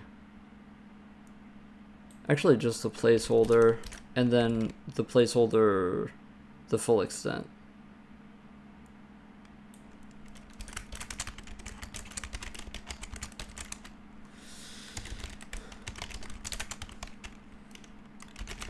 Okay.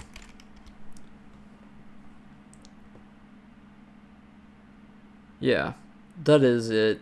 I mean, I think we could push 3 onto the line if we want to be completely efficient with it.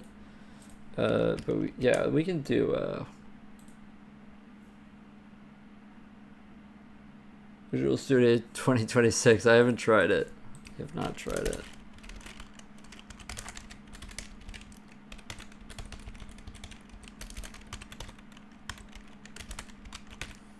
Yeah, let's do 3 on a line.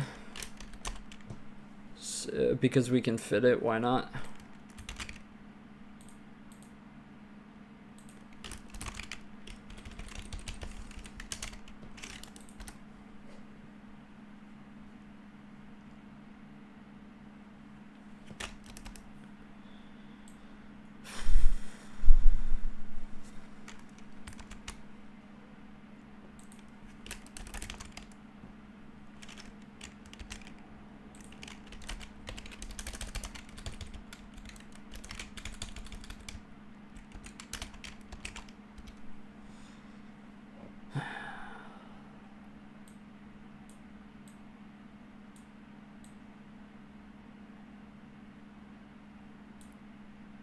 Okay, so I need to, on beta size, resize, we need to also have a resize argument on the buttons.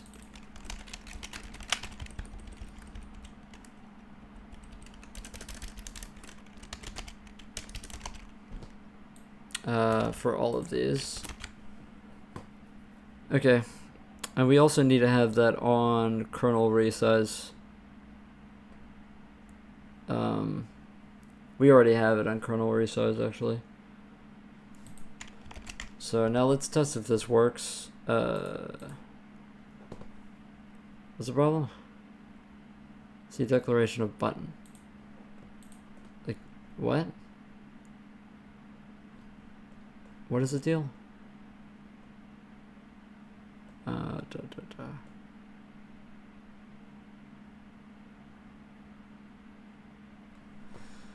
Okay. Dot resize is not a. Oh, wait. Did I just? Oh, it's redraw. What am? Yeah, it's redraw. What am I talking about?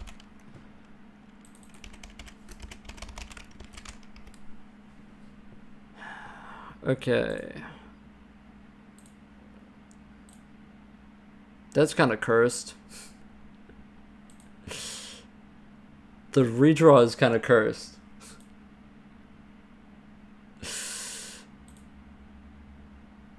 Okay. Okay, yeah, four kernels. It didn't like us going to 4 kernels.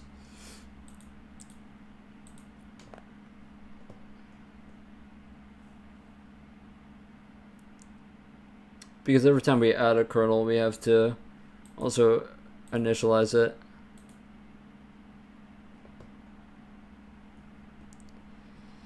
Yeah, we could have on buttons a secondary callback, which might actually be necessary for it to have a second callback. Because, for example, when we resize the amount of kernels, we need to also init kernel, or else we segfault like that.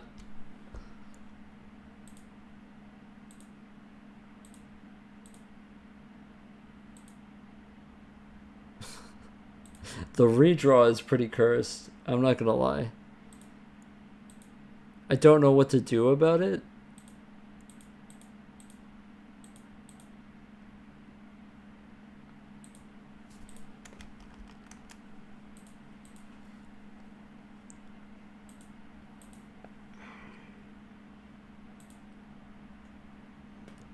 I don't know what to do.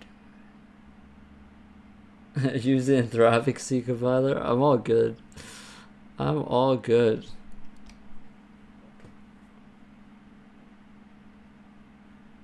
Yeah, I need to change those. Those betas are ints for whatever reason. I put them as ints.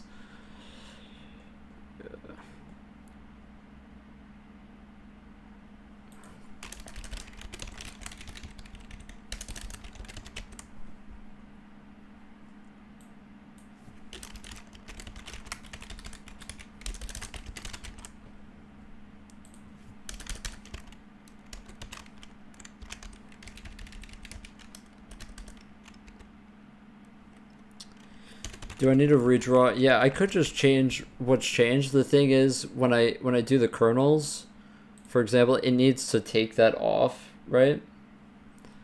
So it's kind of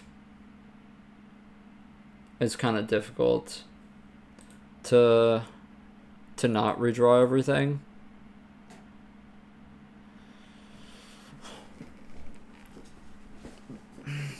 Like, I could technically just redraw what's changed, but then it would require another callback. Like, I could technically have it on a button that when I do this, it has a callback to, just draw what changed. But that's, like, a pain in the ass. Like, obviously with these things, it doesn't matter, because we don't have to change anything, but it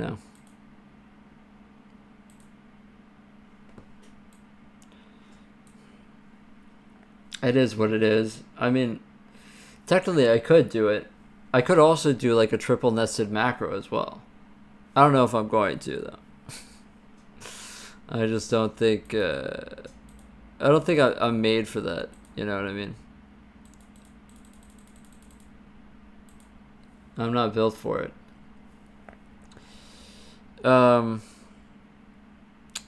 Yeah, my last thing that I did was in my last implementation is that each kernel, right, had a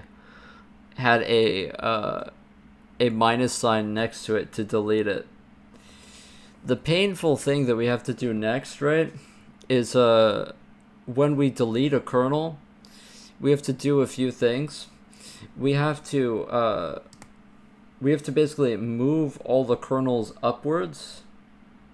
Right? So if you delete this kernel, we have to basically shift all the other kernels upwards. That's something that needs to happen.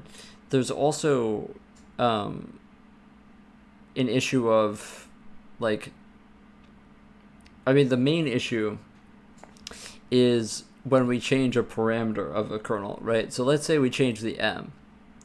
Well, we didn't actually change the M of that kernel because if we change the M of that kernel, we actually need to recompute the kernel. And so we don't have that capability yet, So that's a pain. So yeah, what probably has to happen is that we need to have another callback on each button that basically says what we need to do. The issue is, like, let's say we do this, right? Now we need to recompute this kernel, right? How do we know which kernel to recompute? How do we know that? Well, we don't, and that's the problem. So to link a kernel to a button and then, basically have that in the callback, right? We would need to expand our struct, and that's what we need to do, right?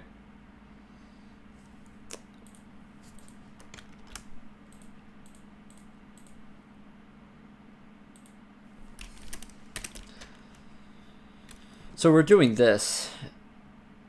Is it morning here? No, it's 4:30. It's 4:30. This is gonna suck.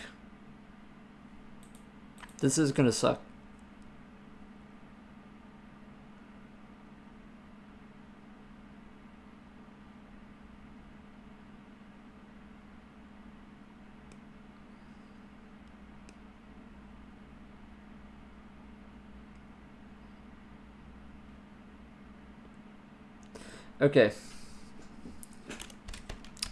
So two things we need to do on a button. We need to put an FN for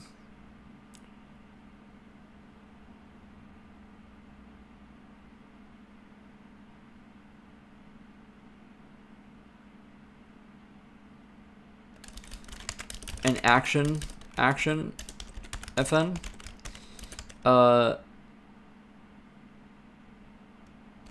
and it will take in a void pointer. That void pointer will be action data, and we will have it as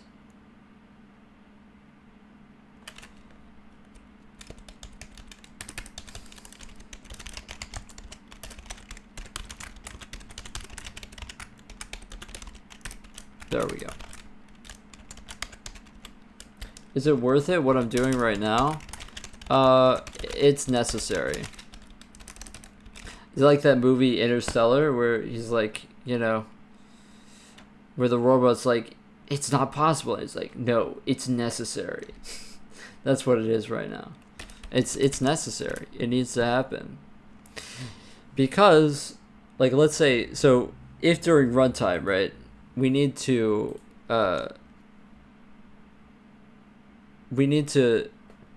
you know, change a kernel, right? And let's say we want to change the radius, okay? I pre-compute the FFTs for the kernels, okay? So what then needs to happen, right? We need to identify the kernel that we just changed and then recompute the kernel FFT and do it again, okay?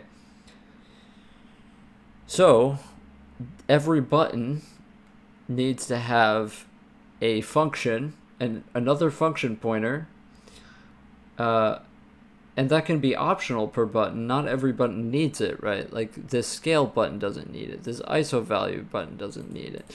But these need it because they need to do something else other than just increment a global number. Because, yeah.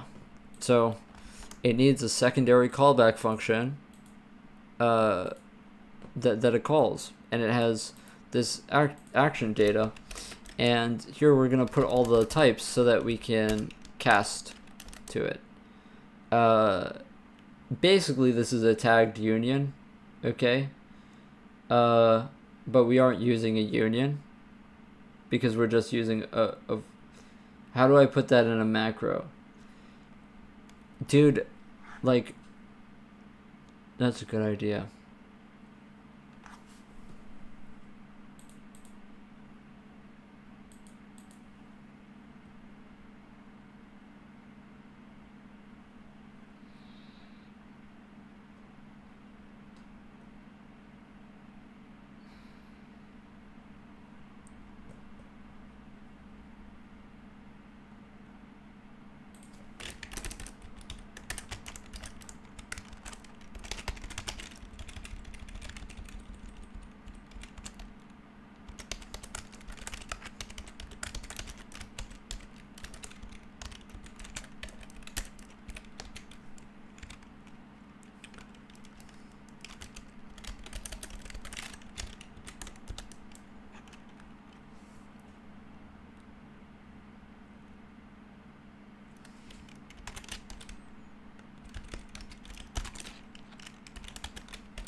Alright, peace out, Za. Why don't I make a tournament match between my chess engine and other companies' AI models? Because they use neural networks and mine uses a handcrafted evaluation.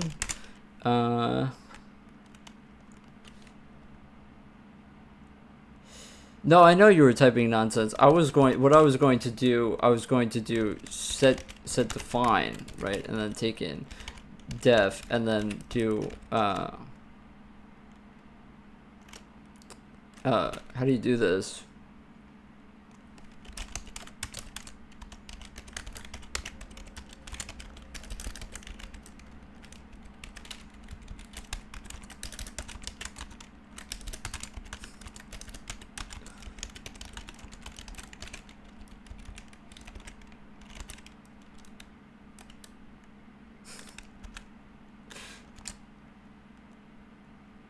Is this the idiomatic pattern? What's my engine's name? My chess engine, Sarah. I'm on the real Windows XP, yeah. No, we aren't going to do this. We are going to do. No, I was just figuring out a way to make a joke, but I'm not funny enough to make the joke, I guess.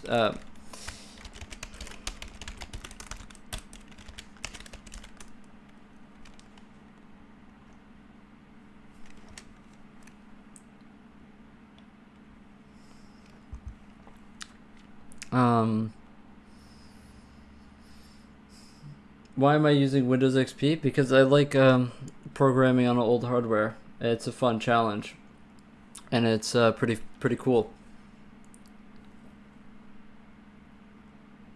It's pretty cool. What else am I going to need other than kernel?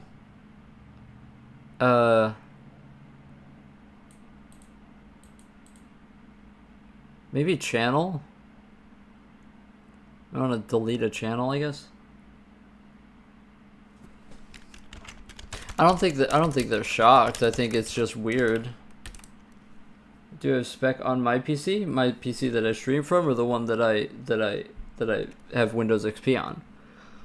One that I have Windows XP on.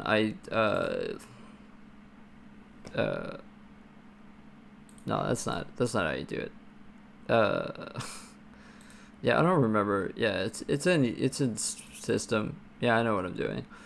I got this, which is a newer processor, but the fact that this has,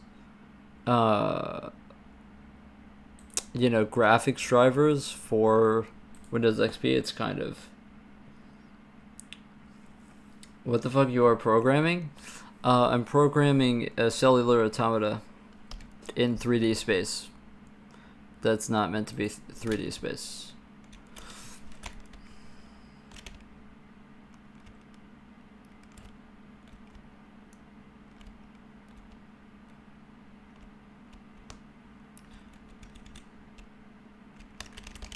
It's not like the most period accurate Windows XP machine, but it's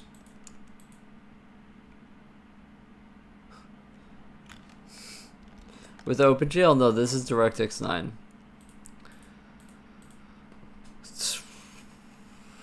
Yeah, sorry if the code makes you mad. I can't help it. I'm just, bad at coding or whatever. Where am I from? I'm from New York, but don't live there right now. Okay, so I need to, when we make a button, we need the opportunity to put in a action function, because this is necessary for reasons. Yeah, and we'll be able to bind it here. Yeah. Yeah, action bind. Yeah. So very simply, we can just set it here. What I'm doing right now, if you're wondering, I'm making the UI, and I have to make callbacks that do specific things, and most importantly, I need to make callbacks that call another callback if necessary, is what we're doing.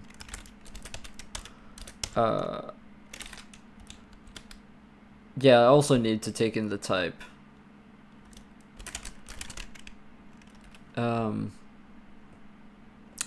I called it action bind.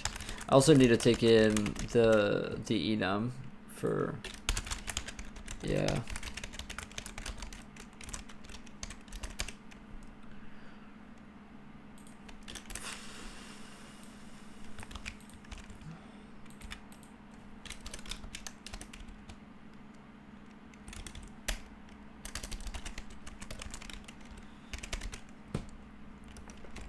Okay, so that's not fine.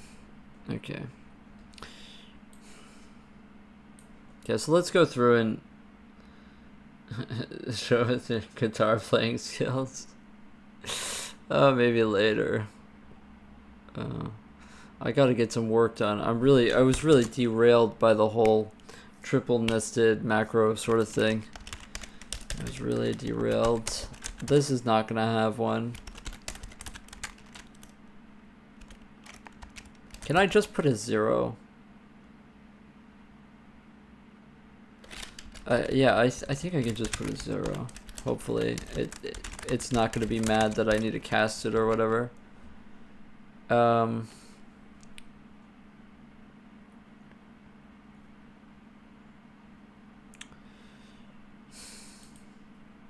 Yeah, I need to think like which ones need a secondary function. I don't think this does either.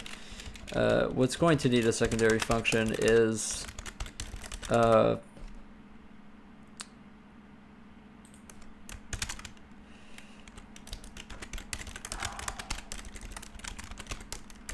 it's just the other stuff at with the channels and the.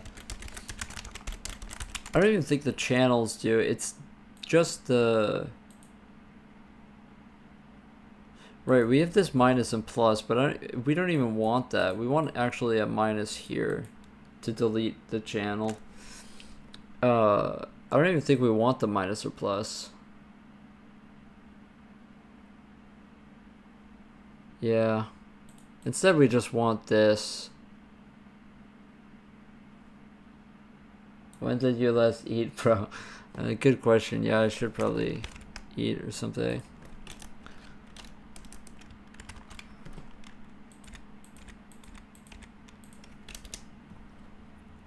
So this is still going to be L label plus border.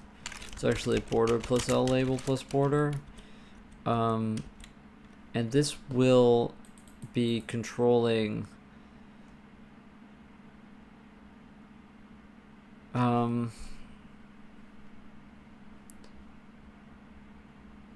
yeah, the thing is this actually has to be in null.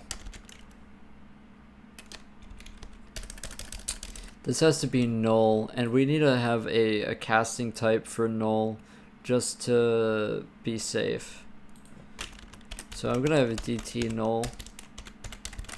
And that will make it so that we just call the other action function instead. Because, yeah. Or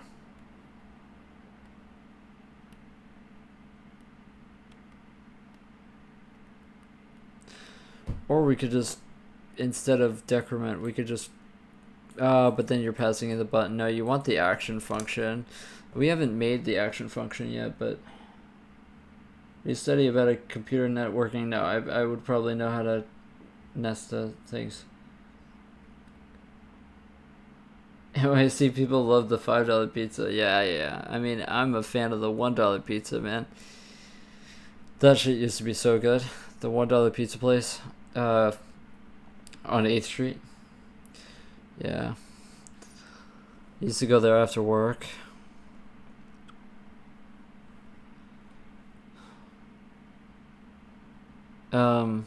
Yeah, so we're getting rid of these. Yeah. We will keep this, but yeah. Okay, so let's make the action function, actually. That's what we need to do.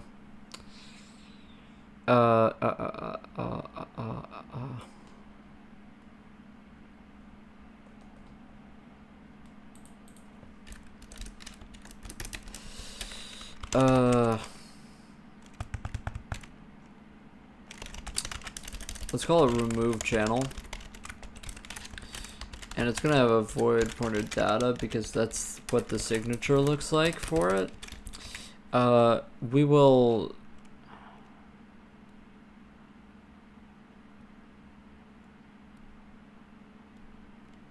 Yeah.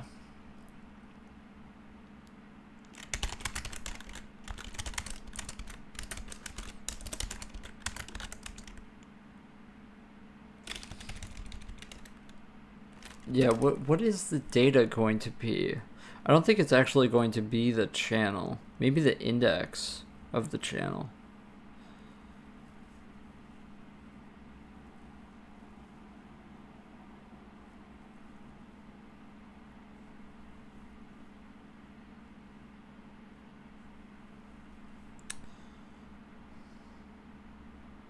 Because I don't actually know what the index is from within the channel. Yeah, but the difficulty with that is now, how do I... Oh my god. I'm gonna make this so fucking complicated. Yeah.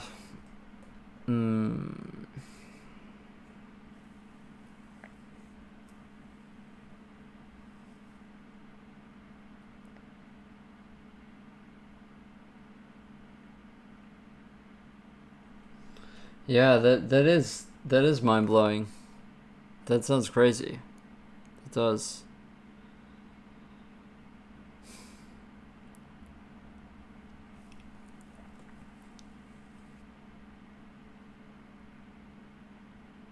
Yeah, the problem is that this doesn't live in memory. That's the problem. And so giving it a pointer to this is obviously not going to work. And yeah.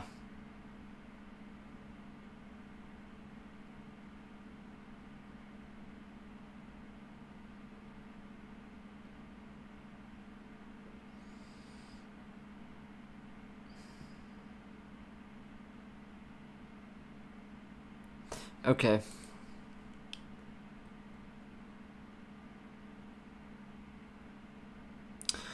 To avoid allocating it, what I'm going to do...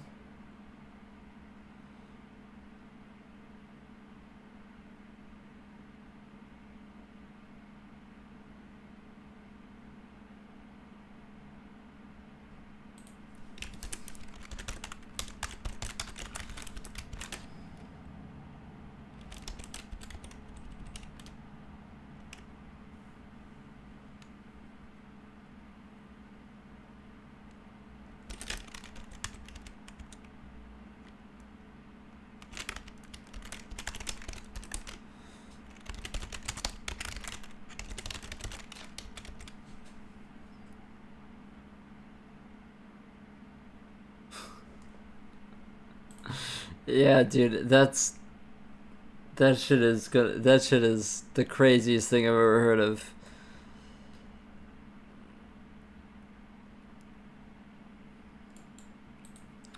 I try my best not to be mean. I try my absolute best not to be mean. Like, I really do. I try, so, you know. It's just... It's fucking hard, man. It's just hard. It is really hard not to be mean. You know. It's fucking so hard, man. Okay, we're just gonna do that, and this will just be a special case thing where it's gonna have an action function of remove channel, but we can't actually have any pointer to data, or any of that. What we have to do instead is I'm just going to set it here. The ex int in the union is going to equal I, and that's what we're gonna use in the function. It's kind of cursed, to be honest, but it's actually like the most idiomatic way of doing it.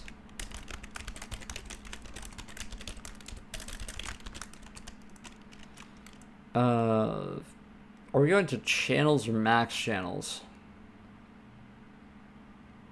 I think we go to max channels just in case.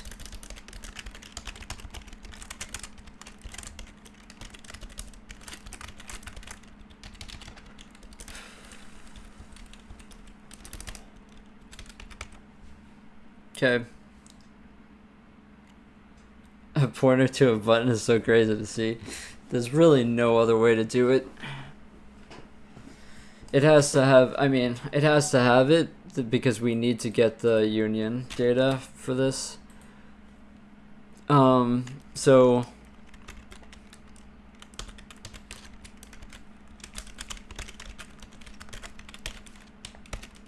that's that. Yeah. Okay. We're not actually going to be able to test that out right now because we have to refactor a bunch of other shit. But hopefully that works. Okay, asymptotic doesn't matter.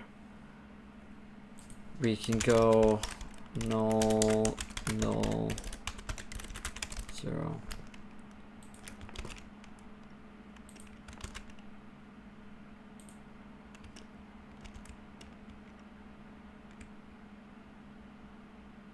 Yeah, that's fine.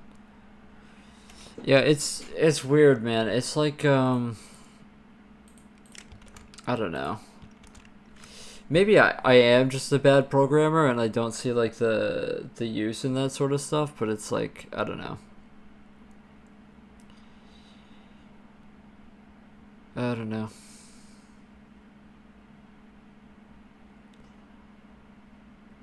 Yeah, it's the same thing with the kernel count. We actually just want to do the same exact thing.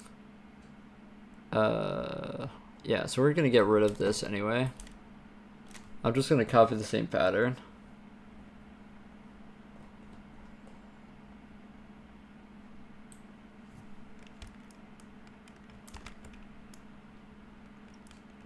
All right, good night. Have a nice night.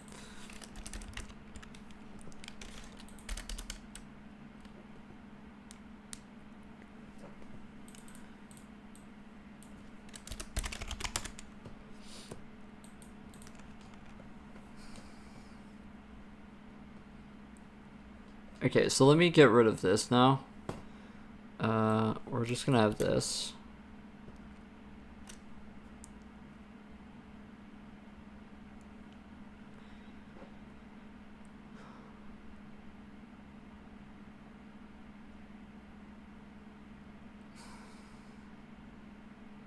What is this? Oh, this just gives the count. Yeah, that's fine.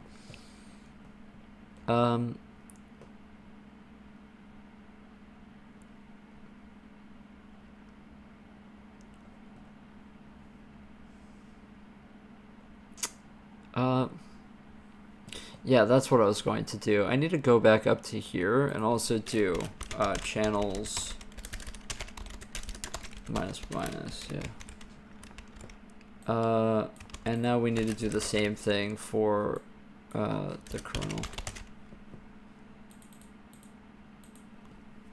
Yeah, it's actually gonna, it's gonna be the exact same thing. The issue with this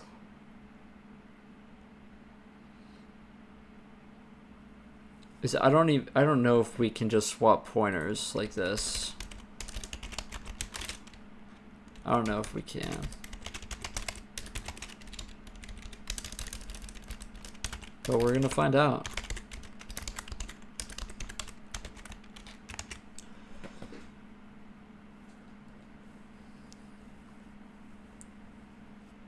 Oh yeah, we need a button to add kernels too. So maybe I shouldn't have gotten rid of that.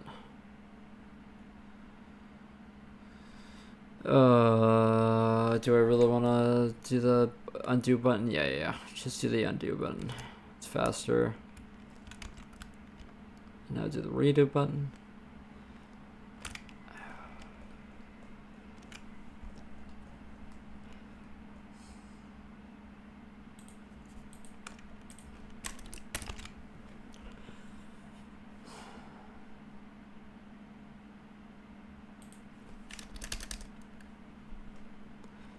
Okay.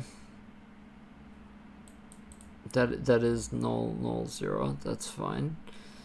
This is remove kernel. Yeah. Data is null. Yeah. And the DT is null. Yep.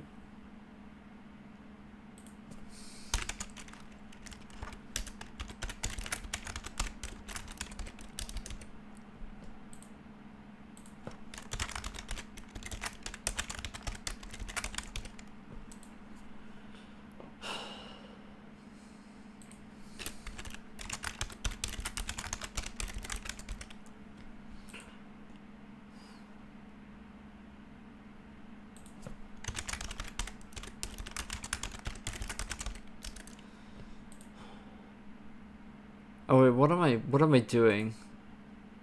This needs to be recompute kernel. That's what we were doing this for. What is that, men?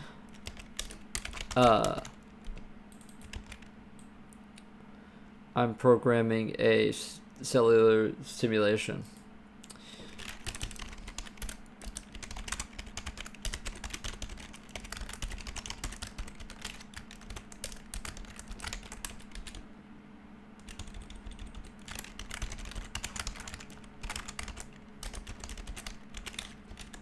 That's what I'm doing.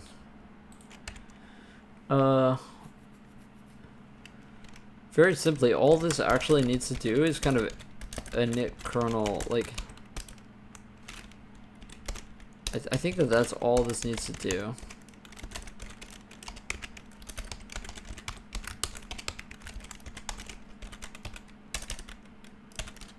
I think that's it, actually. It's like, I can inline that in a second. I just want to make sure that we keep going here.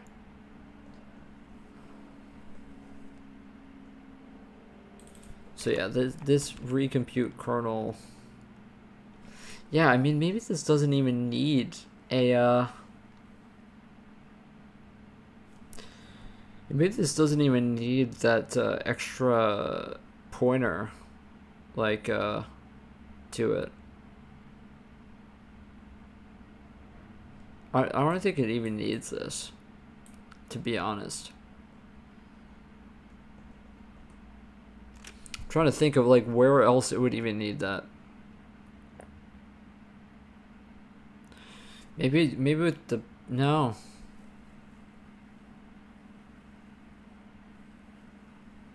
No, because the beta size is going to change regardless. Okay, so maybe we can just get rid of it. Get rid of this. We just use exint instead. Yeah, let's do that before this gets super complicated for no reason. Let's just have the extra function and we don't need the extra data pointer. It's pointless. It's pointless to have it. It's just every time we would be using that is just you know, we can use exint to derive that data based on the function. There's no need to overcomplicate it with another cast. So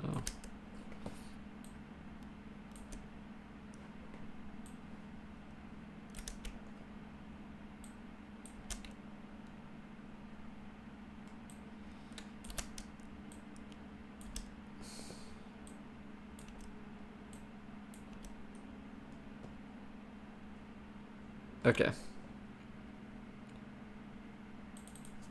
So everything just gets recompute kernel, and the exint goes to the kernel index.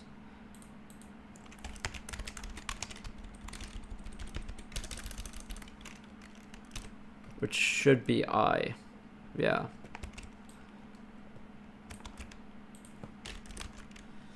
Now,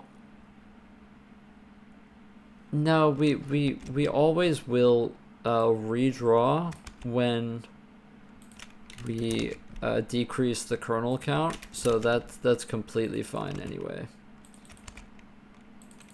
So that's fine.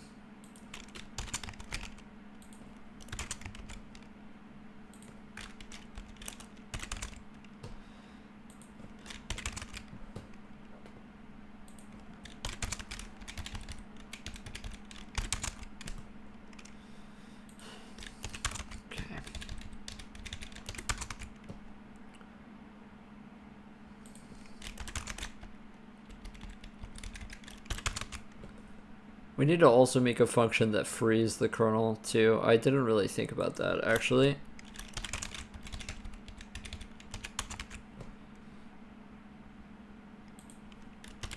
You also get kind of worried here about like that some of this stuff is actually going to happen during a simulation step, which is kind of worrying, to be honest, but I don't know what to do about that, so it's whatever. I don't really care. It is whatever.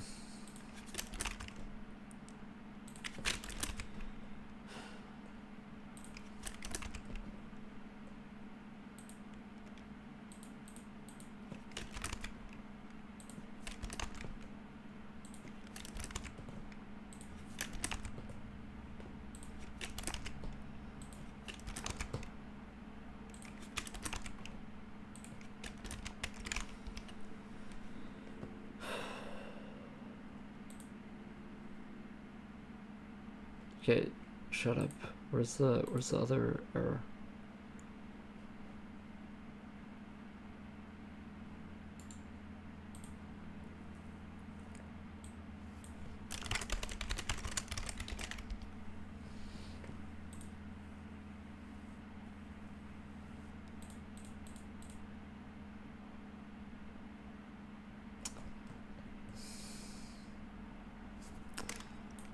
Yeah, I need to also make a function that destroys the kernel before we recompute it. That is in the file. I just don't have it included.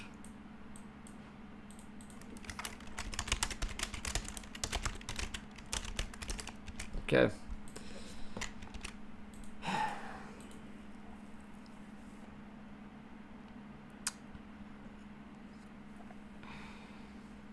I wonder if I can just do it here and get away with it.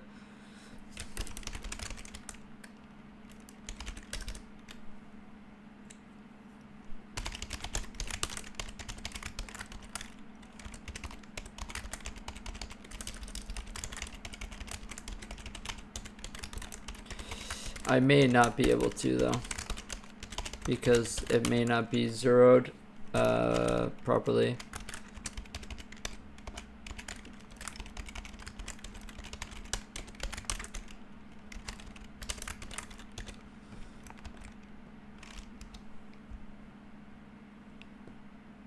Okay. We compiled. Straight deleting a kernel.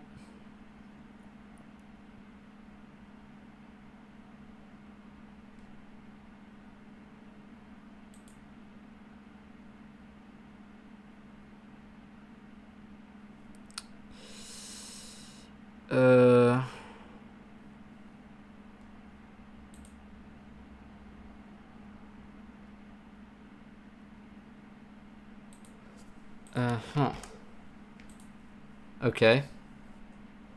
I did decrease the kernel count. Oh, that's what I didn't do. I didn't actually do the thing where it says if button redraw, but I also have to say if we have an action fn, then we need to call it.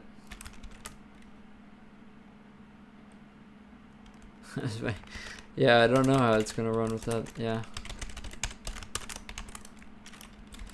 Okay, so we need to call this with the button. And we'll do that,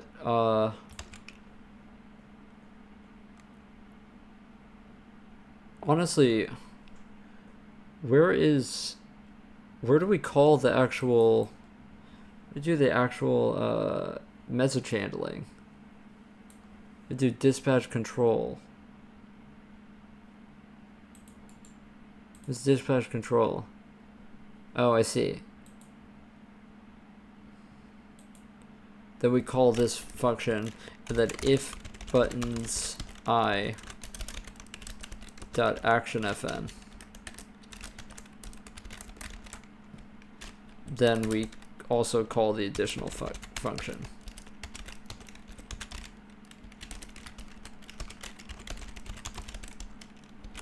Okay. Now I have to get rid of what I just did up here.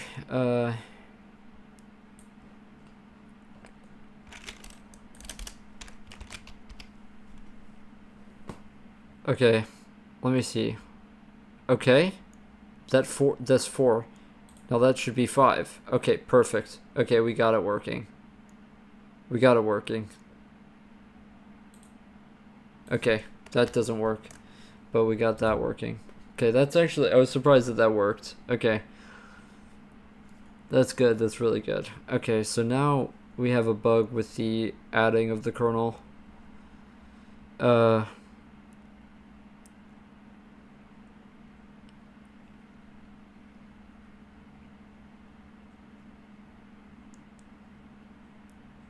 Why is that a problem, actually?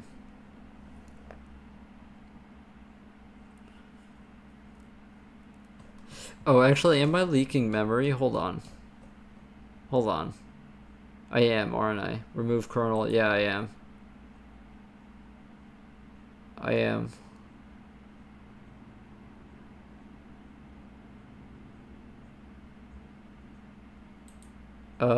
Okay. So let's make a destroy kernel function then.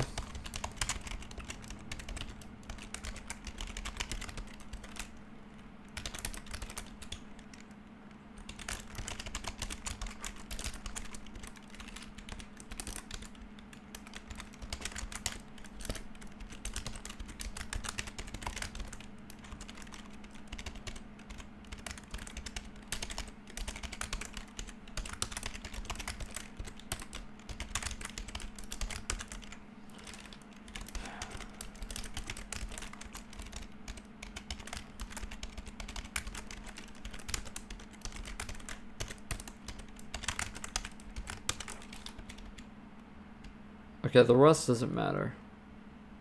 The rest does not matter.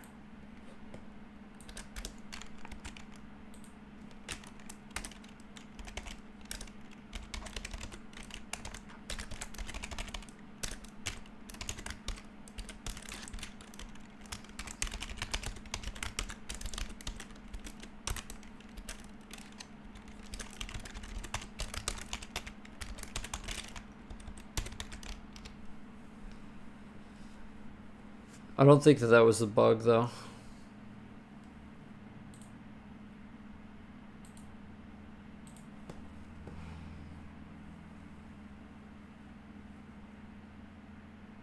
Oh, hold on.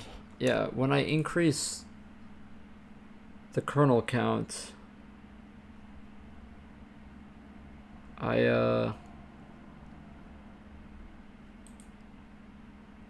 I need to also init kernel is the problem on that kernel. Okay, let's figure out how to do that. When we press plus here, we have the kernel count. We need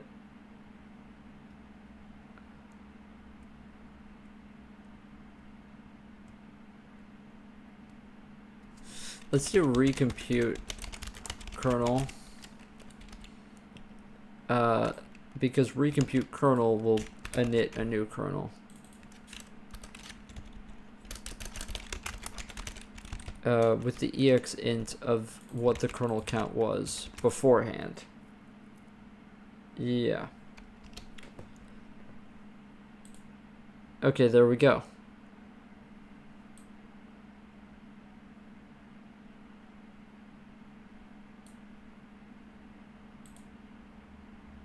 And now we can make as many kernels as we want. And delete them as well.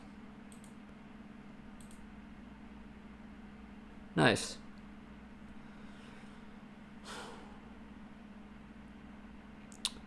This got messed up though.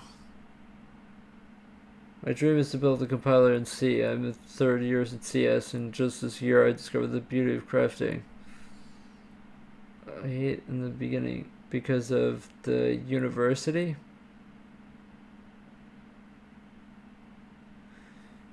Yeah, I love C. It's awesome, man. It's really sick. I don't know much about compilers though myself.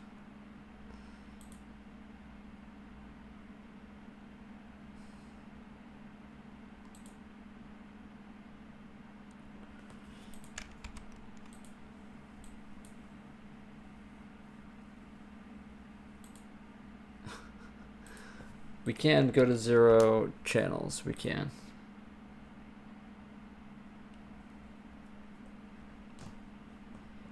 Okay, now we need a plus for the channels. But I want to make sure that this radius thing is... We got a new row here. The off doesn't get set to off. That's why. Okay, so that's good.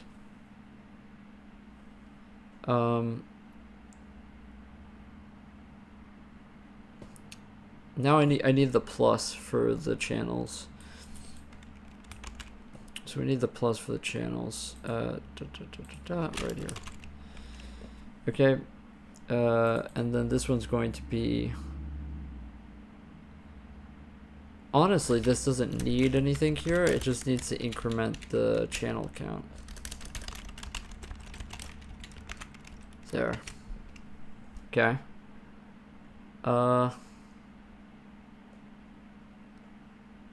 Is that it? I think that's it.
What's your guys' opinion about the market of CS?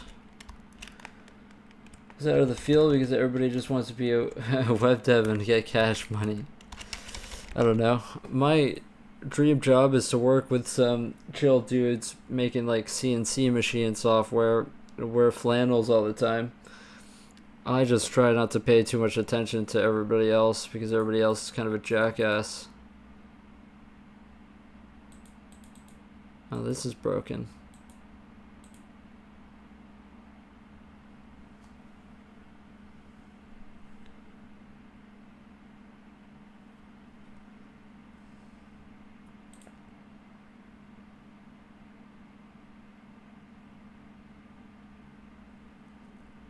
I wonder why this channel 0 gets a...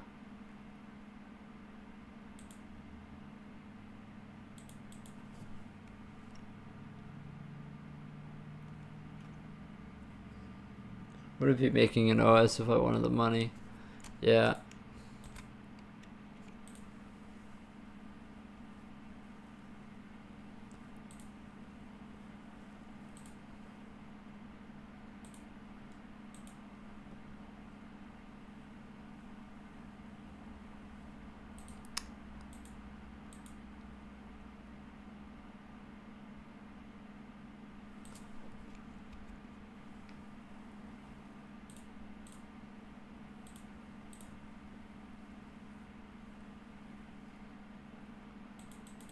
I wonder why this is...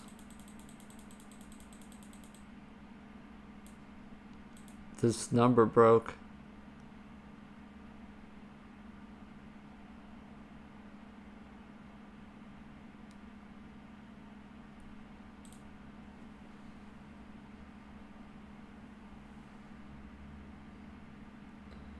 Do I make an OS? No, I don't.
Sorry, I'm just playing with it.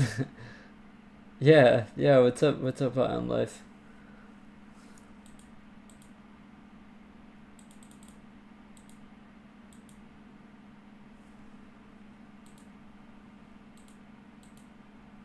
I don't know why it stopped.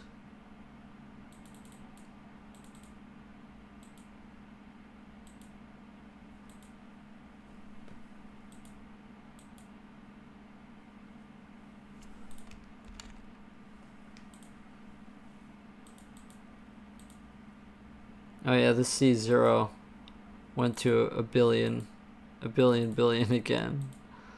I don't know why that's happening.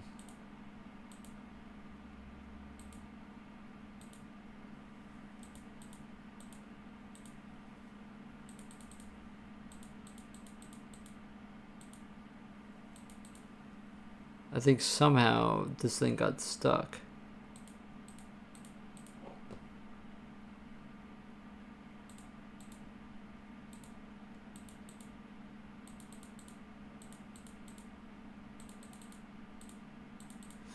Yeah, I think that this is the problem with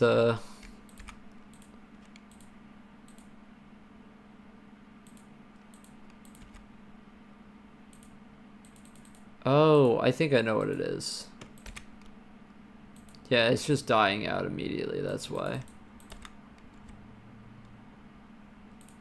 Yeah, it's because the settings were just too harsh.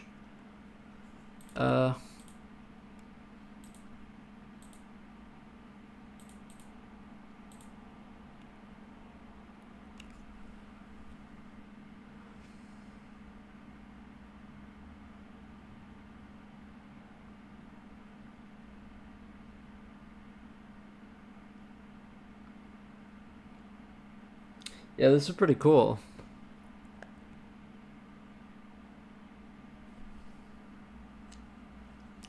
I wonder how I can parallelize it further so that it's faster. I think that's going to be what we do next. It's pretty sick to see it all come together, you know?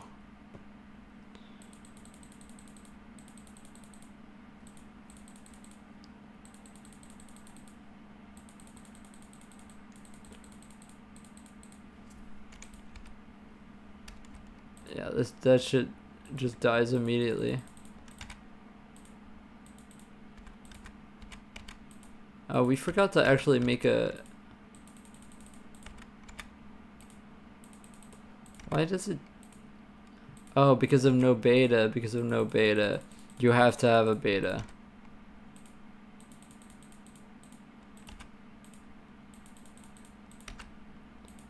Huh.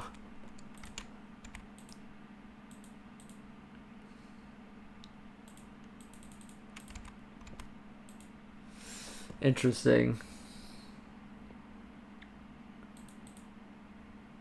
Yeah, it really doesn't like new kernels.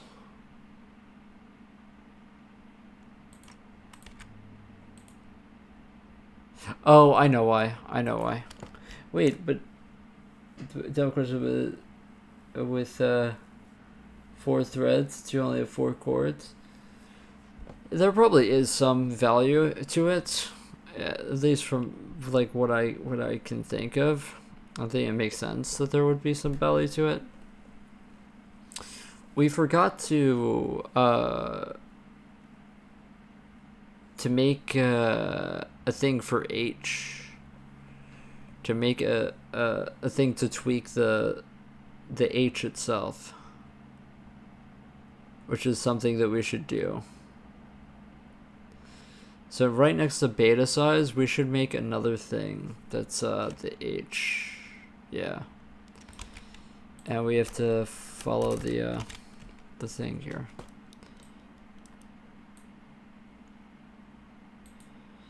Yeah. This actually, do you even need to recompute the kernel? We don't need to recompute the kernel if we change H. H is only for the weight of the kernel itself, so we don't have to change it. It's completely decoupled.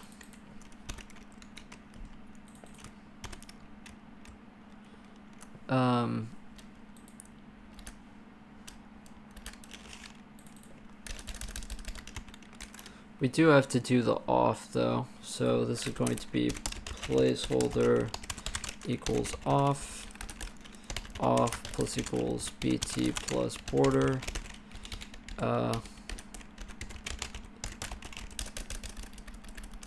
off equals placeholder plus L label. Oh, we already have this, so this is going to be placeholder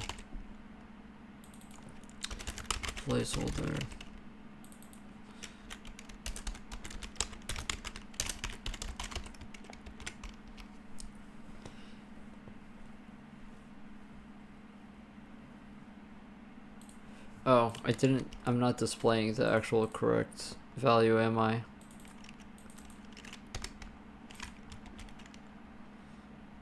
Yeah, I wonder why C0 specifically is breaking. C0 specifically is breaking. Sometimes.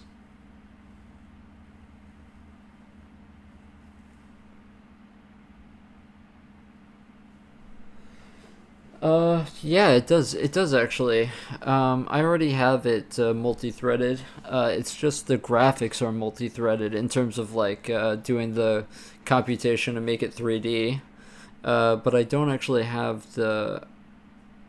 Maybe I do have it. Kind of. I call. Oh, I don't call FFTF plan with threads, but yeah, this should technically make it multi-threaded in terms of the FFTs.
So low frame rate intentional or a consequence of the hardware? It's a part of it. It's not necessarily frame rate, right? It's the simulation step rate. So it's something that I don't really have control over. Basically what happens during one step is that we have the main thread that's rendering and then the 4 threads that are computing everything. And so when they get done, we have a new simulation step. So that's why that's the frame rate, but it's not like a frame rate in a traditional sense. It's just the simulation step gets completed. Yo, what's up, Dark? Nice to see you. I've been up to, a bunch of things. I made another chess engine. Just chilling out, I'm programming on Windows XP right now, which is what I've been doing lately. We can probably optimize it to be faster, but what's happening right now is a lot of math going on behind the scenes to make it 3D specifically. I'm basically doing ISO surfaces throughout the entire volume to get it to 3D. So there's that, and then that's on top of all the FFT and kernel convolution stuff. Yeah, dude, Windows XP is so sick. So sick.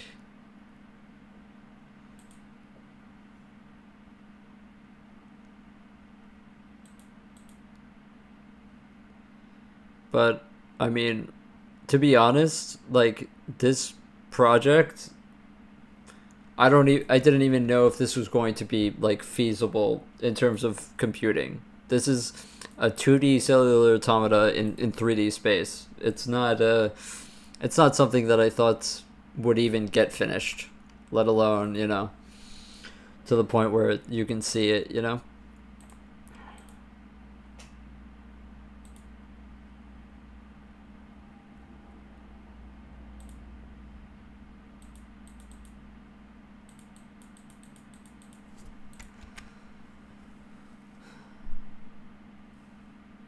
Thanks, Dark. There was a bit of pain involved in it. I do think we can make it more efficient, but I really wish we could get it to look like 2D Linear in some sense. I want to see some actual like creatures, but it's really hard to traverse the parameter space in 3D, It is really not easy to tweak things and to try and find balances in the chaos. It does look cool though, so at least it looks cool. Oh well, that's not good.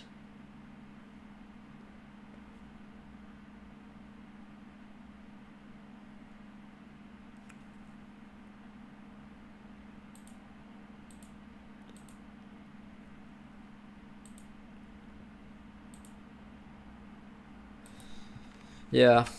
Yeah, I don't know what's next for the project. I think just like making it more efficient and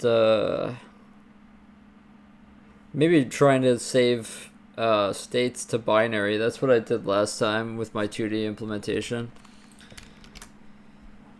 But yeah.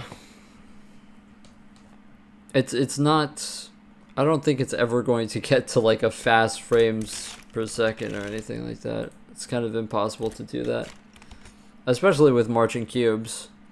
Like if I just didn't have like the 3D meshing algorithm, then it would probably be a lot faster, but it's kind of not possible. A quick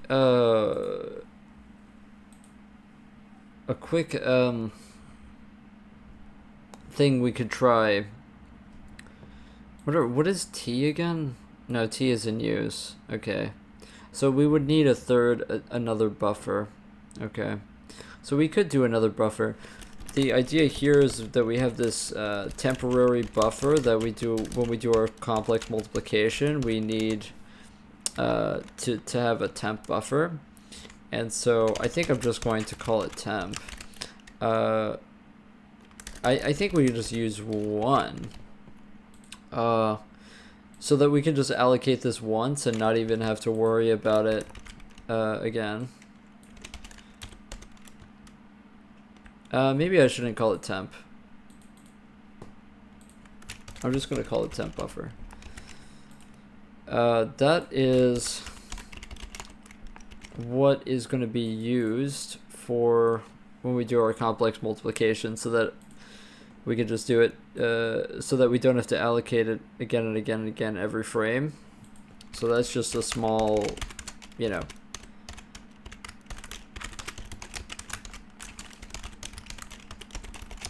a small optimization I can do right now. And so that will take the place of here, this temp, so that we don't have to allocate it. The reason why this temp exists is it's a buffer that happens between when we are translating from kernels into our weighted neighbor sums. Something else that's cool, in regular linear, what you typically have is you have 4 panels, a 4-panel display with your weighted neighbor sums, the kernel, the growth, and the regular render. In 3D, that would be really, really, really expensive to do. So I'm not sure if that's possible, but yeah. Anyway. Also, let's make sure we're using estimate for our... We are using estimate for our things. That's fine.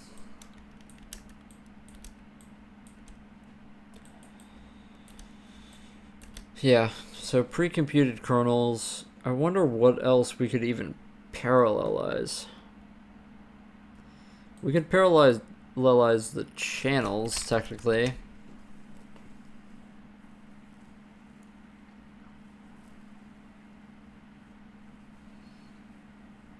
I wonder how crazy that would be. Wonder if that would be worth it.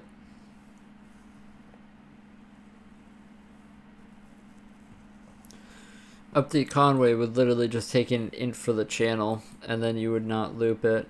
You would instead just do the thing.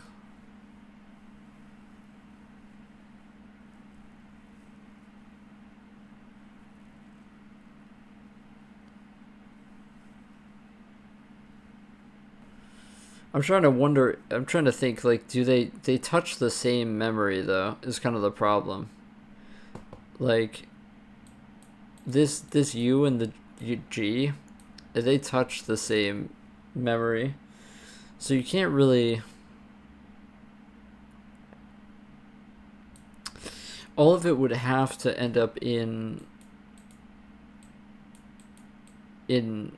mutexes anyway. Like... That's the only way it would work.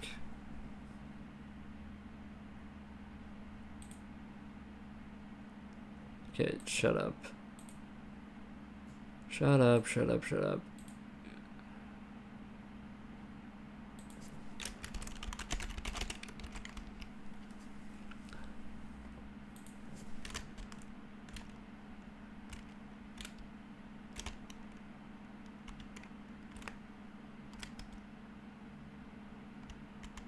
Yeah, I would love to profile this. I don't know if I can, though.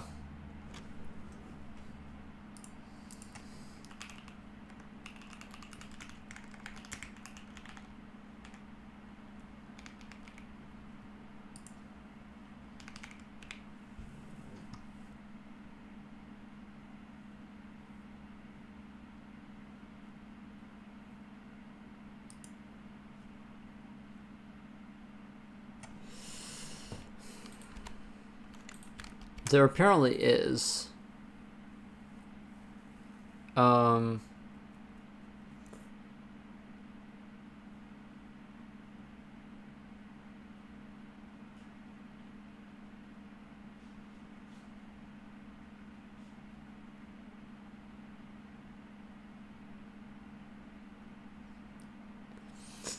It says to set your configuration to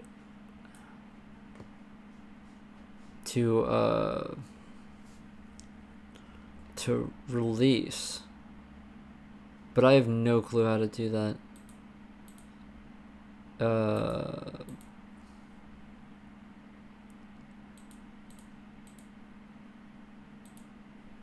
no clue.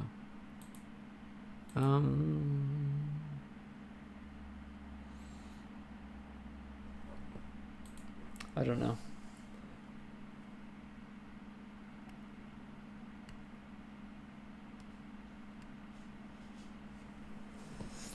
Go to the Analyze menu. Where's the Analyze menu?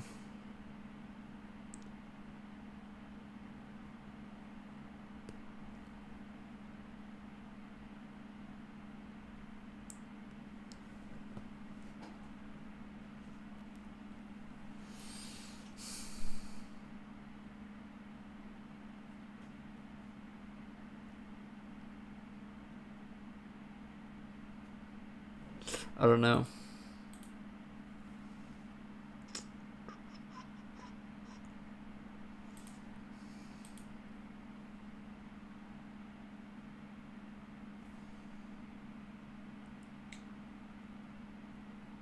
Click where it says debug. Okay.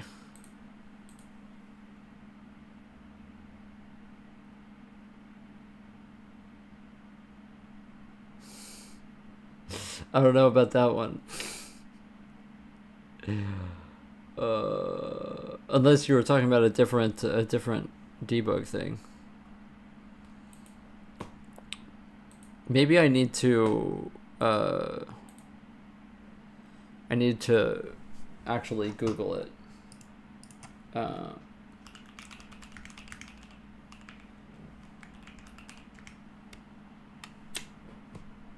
Okay, well I don't know. Maybe I'm just dumb.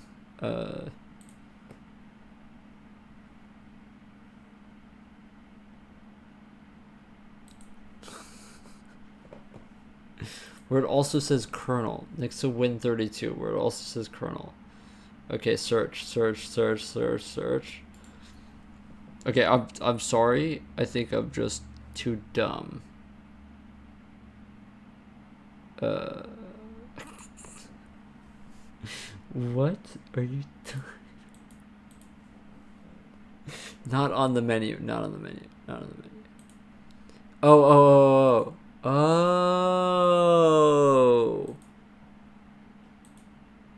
Okay, well now I feel stupid. Okay, now I feel stupid, kind of. Okay, we're in release now.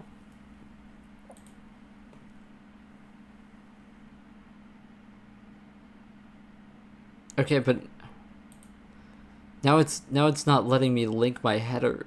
Oh my fucking god.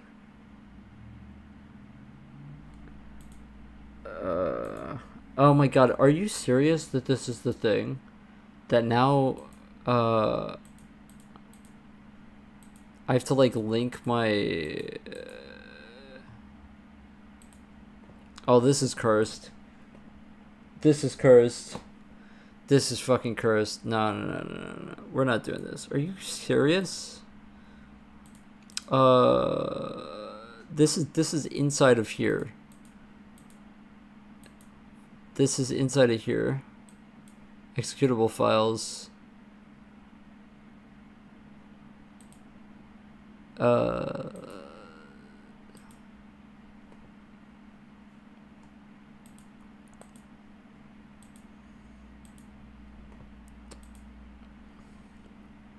I'm not gonna lie, I don't think that this is worth it.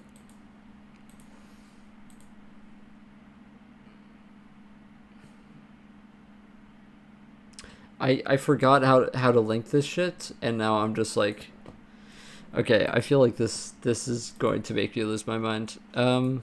It's not, I don't even think it's inside of linker though. Oh fuck, maybe it is. Wait, why? Why is that a thing? But why is that a thing? Oh, I should have put it to all configurations. Oh.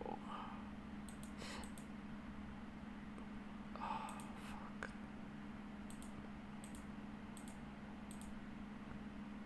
Okay, we found it. We found it.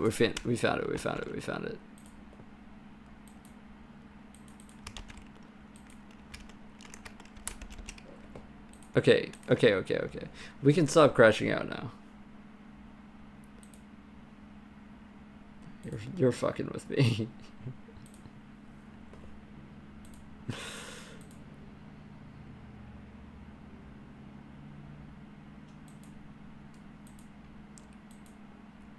Maybe I need yes, incremental linking.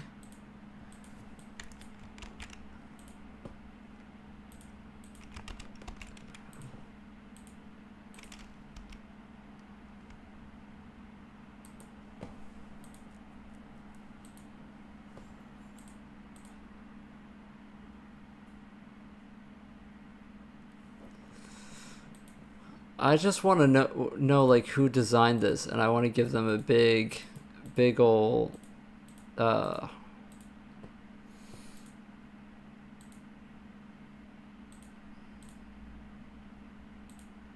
my god, additional include directories. Ah, yeah. Why didn't I think of that? Bro, like okay, dude, look how much faster this is. It's like incredibly fast.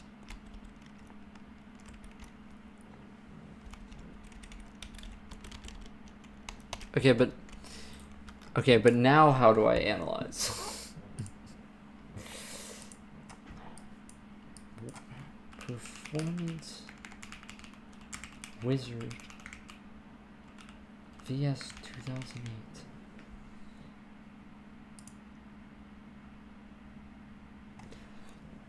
Tools, analyze.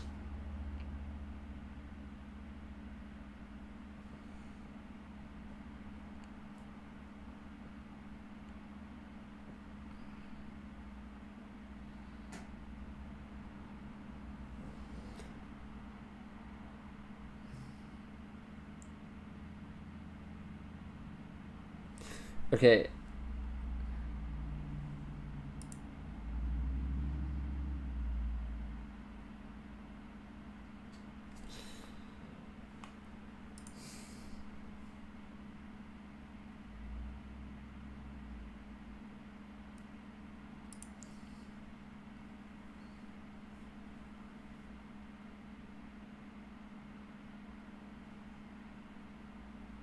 The tool is hidden under the Analyze menu. The Analyze menu.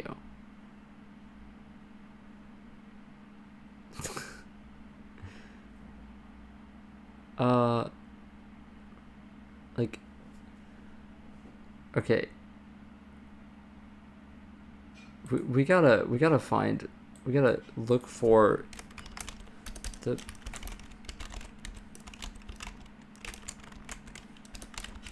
performance wizard.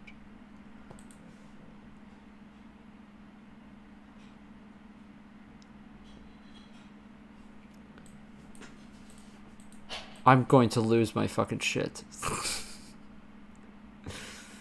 Okay, I'm about to give up, but this is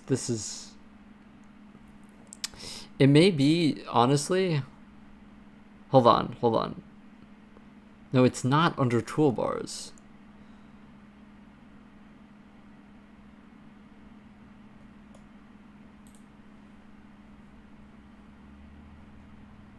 Okay, okay, I give up, I guess.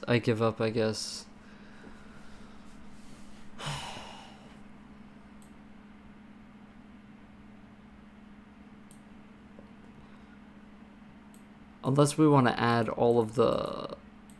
I don't know. I mean, like, at this, like, just fucking send it, man.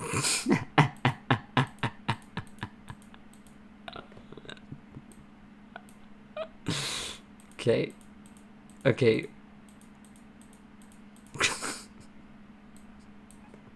Where is the analyze? Where is it?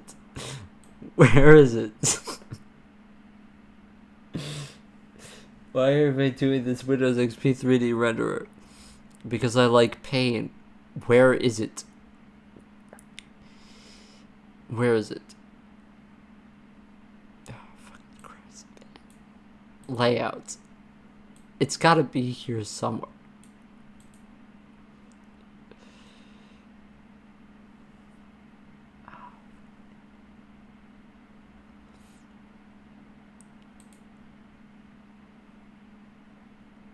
Okay, I'm starting to think that it isn't in here.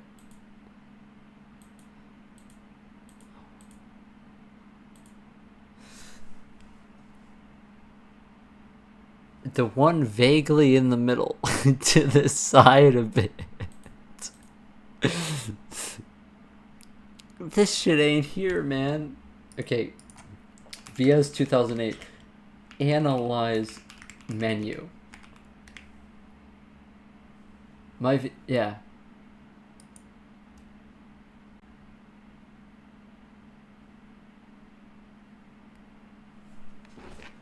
It's just not in my. It's not in my. It's not in my. It's not in my. I don't have it because I don't have. I don't have Visual Studio Team Suite. Ah, fuck you, man. How do I get rid of this shit? How do I get rid of this shit? Okay, just.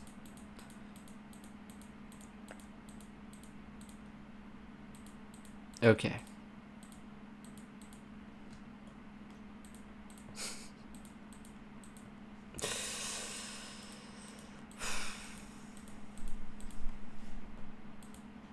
I don't know what. Okay, there it is. I had something else here. What the fuck is it? Oh, it's this. Standard. I think I had something else too. I can't really remember. Whatever. Yeah, dude. Okay, so we don't have any. Yeah, so we can't profile it. So that was really neat. Okay, I'm glad that we did that. That was really cool. Yeah, fuck yeah, man. That was sick. Okay, let's just never do that again. Okay?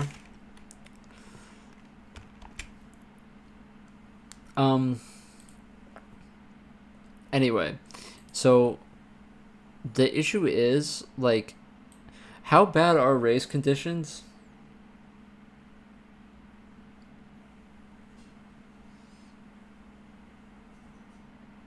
How bad are race conditions? Like, on a scale from, like, 1 to 10.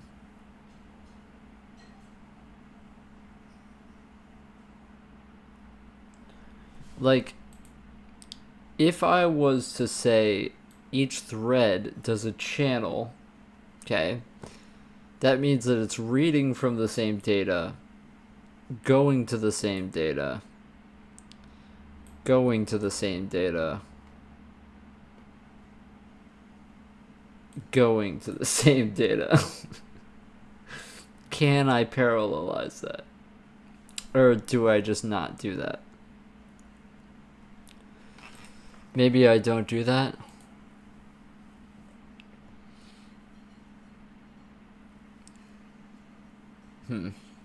Yeah, maybe I don't do that. Yeah, I'm on the professional version, but I think I just like read it on Stack Overflow that yeah, it doesn't. That shit is like so fucking stupid. Bro, how do they ship a professional version and they have no profiler? That's so dumb. That is so dumb. Okay, here's what I'm gonna do actually. So this bounds, I manually went through and I split this up for 4 threads. We're gonna push this to 8 threads now. And so I'm just gonna get rid of this. And so we have max threads 4. I'm gonna push it to 8, and this is gonna have 8. And so I'm just gonna loop through.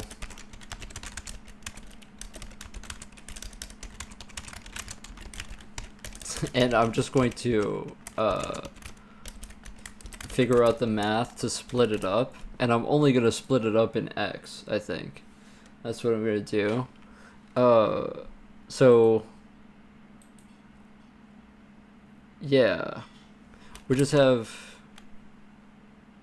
we're gonna have a float step equals grid width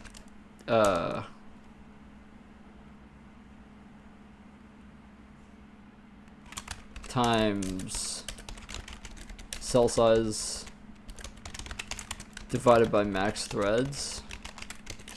Okay, and we're just going to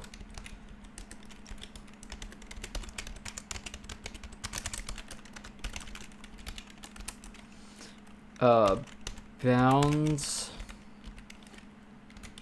I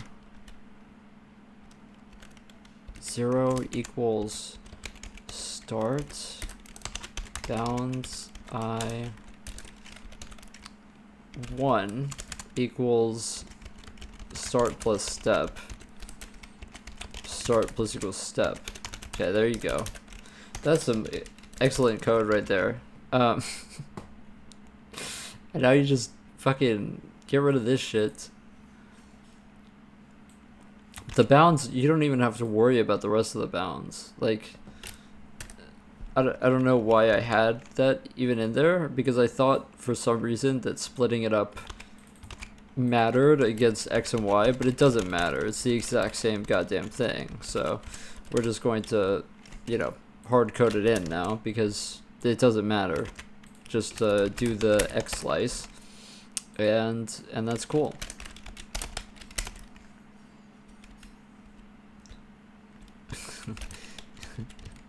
How hard would it be to implement neural net evaluation in my chess engine? Probably not as hard as it was to do my handcrafted evaluation. You know? I don't want it though, to be honest. I like the whole making it from scratch sort of thing. So the start is actually going to be, yeah, so the start is actually negative cell size. Okay. Okay. So now the proof of concept is getting rid of this and then just, you know, play ball.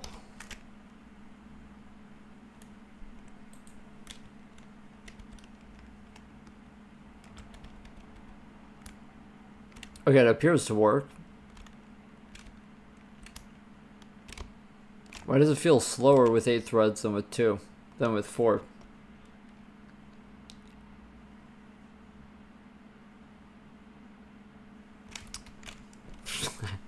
I don't know. Oh, what is this, man? What is this? What is that? What is that? What is that? What the fuck is that? God, I messed up all of my stuff for that joke where I was looking for the analyze menu. It was not worth it. It was not worth the joke. Okay. So apparently this is working. I mean, apparently this is just fine. Okay. So it's not that great though. So whatever.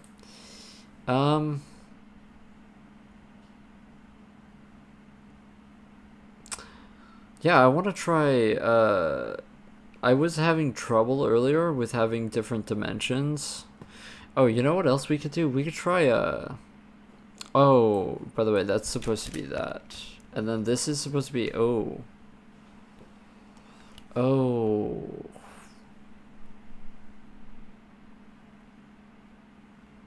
Shit. I don't know how much to divide this by. I mean, technically we could just say 8 because we have 8, but... what?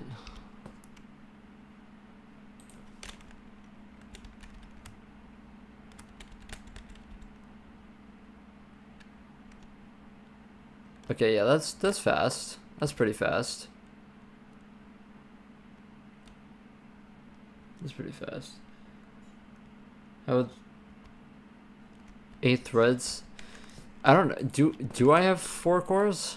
I don't even know.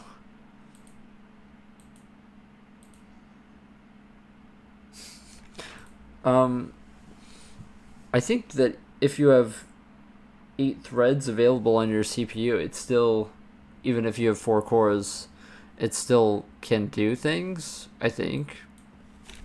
I don't think you need 8 cores to use 8 threads. But maybe I don't know what I'm talking about.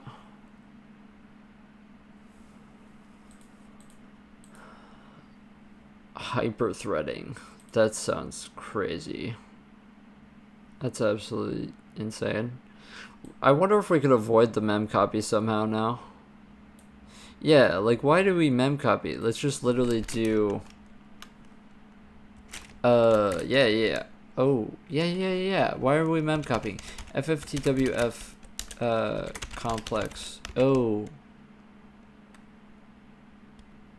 Ah. No. You could totally do this. Temp equals equals cells. Yeah. You just do this in the loop. You don't actually, you can just swap the pointers. And then cells I equals back I equals temp. There you go. And now you don't even need a mem copy. Look at us. Efficient code, everyone.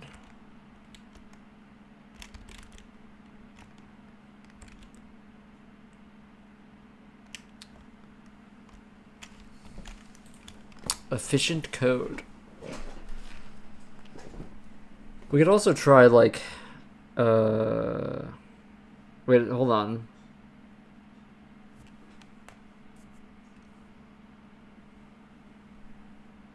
No, yeah, that's fine. That's fine.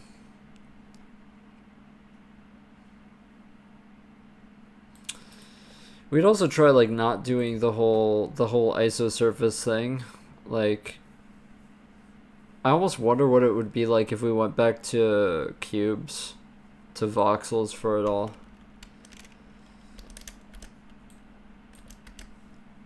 I don't know.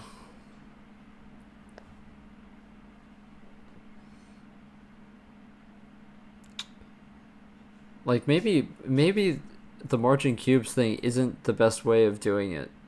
Like in terms of like, you know.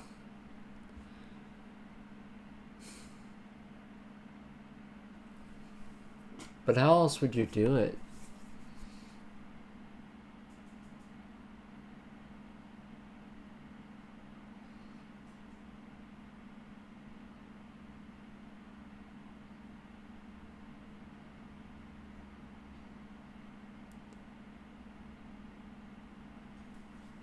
I'm not sure.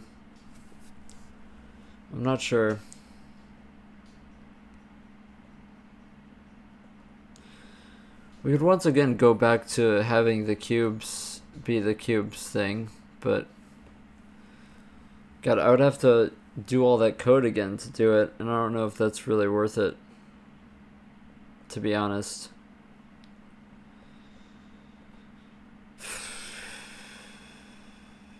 Yeah, I don't know. Maybe I just need to do like some more research. I have no clue even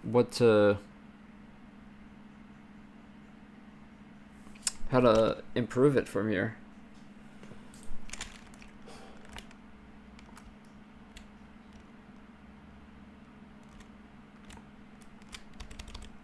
I have no clue how to improve it from here.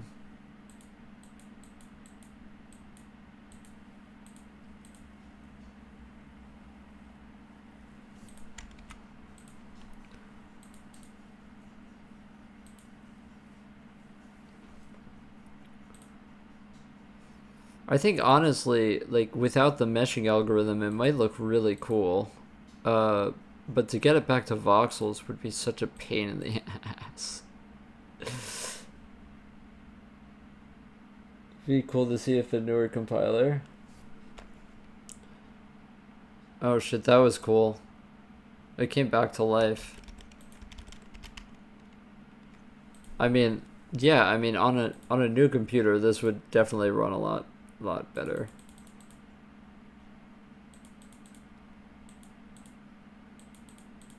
For sure.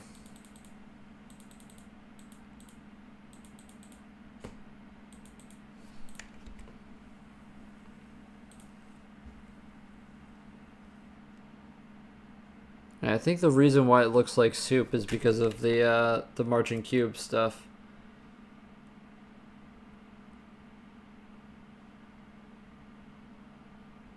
Oh, that's pretty sick though. Why it feels laggy? Uh, because it's convolving three kernels over a 3D field, uh, with three different channels. That's pretty sick. That's pretty fucking sick though.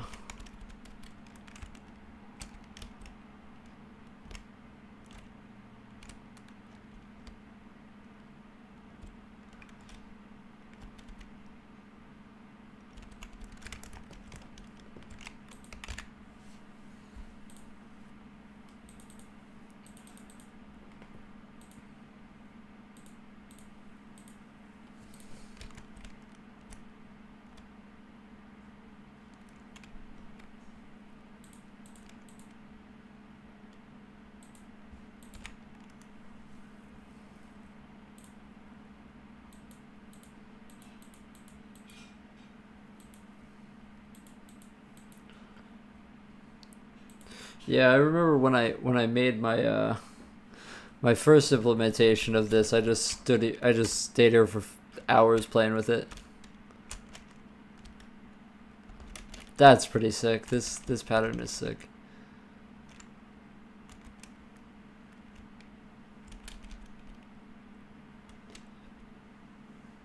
I wonder if I could make it any faster. How I would do it.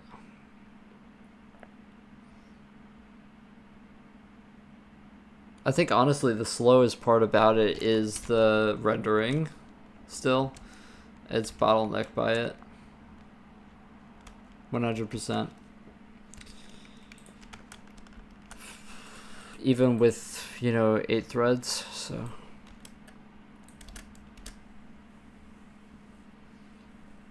This is pretty much as efficient as it can get, though. Like, technically we can do this inline like this. I was just, testing this.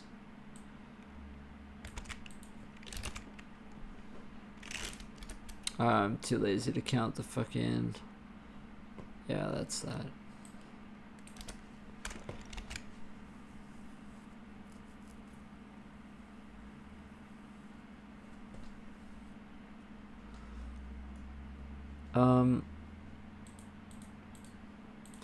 Yeah, I'm kind of interested to see if I can do it in voxels.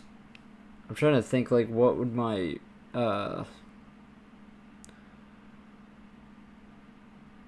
implementation be for that.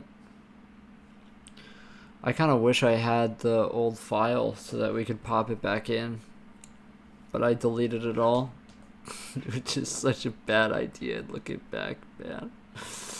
Such a bad idea.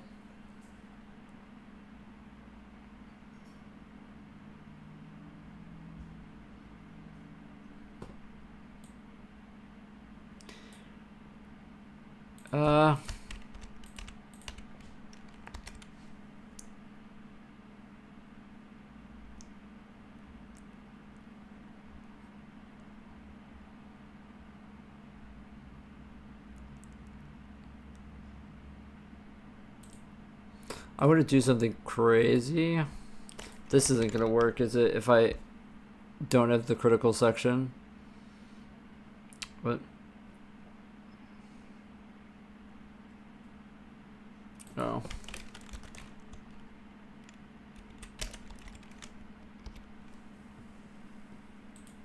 Yeah. Yeah, that section is pretty critical. I gotta tell you. That section is very critical. That's the most critical section you've ever seen. Yeah, you can't do that.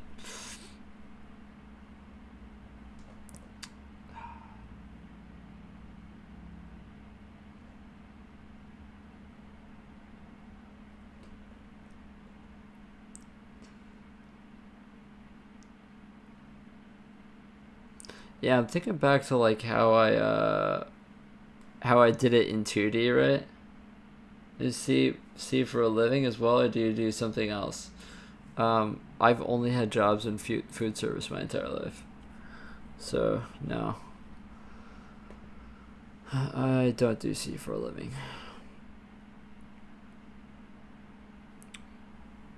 No, yeah, I mean, at those places they make you straight up fucking nest a macro 3 times. Dude, I feel like yeah, we should try it. We should try it. Uh,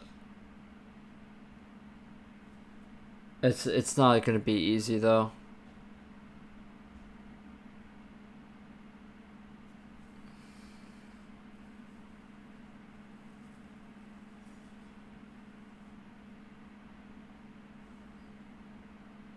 Yeah, I would fill the fuck out of that.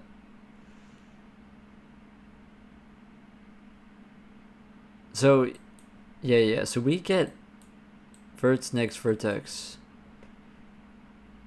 How do we? Oh, WIDX. Right, right. So what we would need to do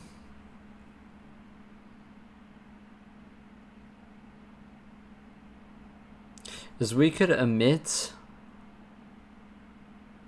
a voxel with a certain like a voxel cube with a certain a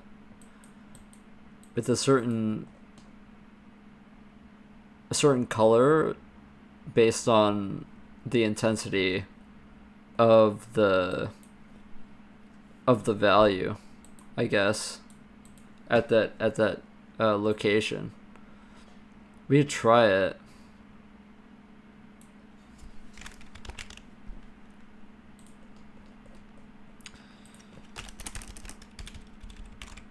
It's gonna be a pain in the fucking ass though. It like seriously.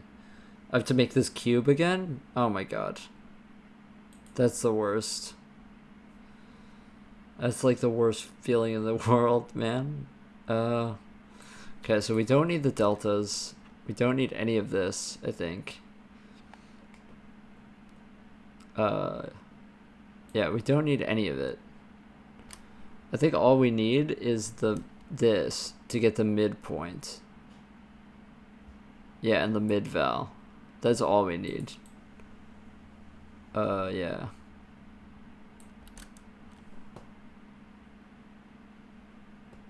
And the X, Y, and Z are pointing us to our actual places. So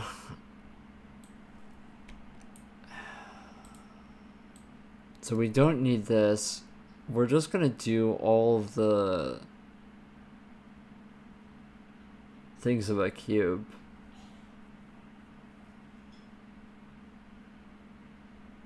Yeah, now the problem with this is like you can't even parallelize this because this is just going to be permanently going into this. So there's no point in doing it that way. It's literally pointless. You're just going to be blocking on critical sections the entire time. So that sucks.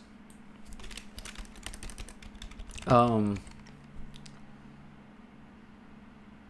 yeah, we tried to do this programmatically last time and it didn't go well. So I'm just going to go into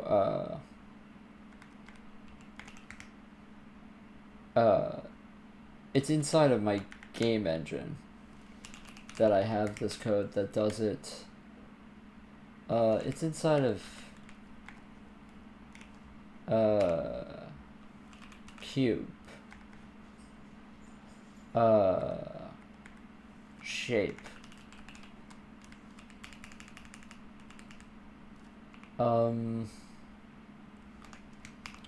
cube, I got this last time somehow.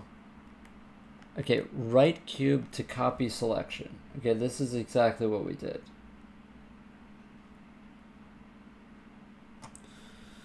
God, I don't want to do this shit again. This shit is so fucking stupid. Oh my god. Okay, whatever.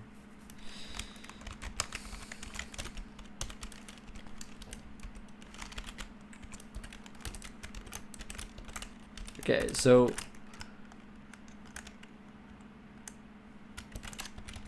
this is a vec3 with the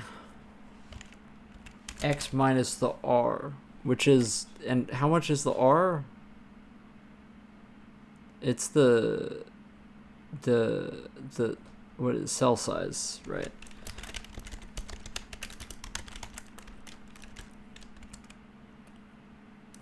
Okay, I'm just going to, for the sake of me like having, you know, not going crazy here, I'm just going to put r. Maybe this is something where we could parallelize the channels and then have different vertex buffers that come together at the end. Yeah. That would be crazy. Y minus yeah, I'm just gonna call it R.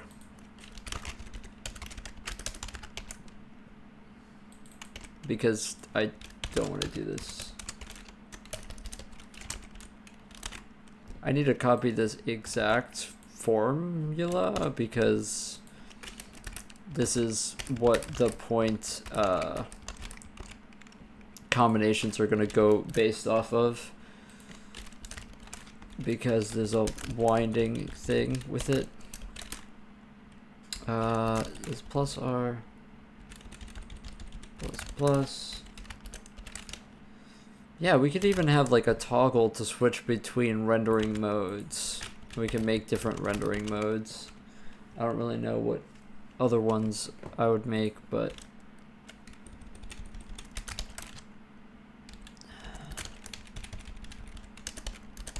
okay.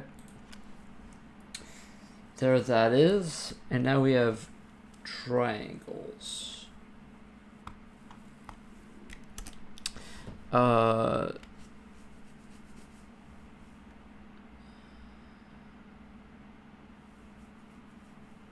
Yeah, we're not gonna do the thing with the normals. We're not gonna do the thing with the normals. No. We're not. We're not. That's way too complicated. It's way too complicated.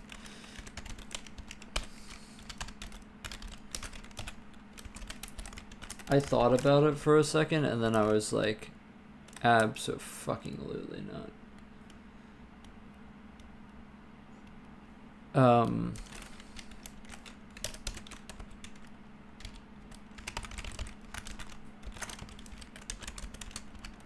So these are the points, right? These are the points for the different triangles inside of a cube.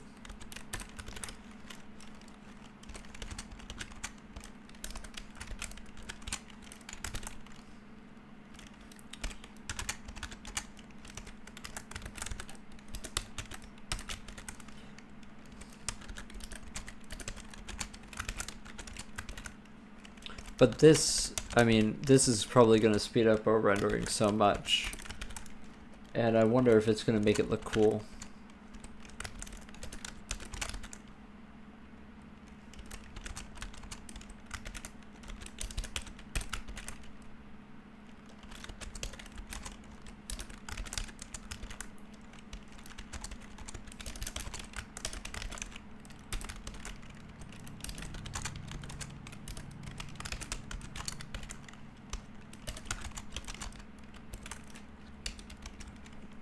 Okay. So now I'm gonna basically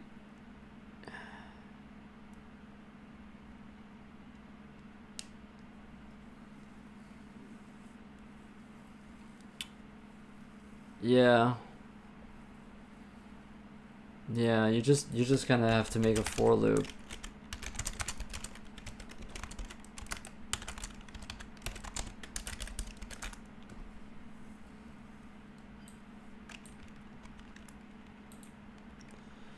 And the central difference is cell C. And what is C? What is C? C is probably has to do with something that I fucking deleted. What is C?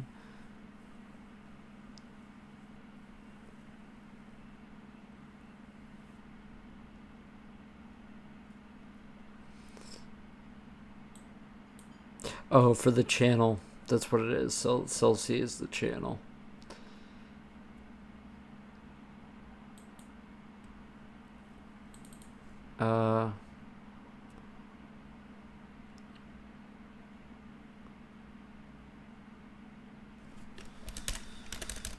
Is verts vec3? I hope it is. I think it is.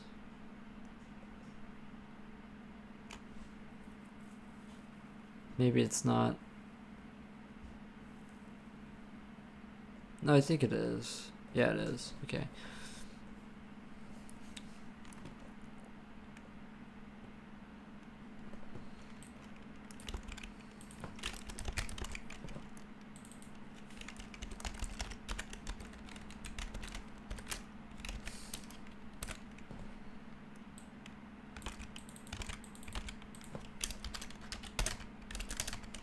Okay.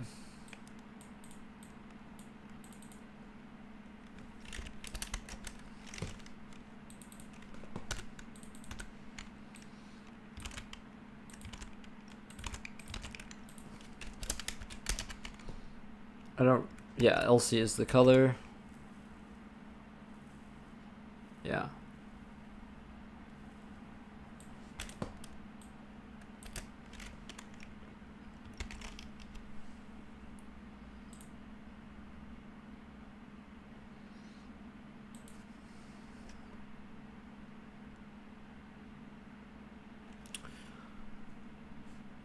What did I do? Oh, I missed that.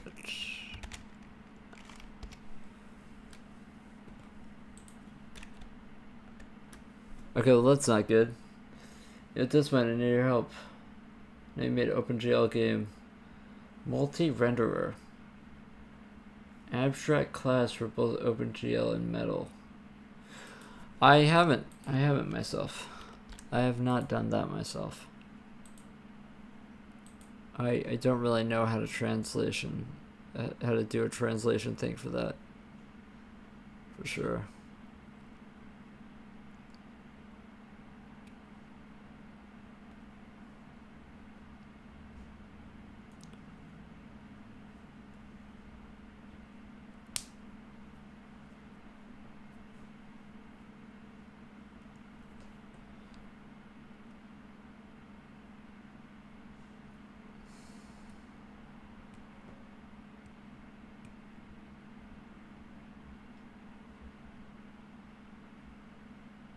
Oh, Tokyo Split did that? Yeah.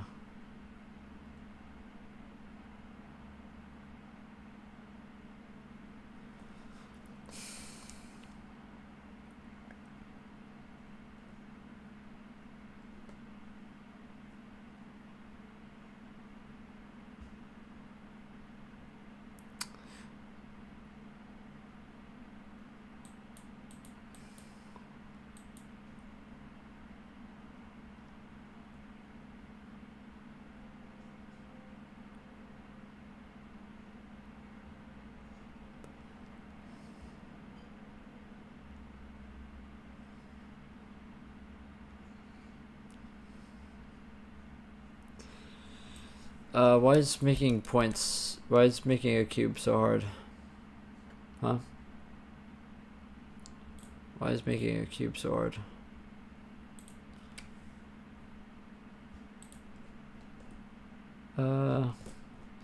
Did I do some math with it?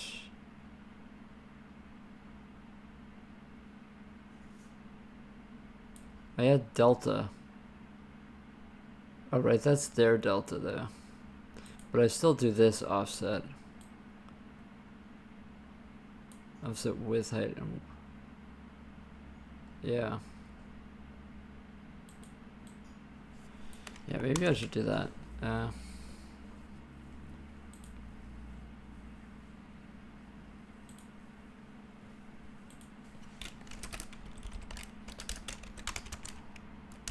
yeah, actually, let's just use mid.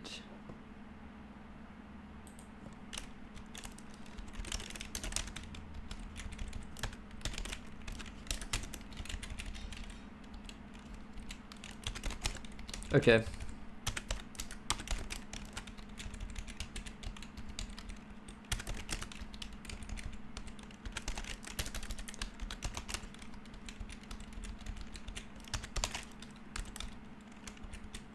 I love how IntelliSense doesn't say anything 90% of the time, except for when you need it to not say anything, and so that you can just type the thing in. Like, thanks, man. If only you told me any of my other variable names when I was typing them out. But now you just want to tell me that, I don't know.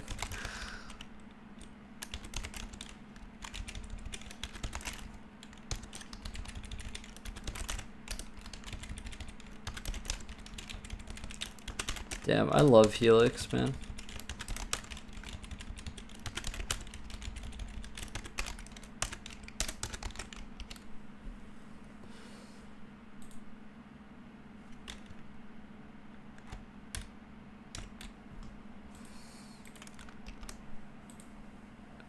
Huh.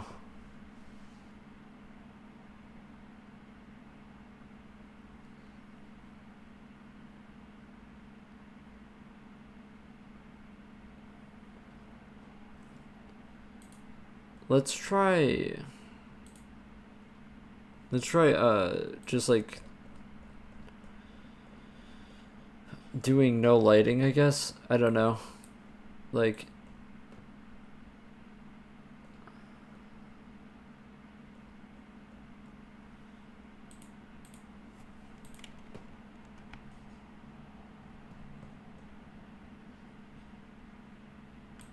just set lighting to false. Okay, no, I'm not drawing anything. Like, what? Like, what is the deal?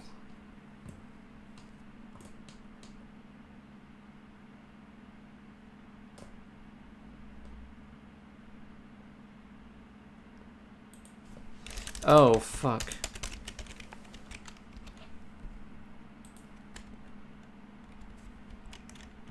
Yeah, my bad. I'm really not smart sometimes. I was casting that to a float. Or to a int.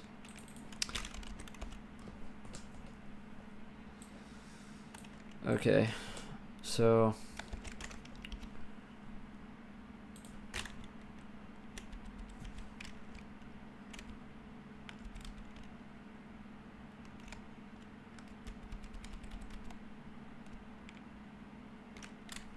okay, but oh right, so now it's just drawing them every frame, all of them, but it's not actually changing based on if there is something there. So we can like just do that by saying if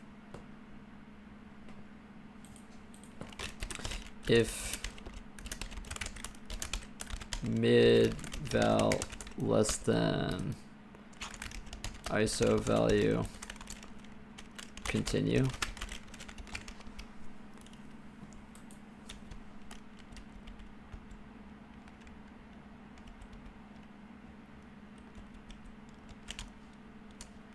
Okay.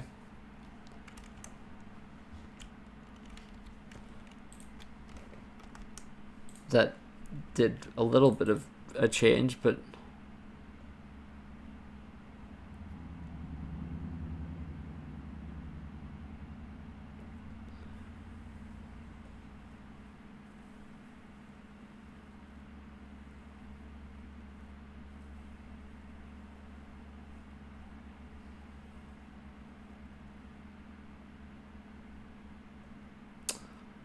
Uh,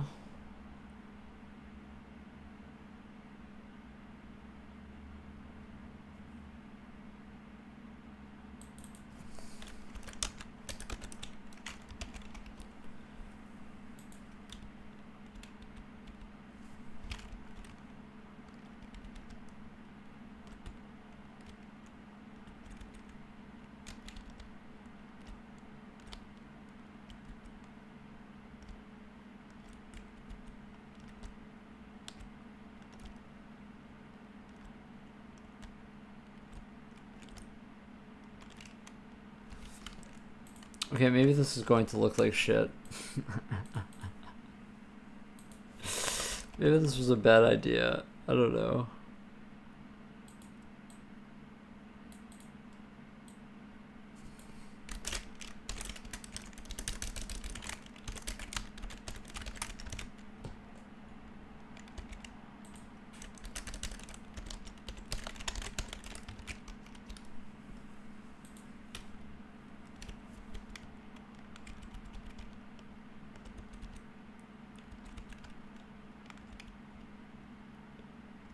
What's interesting is that I think it's slower.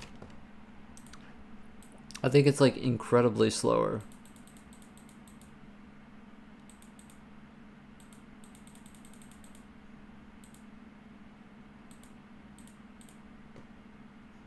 Like, look how slow the time step is.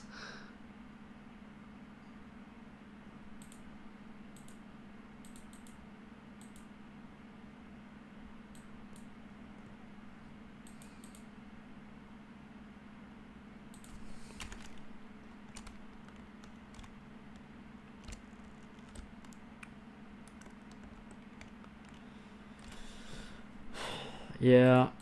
Okay, maybe this was an awful idea.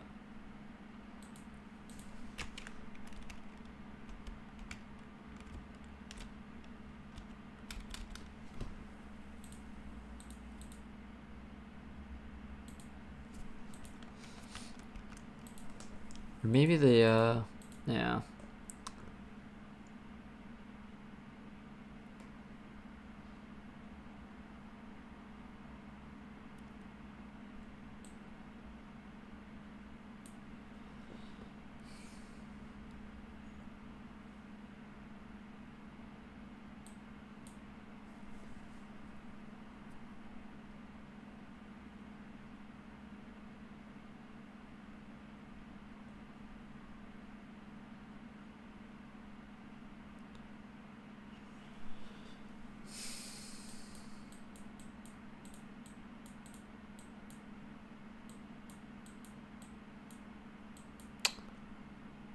Yeah.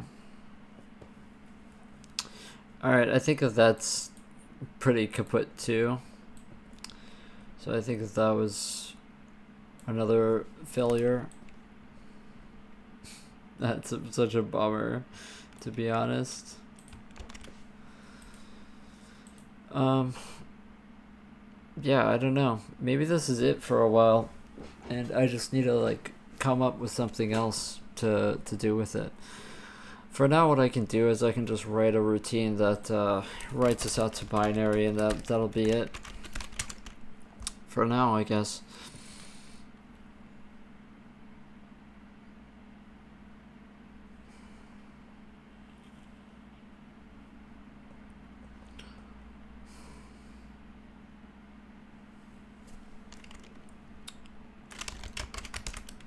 A routine.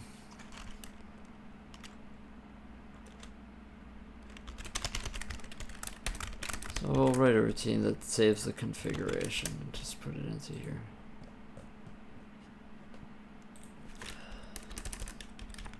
What is a routine? A function.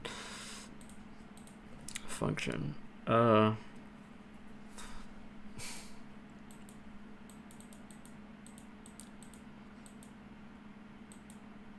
don't really care enough to make like a text box that you can write into. I mean, we can do that later, I guess. I don't really know how to do it, but we can just like, final order F open.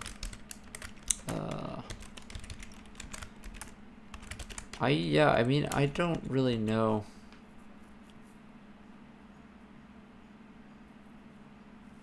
what are we gonna?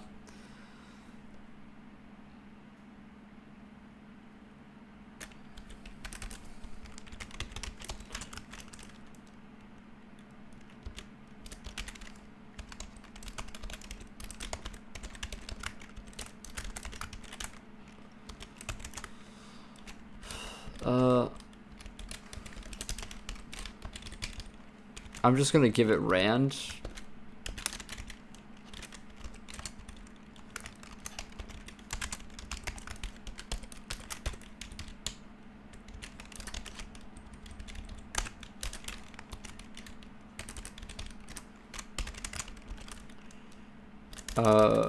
Yeah.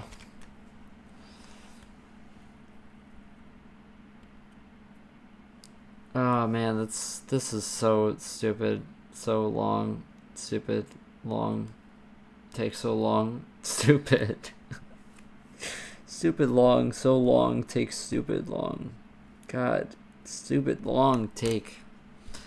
Okay. Stupid long take. Is it different than a function? No, it's not. It's not. It's the same thing. I'm just stupid long. Take so long, stupid. Long, stupid take. Long, stupid. Stupid long take.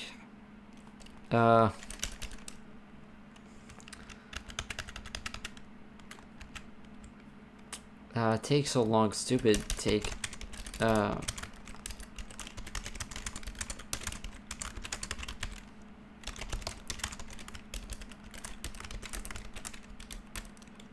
Is it possible to have dark mode? Yeah.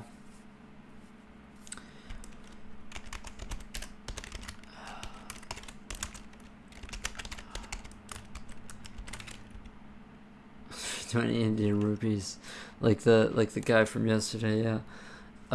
So I guess yeah, these are just floats, right? Yeah.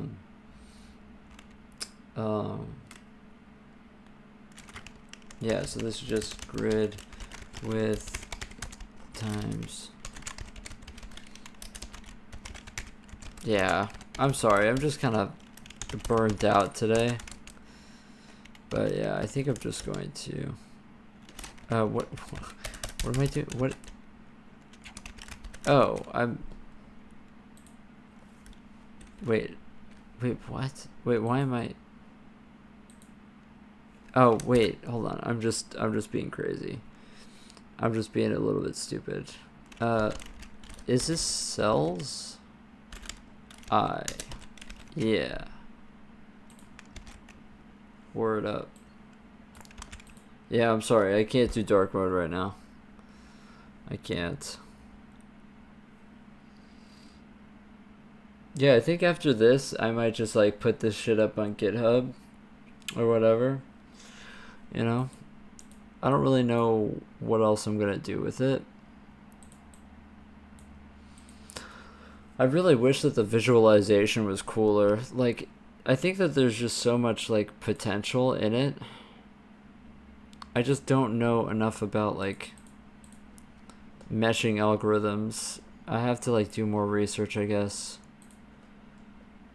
But yeah, I mean, there's just so much potential with it that it's just oh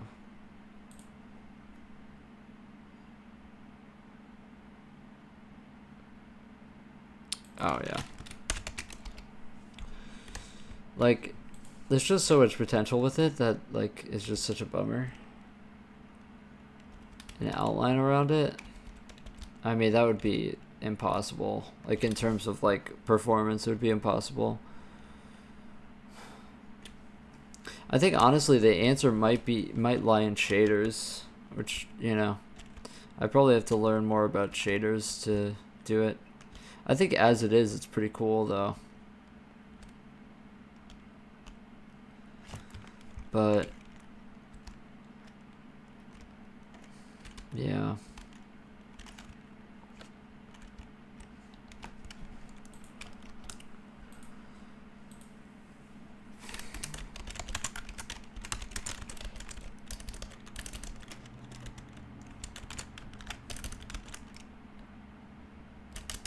Yeah, this is kind of painful. What exactly is this? It's a 3D implementation of a 2D cellular automata. Called Lenia. Yeah.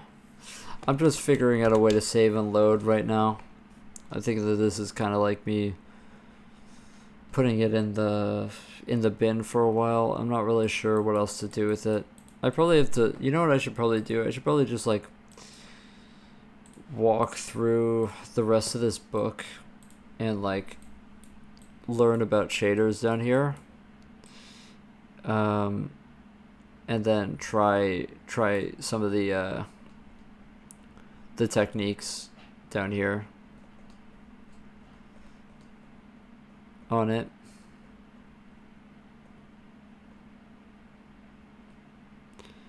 But that's for another day.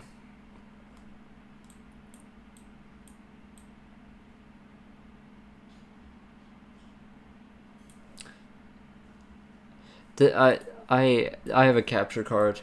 It isn't a virtual machine. I just stream from my other computer. I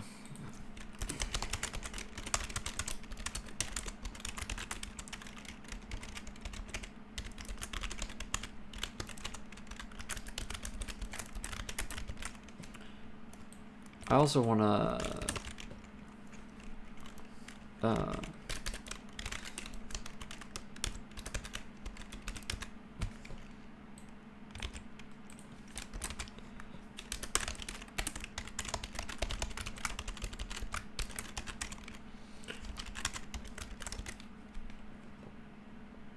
do I end up programming in Unity? No, I'm sorry. I made my own game engine, but I don't use Unity.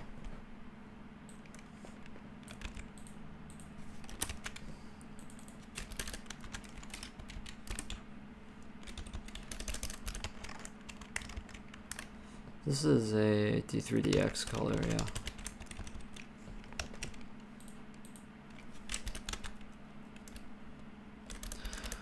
And now it's just the kernel properties. Hopefully, I mean, yeah, when you load in, you should be able to just pre-compute the same kernel and it should be the same.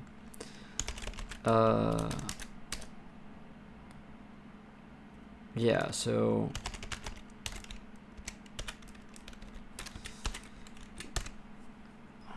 yeah, this is kind of, there's kind of a lot in here.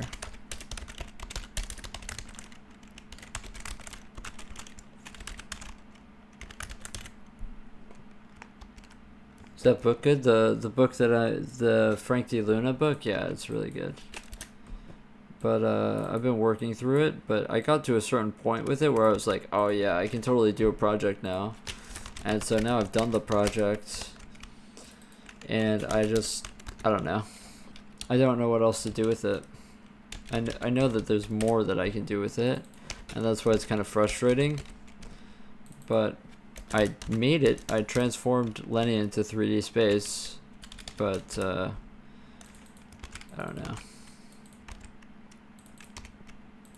It's just kind of underwhelming, the results. I think it's cool, but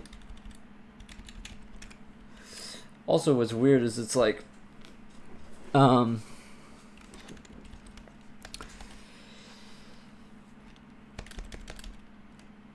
it's only like cool if you actually know what is going on, like the math that's going on with it. Like it's not cool if you don't know the math behind it, you know.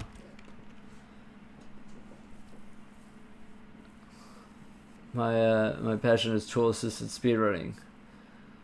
That's sick. Yeah, I love watching the task stuff. That's awesome. Yeah, I don't know anything about that, but that's so cool. I love watching all the task stuff. Yeah. Yeah, I should definitely like look into shaders, but probably will just do that off stream, yeah. You made the Zuma Deluxe task. Wow, I haven't seen that one. Oh wait, I think I did see that one actually. I think I did. Yeah, I love that game. I love Peggle too.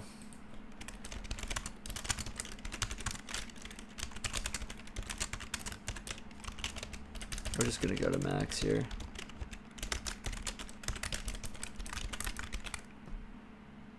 Or actually, whatever.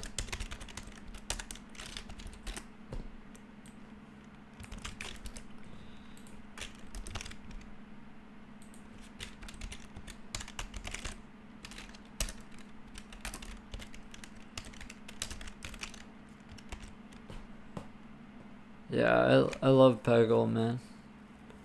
And Zumia. Those are some great games. I wish that more modern games were like that. Like, they really don't have the same thing about them, you know.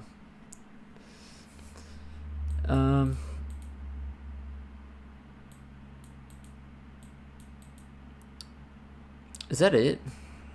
I think. Oh yeah. So we need the globals. So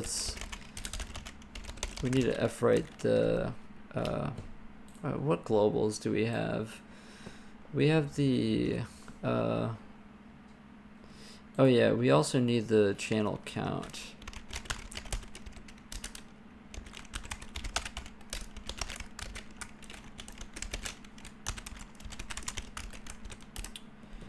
And we won't need the kernel count too.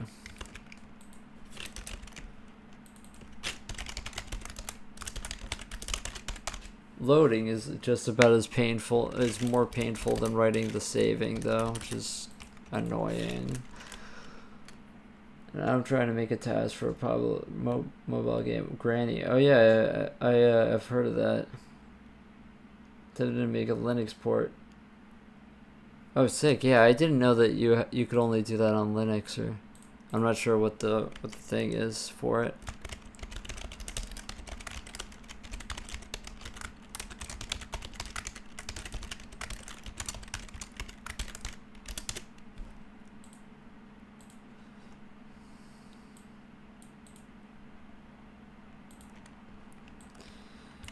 Man, I hope that people weren't mad at my bad mood today, and that's why I didn't get that many views. But yeah.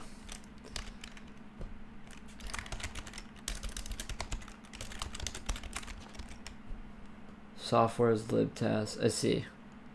That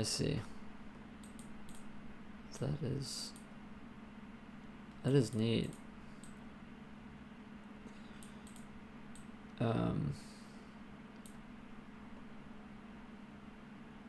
Is that it? Let's see what else I have in the UI.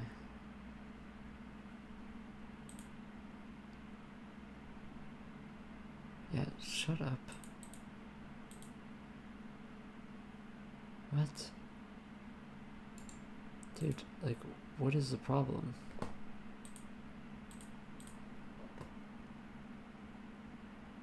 Oh no, you got me fucked up.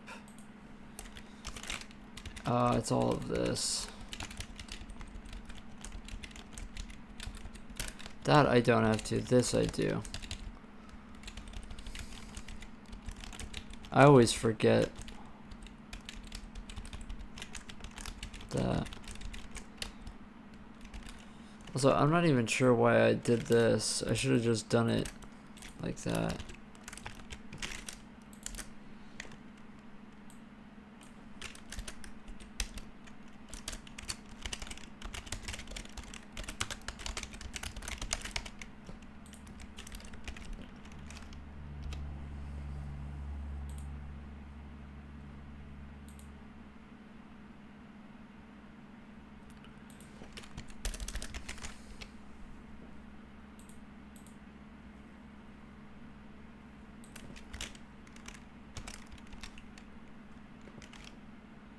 Wine barely works and it's laggy.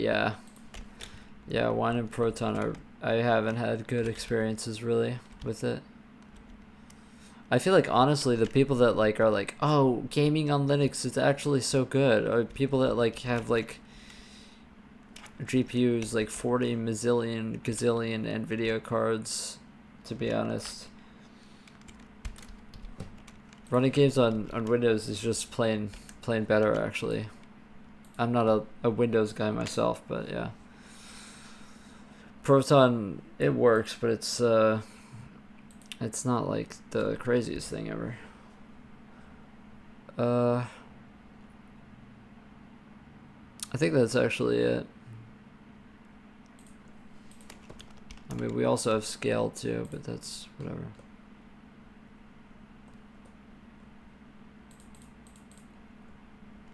It is so funny though, the people that like say that about like gaming on Linux. It's like, so it's like, yeah, maybe if you have like the craziest PC of all time. When I use VS 2010, I don't know. I like Windows XP. I like kind of the whole retro application sort of thing. You know?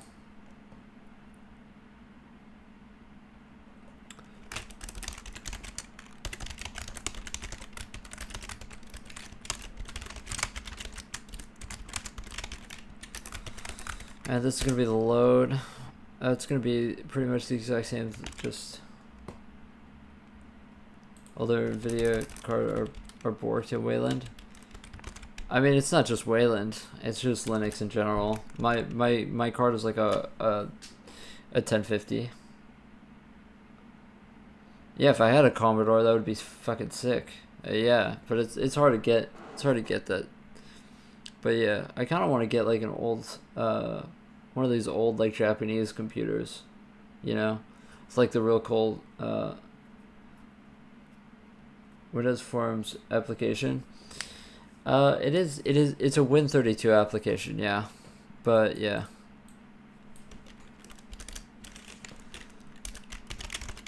It's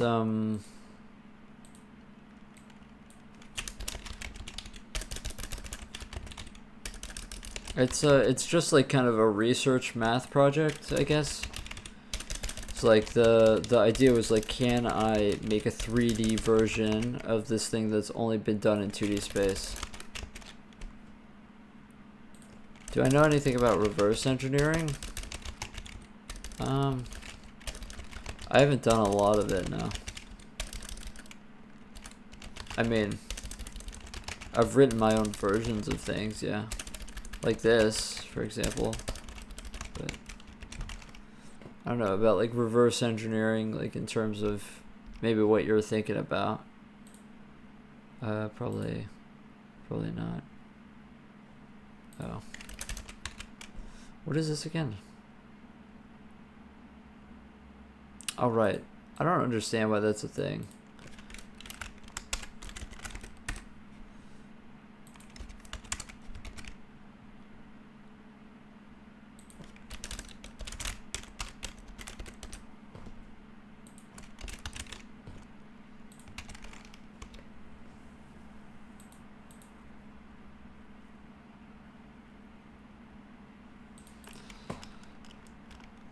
Yeah. You got me good. You got me good on that one. I always forget about how to do that.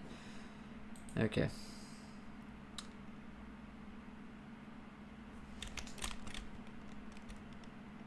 People sell Commodore clones. I don't really know if I want a clone. I want one of those Japanese computers, like I forget, like, I know PC98 is one of them, but like the NEC, any of those weird ones. I think those are pretty cool. Like, see what I can make on that. But I feel like those are probably super expensive to get. It's like whatever. Maybe it's not expensive, but yeah. Yeah, to do this, I'm actually going to need to make a save. I can make a save button fine, but I don't know how to make a. I don't know how to make a load thing, because I would need to to make a like a combo box with the shit, you know. What about making a game for an old school game system? Yeah, if I had an NES, I made a PS1 game on this channel. You can go back and see the streams that I did. But I didn't have hardware to test it on, which is kind of part that pissed me off. I've had an ancient game from 2000s, even though it doesn't add anything. It has some check that prevents piracy. Oh, interesting. I didn't even know that they had that back then. Aurora clones, like IBM PC clones, they have the same chip. OS might be an issue. Yeah, I'll look into it.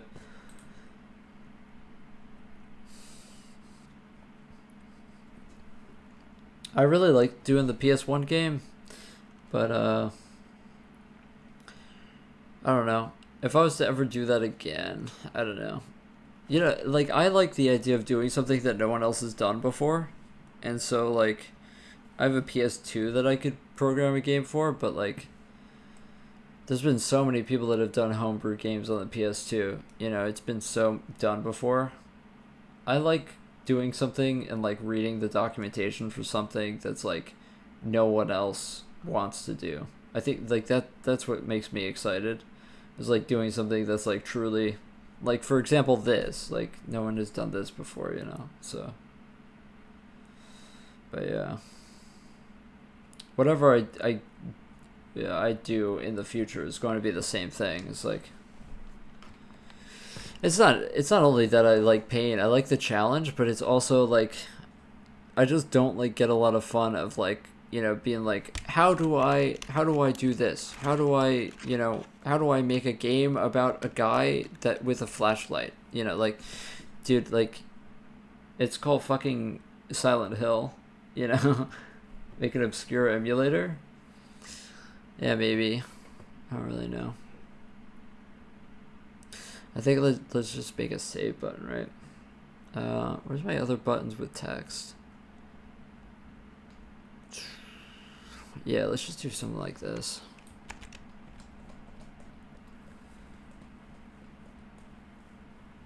But yeah, I think that's why, like, getting my hands on old hardware is sick. I wish I could use these old, like, I've got, like, some Dell Inspirons that are, like, 2000s, right? Early 2000s. The problem with it is, like, this is all a kernel. This is all inside kernel, isn't it? Yeah, you gotta go outside that. No to-do apps. Hell no, man. Hell no, man. Yeah. I can't, those computers you can't even get into because the hard drives literally died. So, that shit sucks. But it's whatever.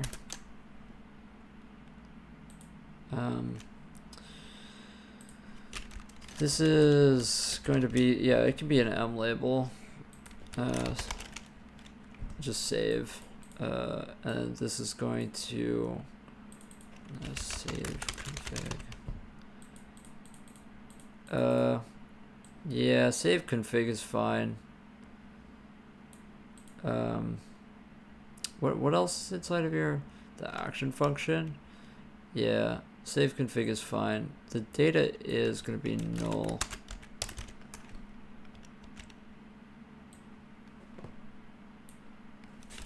The data is going to be null.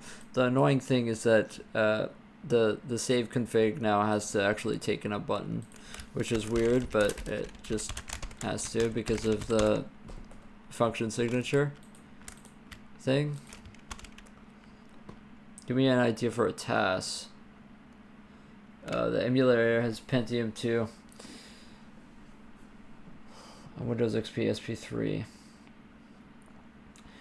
When I was growing up, my first two games were Splinter Cell and Unreal 2. I don't know if Splinter Cell has already been done in TAS, but that's like one of my favorite games. That's the game that like kind of blew my mind when that came out and when I was playing it. But maybe it's done before though. And maybe it won't be interesting, though. I don't know. Some of these things, it's like the games that you think wouldn't be interesting for a task end up being like the ones that are interesting, you know what I mean? So it's hard for me to say. Okay, I clicked the save button. I don't know where it would save it to, though. Oh, the solution thing is it? Oh, my solution tab thing. Solution Explorer. Okay, there we go. Okay, so let me see. Open folder. Okay, so 6272 was our file. Okay.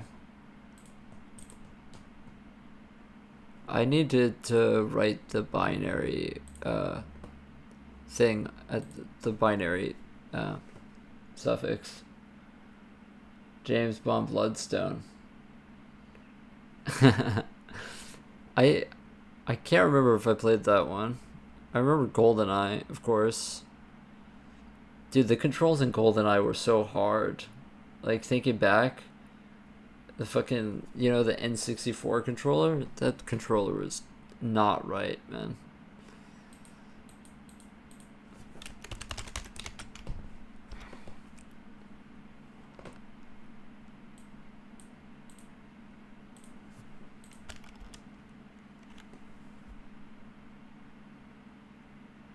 Oh, I see. That's a bummer. That's a bummer. Sorry, yeah. Beyond that, I can't really remember what else I was playing. I think that those were the only games that I got to play. Other than, like, the Harry Potter games. Okay, this one got the... I wonder why Rand is permanently giving it the same exact... Rand is giving it the same exact thing every time. That's weird. Also, why isn't Rand bigger than that? Why is it giving it the exact same 6272 number? Okay. Well, I don't know. Did I seed it with time? No. Typically, I don't even seed it in general, but it still shouldn't be giving you the same exact number, but maybe I'm dumb.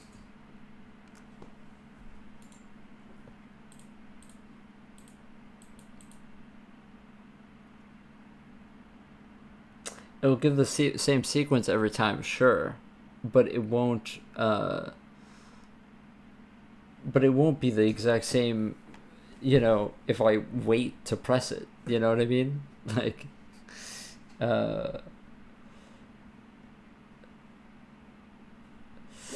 can I even do time? Is the thing.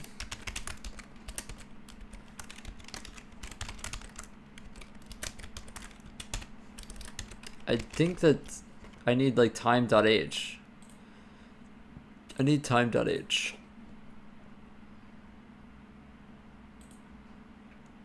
Yeah, I need like... Is that it? Okay, that is it. Okay, there you go. We got time.h. Oh, it hit my... I hit a breakpoint by accident. Can we please continue? Continue. There we go. Okay, can we please save? Okay, so that we can know that this is working. Yes. Okay, there we go. All about the determinism, yeah. Yeah.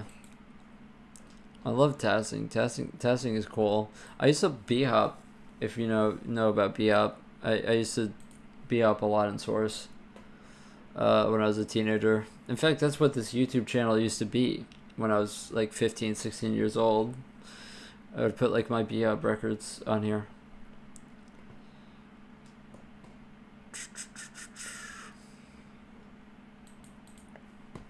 Anyway, we need a how do you get a text box input Win32? I know that I saw this one earlier, Edit control. ES left. Yeah, that's what I thought. Edit, yeah.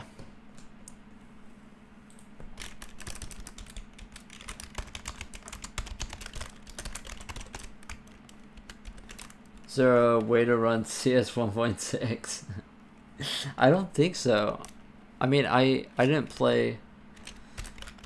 That wasn't... I didn't play Counter-Strike back that early.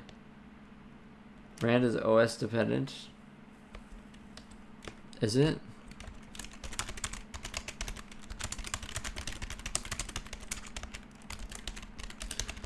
I'm going to... So this is going to be the exact same thing as the button, except not anything like the button.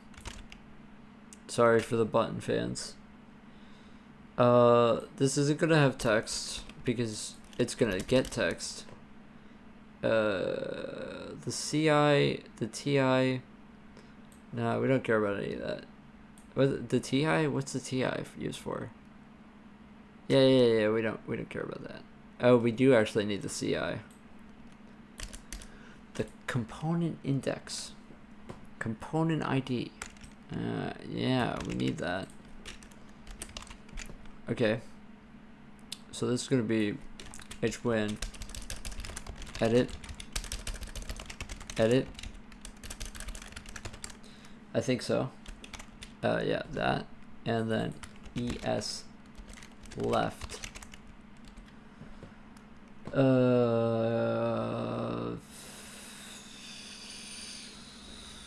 Yeah, this is all standard.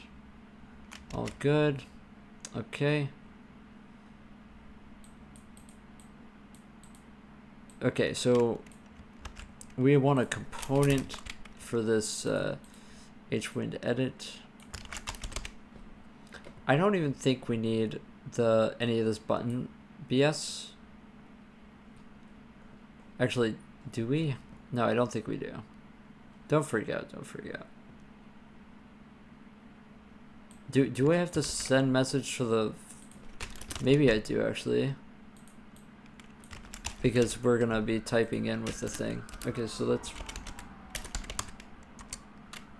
let's return the hwin edit. Okay, okie dokie. Okay, so let's try making it at the bottom.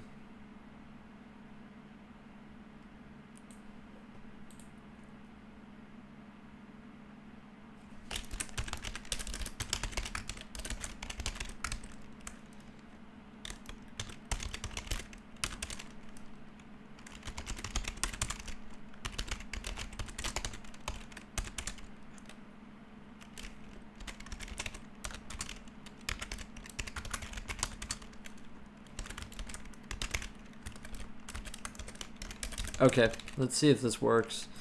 I'm just gonna put it, actually, yeah, so let's just do this and then just put it at the row underneath it, just for now. Am I making a UI library? No, but it's looking like it.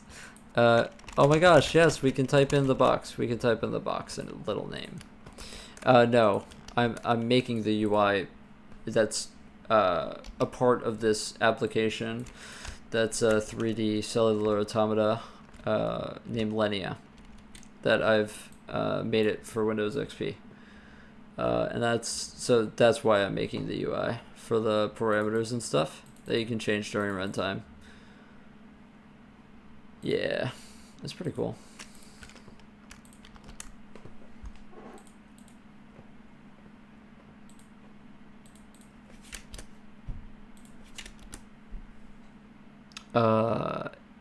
Yeah, so let's not put it on a different row. Let's just straight up put that down there. Cool, thanks. Thank you.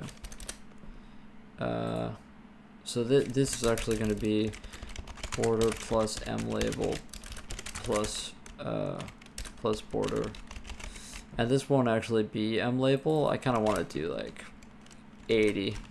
Give you enough space to write in, and then we have to do the same thing for, yeah, so let's just do this, actually, yeah, so let's just put it at the row underneath it, just for now. Am I making a UI library? No, but it's looking like it. Okay, so let's try making it at the bottom. the load config down here. It's gonna be load, and this is gonna be load config. The issue with this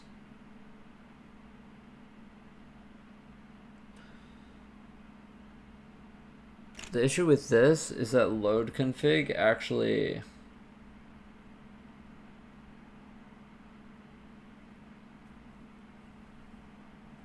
yeah, you hate to see it, to be honest.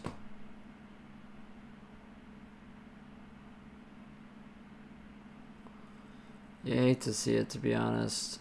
Okay, listen. So this T0 needs to actually be set to the... So T0 becomes the make edit. I'm just trying to figure out how I'm going to actually... Because load config takes in the const char path, right? Instead, what you're going to end up with is a button pointer button, and then you have to derive the path from it. So the button is going to point to a what is it called? A box ID, except in this case it's not a box ID. And we have to get the text from it. Now I have to figure out how to get a text. Get window text.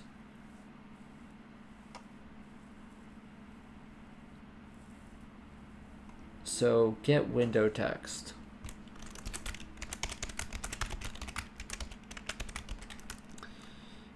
And then this is going to be the hwind.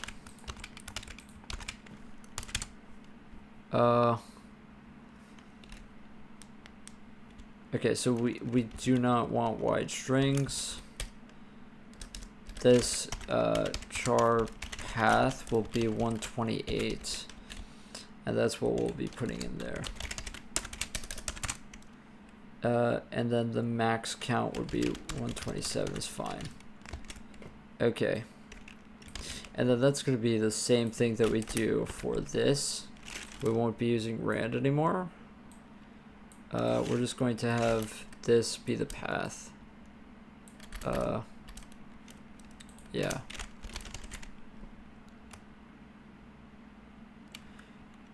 The thing is, we want to actually append. That's kind of a pain in the butt.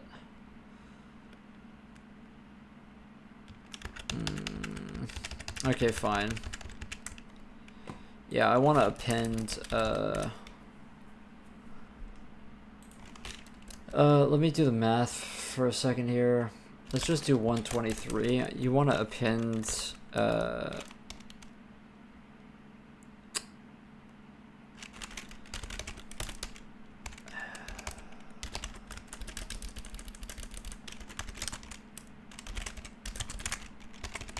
Let me get the strlen of path, and then we're just gonna go path. We want to append .bin to it. That's what we're doing. We could also check if they've already put .bin in. Whatever. I'm not gonna do that. So this is gonna be ps -3, and we're just gonna do it manually like that. We could also do strcat. Actually, yeah, let's do that.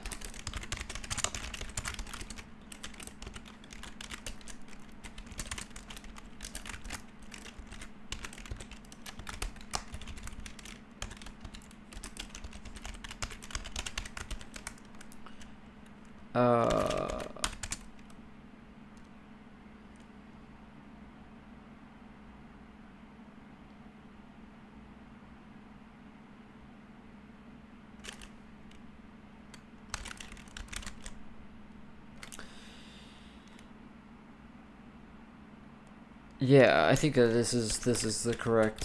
This is correct. Is this the amount of? I think it's that. Yeah, I think it's that. I might be stupid though.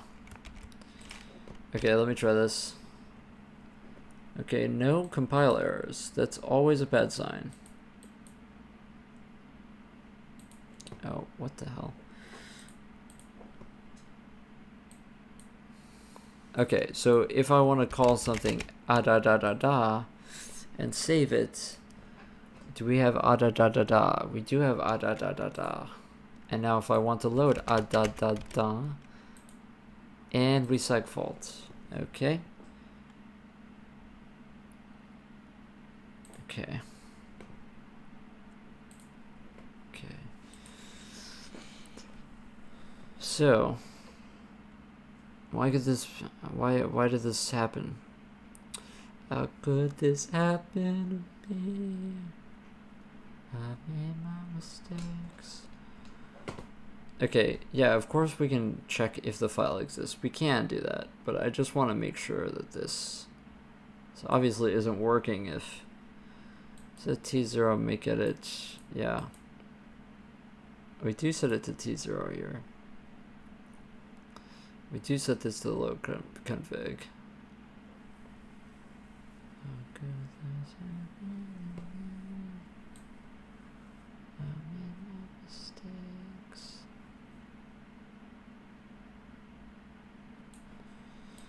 I'm gonna guess that this. Am I stupid? Don't answer that. Oh! Little bit of a stupidity moment. Okay. So let's go back to da da da. Aha. Okay, so let's make some changes. Let's make this, let's make this, let's make this, let's make this, let's make this. Let's also, reset it, and let's call it GGGGGG. Okay, now if we load, if we make some other changes, and we load GGGGG, then there's a detected a fatal error. I wonder if it's a problem within my, because it doesn't. Let's see here.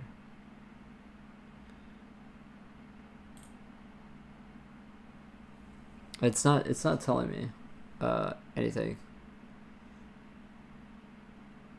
Brother, I would love to know if we got something inside of this pointer.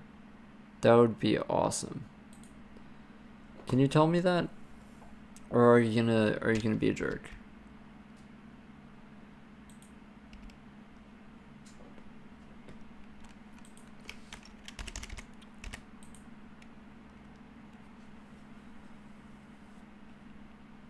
Okay. Core dump terminology comes from ancient memory technology. Yeah, cores of memory. It dumps the contents of core to output. Oh, that is cool. That's really sick, actually. That is sick.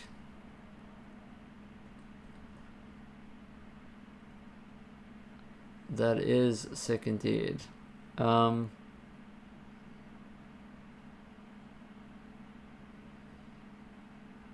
Oh, it might be this shit. I didn't actually, really, I was kind of, blacked out. This is actually not this. This is FFTWF complex. And you're supposed to save it as FFTWF complex. Yeah, I was, blacked out when I was doing that. I don't know. Okay, also, if cells I...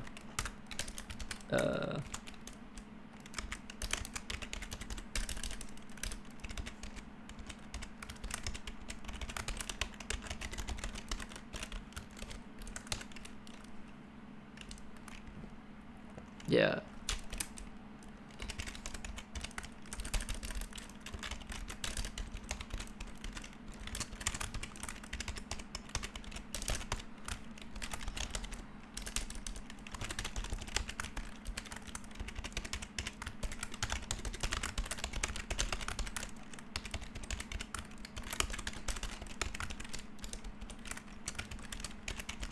Yeah, I kind of want to make the UI able to scale the grid as well. I can't imagine this shit is gonna be easy though.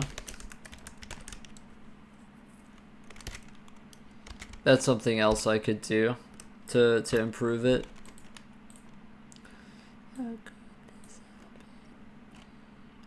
Okay, G.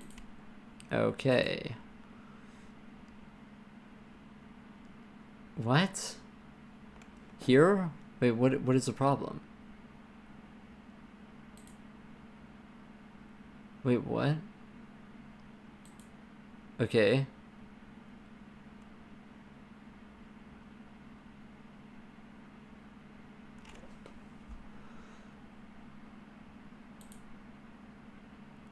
Okay, like, you gotta work with me here, man. Like... Okay.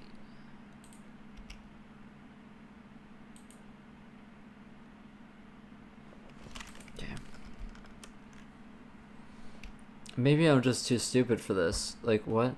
What did I do?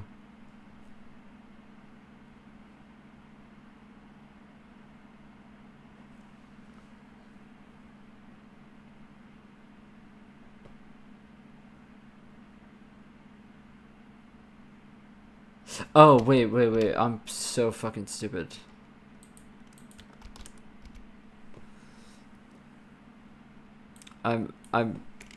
That was a bad file. GLP.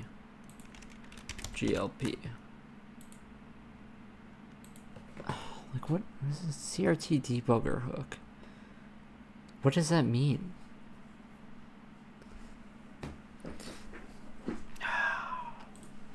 What is the issue, bro? What is the issue, bro? Oh, hold on a second. That's probably a part of the issue.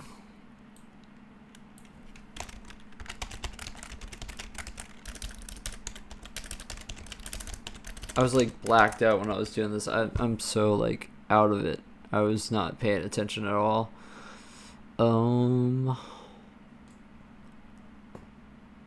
Yeah, I also do this on save, which is a very interesting way of going about things.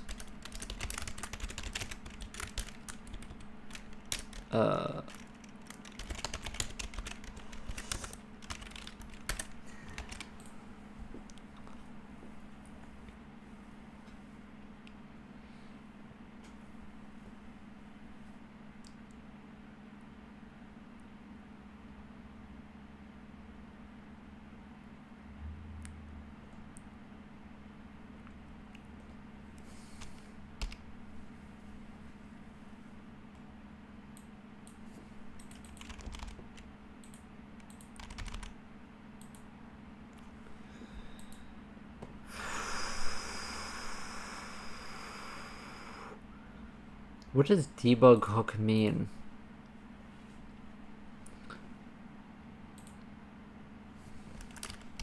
Okay. Let's just do a little bit of a debug here. Yeah, let's just take a peek. Okay, but yeah,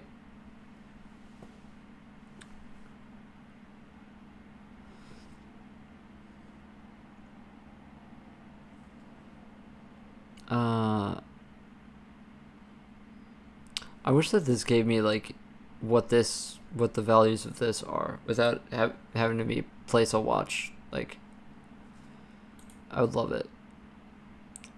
Or maybe it does. I'm being dumb. I'm being so dumb.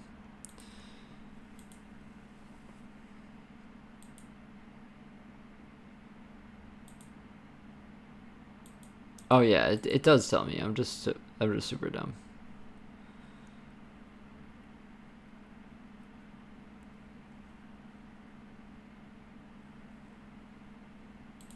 You know what I should be doing? I should be calling init kernel.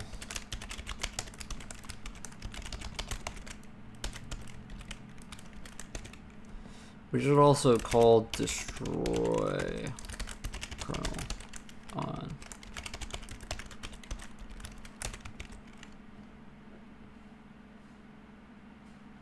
Need and 97? Oh, no. No, this is an array. This is an array. That's why it doesn't need a pointer. It's the same for these.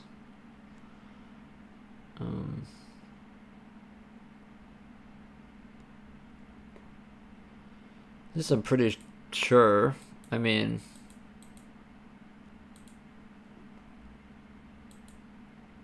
yeah, it comes through fine.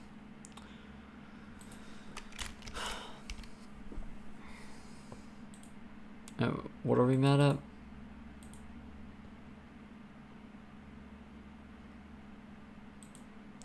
Oh, it's underneath me, isn't it?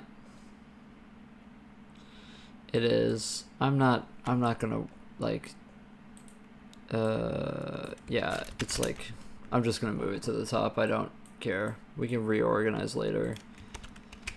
It's almost done, this thing, so just...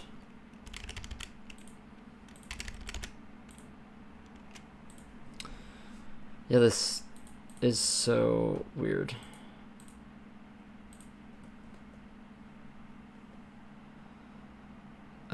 It's probably something that I'm just not, like, thinking about that's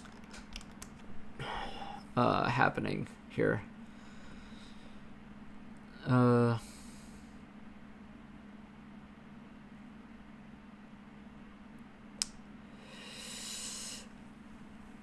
Yeah, you know, it would really... Oh...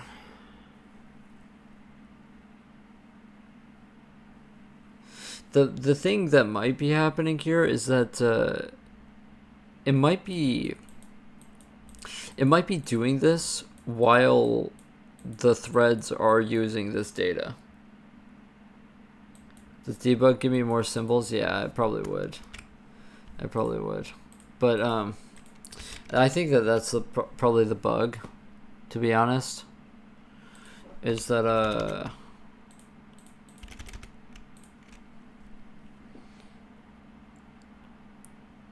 stream doesn't equal null.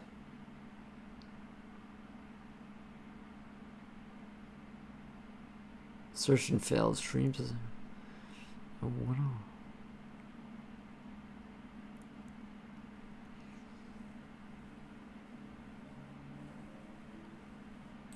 Okay, never mind.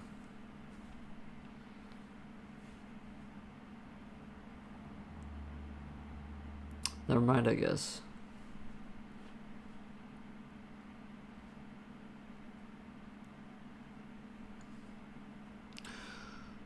So it is an f-read thing.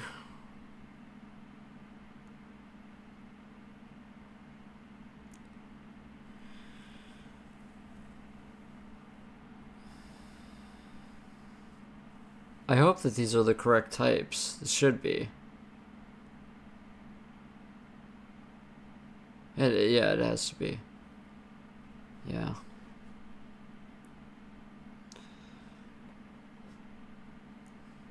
It said stream doesn't equal null.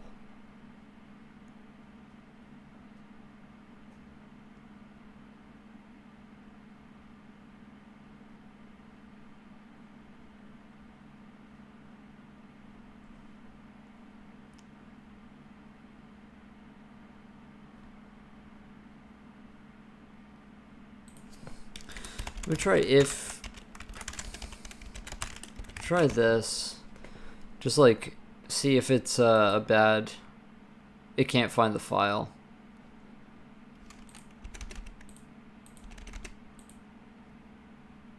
Oh, well, yeah, now I feel so dumb. Yeah, it can't find the file. That's the problem. Okay, well... Here I was thinking like, oh my god, this is gonna be so bad. Oh my god, it's a big bug. No, it's not. It's, you idiot. Let's just output debug string a the path. I want to see what the path is.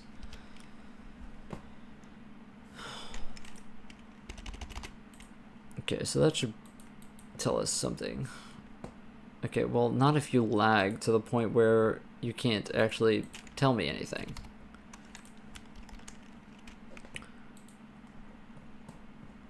Okay, we're ffff.bin.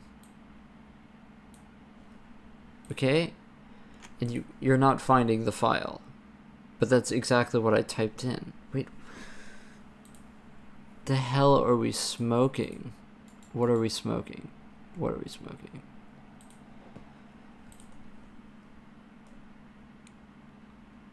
They're all in this folder, all of them.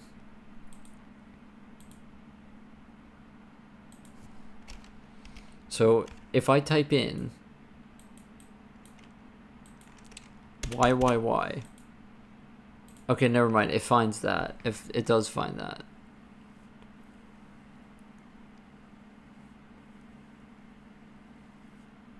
It does find that.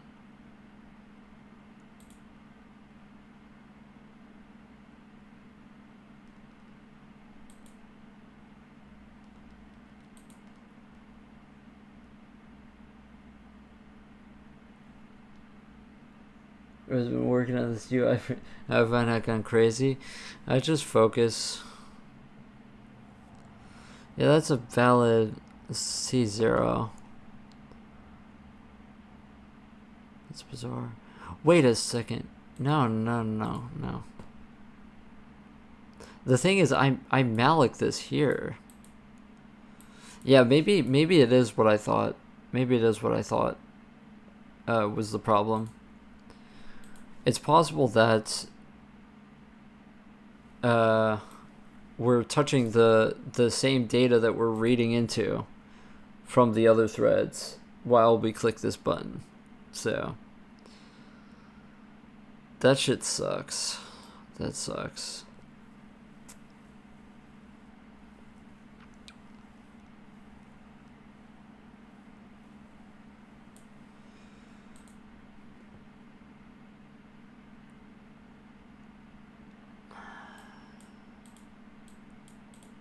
This is it, right?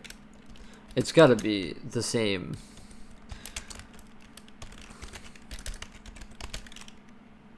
Yeah, it's not height 2 times.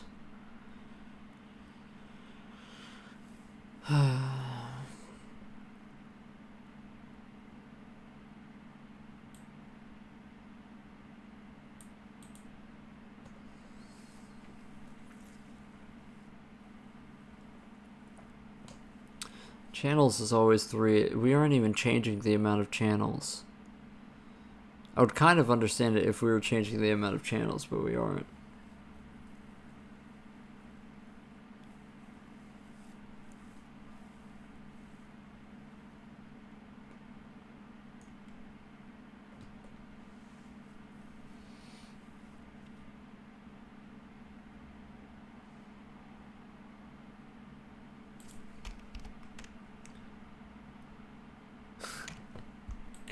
Yeah, dude. Oh, dude, the programmers hate this one trick. The Russian nesting doll trick. The triple macro nesting doll trick. They hate this one trick. Okay, but, like, can you tell me what the index is, sir? 12245. Is that plausible?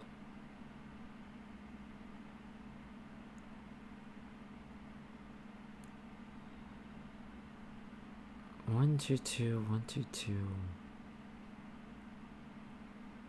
What are our dimensions again? Right now, it's 32, but 32 by 18.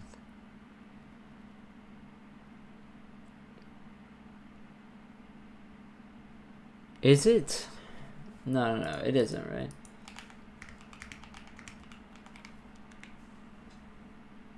It is. That is within the bounds, actually. That is within the bounds, actually. Yeah, that's what I thought. That's why I was confused.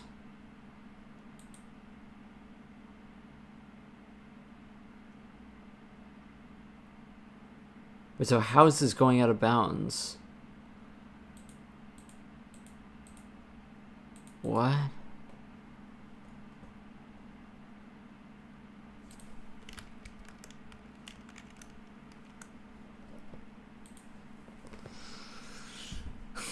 Just how many times can you nest a macro, bro?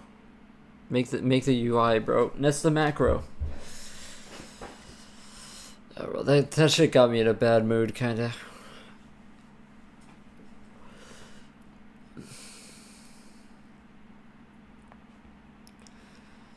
I don't know, like sometimes I like hear shit like that and then I'm like actually like think like, man, maybe I just suck at fucking programming. You know? Like maybe I just suck at fucking programming, bro.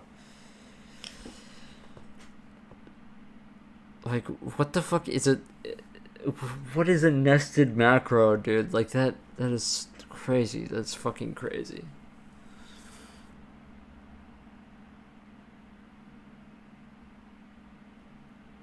Hold on a second. Hold on a second. No.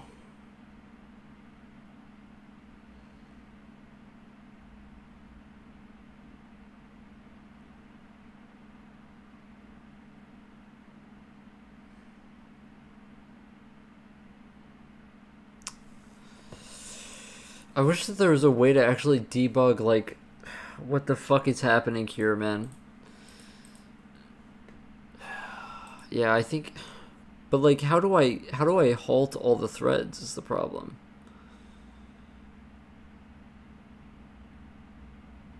Wait, hold on a second.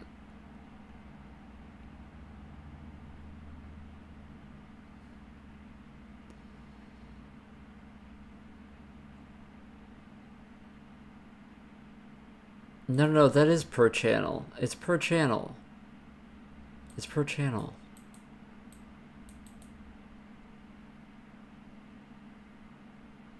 I do not need to do this. You do not need to do that. There's no way. If you suck at programming, you suck at being human. Dude, I don't know. You can suck at being human. I don't think you suck at being human. I suck at being human. Fuck. Dude, this shit is good. I'm gonna lose it. I'm gonna lose it. I'm gonna lose it. Oh my god. Now V is giving me a problem? Okay, now cells C. Okay, so this was definitely fucked up. What I just did was very fucked up. This was very fucked up. Yeah. So I was right about that. I was right about that.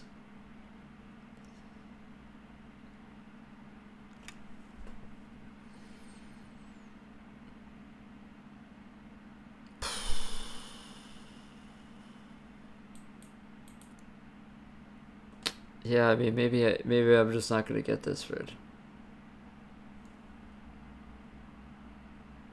You put a fish in a polluted river. Does the fish suck at being? Is that really what it is? Is this what it is? Is that what it is? Am I just polluted?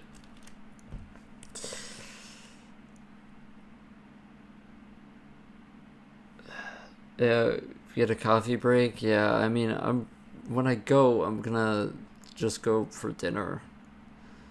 But I wanted to get this done beforehand, to be honest. But yeah, I wish that there was a way. Hold on. But we can't really. I wish I could try it single threaded, just with no threads, just to test if that's the problem. Okay, well I tried it with one thread and now we aren't rendering anything. So okay, and we still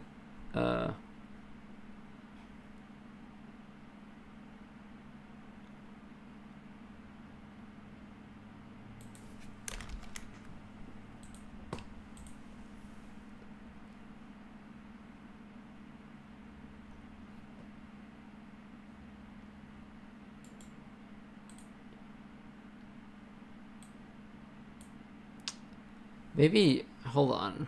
Maybe we can't call destroy kernel and init kernel on the same thing, because of the nature of... Oh shit, was that it? Wait, but why? Okay, hold on. Okay, if that's it, I'm gonna be seriously pissed off, because it was telling me that it was the cells array the whole time. It was telling me that this was the cells array. Oh, you motherfucker. Debugger my ass. Okay, so it had nothing to do with the cells array. It had nothing to do with it. It was just telling me the wrong thing. It had to do with this. Okay, so... Also, like, be wary, kids. Listen. K, grid, equals, null. Everybody, listen. This is... Tell your children. Tell your children, bro.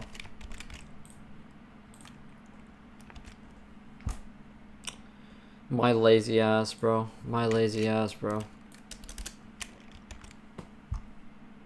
Okay. Whatever.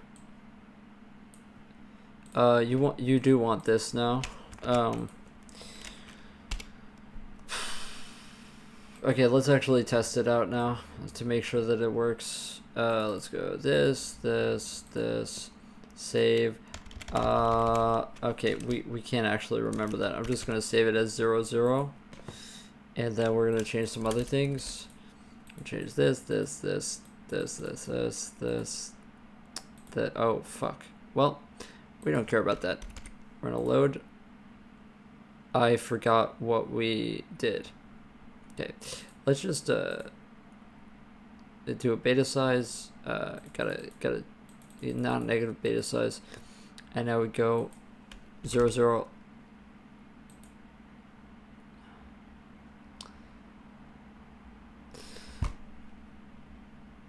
Okay, hold on. No. Let's not freak out. Actually, we just need to do a redraw. We just need to do redraw equals true.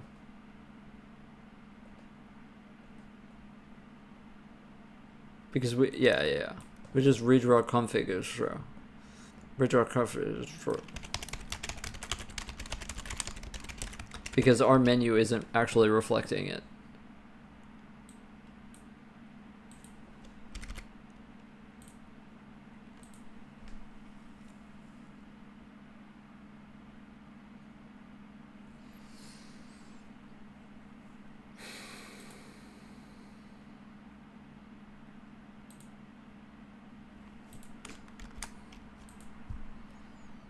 You have to be so fucking fried, bro.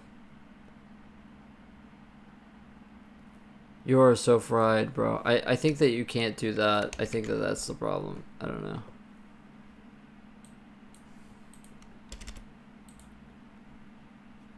Yeah. For whatever reason, you can't reallocate it. I don't know why. I think it's a multi-threading thing. You can't free it there and then reallocate it there.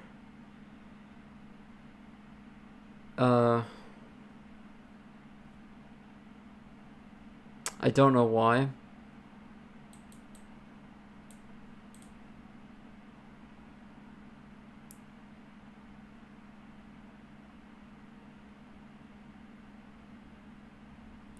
It doesn't make sense to me.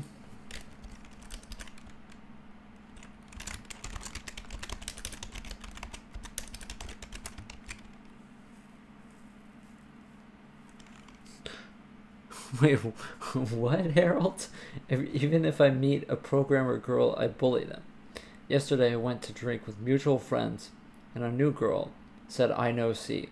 I asked, really? What is a function pointer? Did she not know what a function pointer is?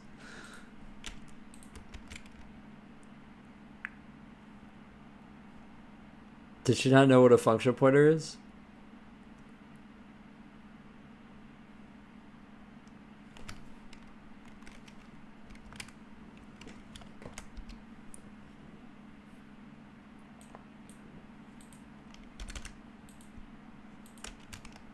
Yeah. Okay, listen. Okay, so the reason why I want to reallocate it is I want to eventually have this you be able to change the grid size.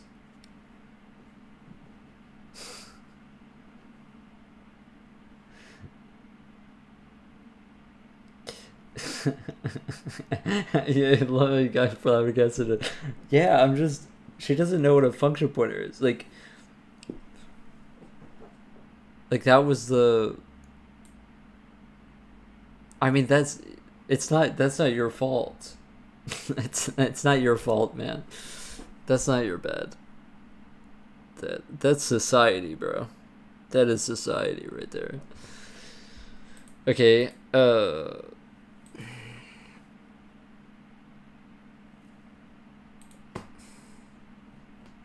to be honest though, like before I like did like callback shit, I didn't really understand what a function pointer is. Like I mean I saw it in some code, but I didn't really know how to use it.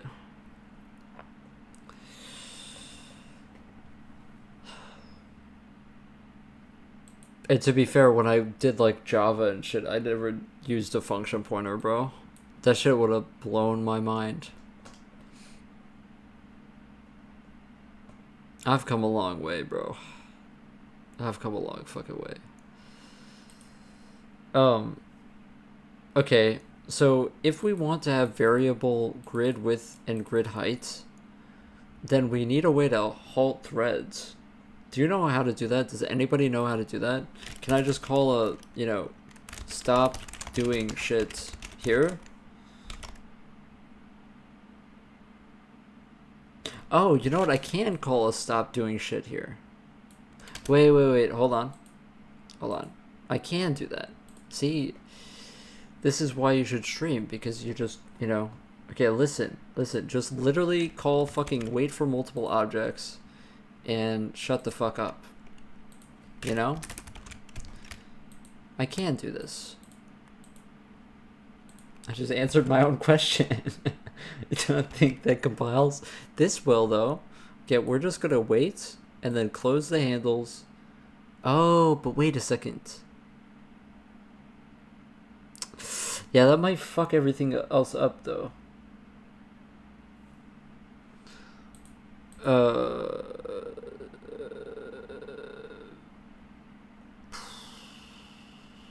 Because we need to do this shit. We need to do this. And then, like...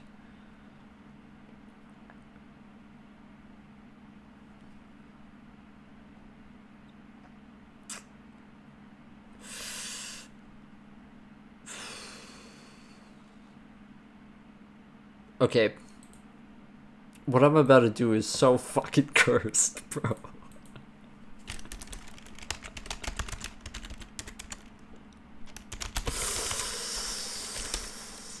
Yeah, I don't fucking care. I don't care.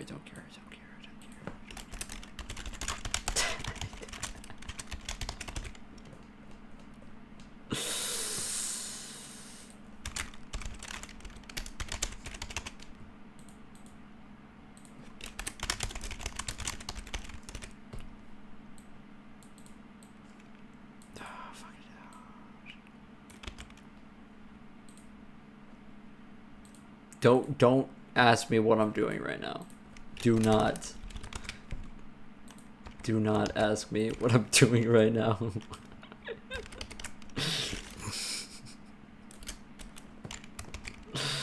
Nah, bro, that's fucking so cursed. That's so fucking cursed, bro. That's so cursed. Oh. That shit is not compiling. The compiler already knew what I was up to. He's like, that shit ain't... Undeclared identifier. Okay. I have to make, yet again, another fucking... global. I mean, hey, I don't make the rules. I don't make the rules. Yeah. I know all about it. That's not my file, bro. That's not my code. That ain't my code.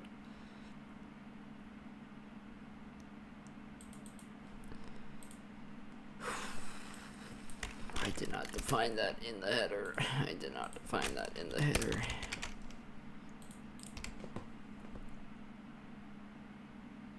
Yes. Lock the fuck in. We are putting that code back in, and this is it. We are proving my concept here. We're gonna do HHH load. Yes! Fuck yeah.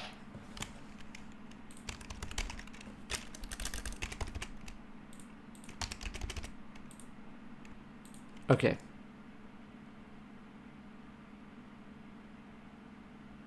What? Why? Why? Why?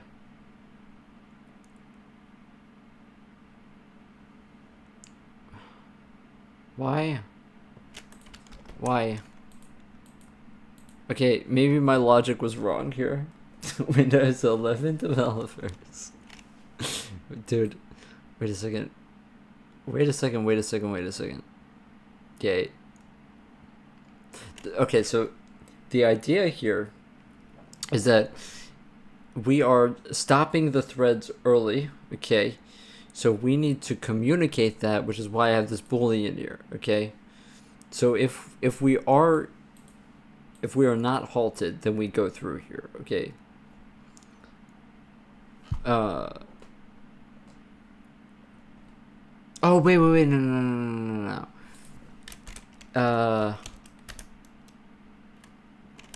If halted, then we do this shit. Yeah. You don't want to do the VIDX thing, though. You just want to do this, or else you never go back. You never go get more threads. Yeah, I know what I'm doing, dude. Alright, L, which is all the L's that Sam Altman takes every day. Boop. God, I love Sam Altman. Okay, we're not crashing anymore. But, you know, I love to see some movement. We're gonna save AAA. Load AAA. Okay, listen, like, you gotta work with me here.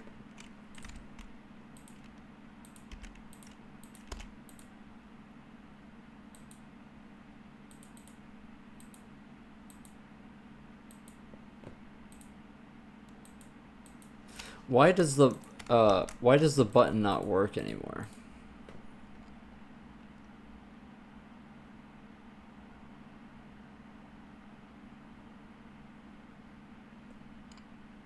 I feel like the button just isn't doing it for me anymore. I wish Sam would adopt me. I wish Sam would give me $1 million and then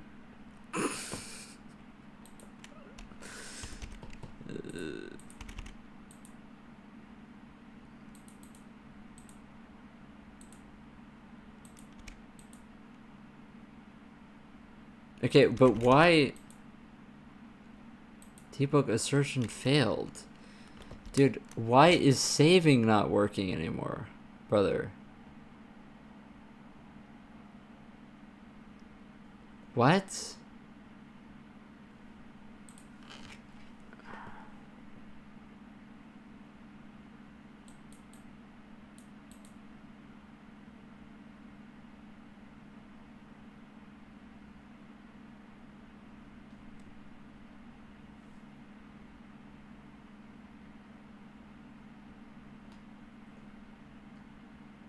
I think this halted boolean might be like a really bad idea.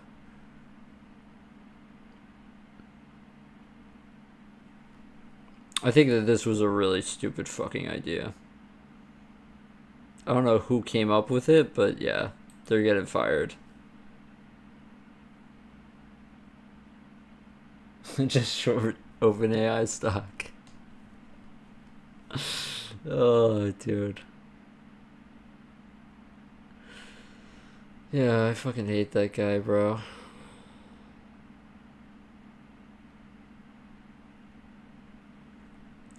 Yeah, I think my idea here was solid. It's just not. I don't understand why it's working. Why it's not working. I'm just gonna delete all these, so that we have some more room to work with.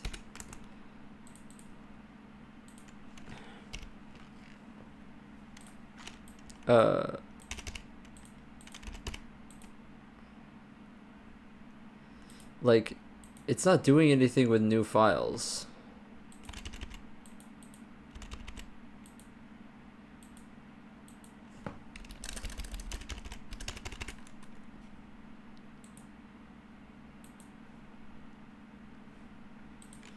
Like, it's just not loading the new files.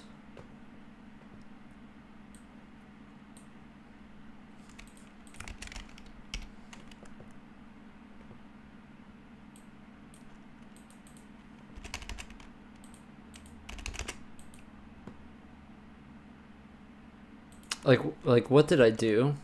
Though, what did I do? What did I do? Like, what, like...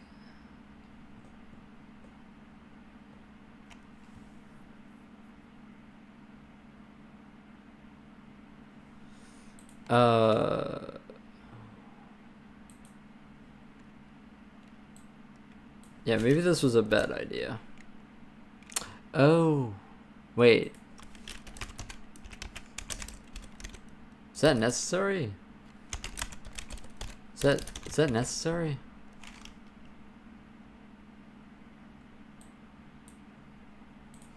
Maybe that had something to do with it.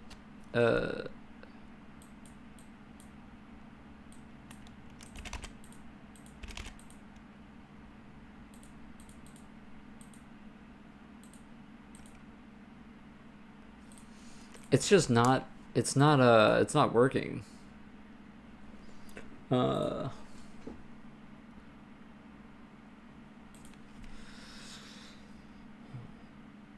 What, I need logs. Yeah, to build like a log cabin so that I don't have to do this fucking shit.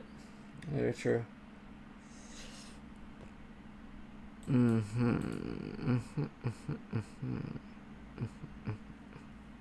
Yeah, the issue is that it's not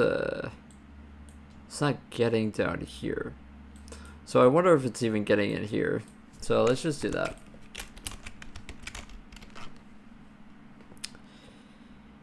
I need to build a log cabin. Okay, let's see what we log. Let's see the log.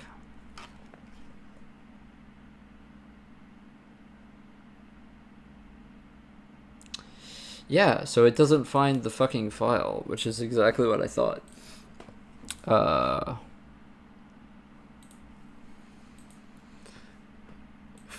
Because it would have printed it out twice if it found the file. So, yeah. Like how...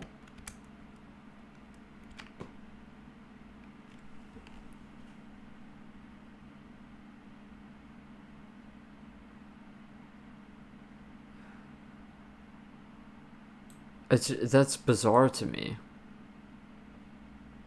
Like, the file name is exactly correct.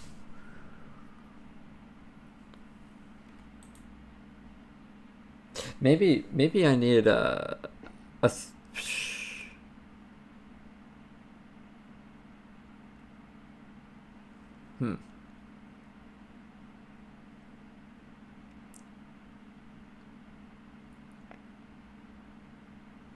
I wonder if I've got an idea.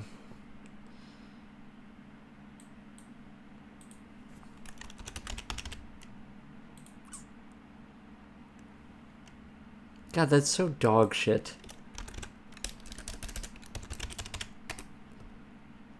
Really, I need a dot slash? Dude, like, yeah, I know, man. I don't wanna have to tokenize this shit. Yeah, I'm sorry. I just don't give a shit. I just don't give a shit. Like, yeah, sure. Like, yeah, sure. Like, we can do this all day. We can do this all day. Yeah, we can do this all fucking day.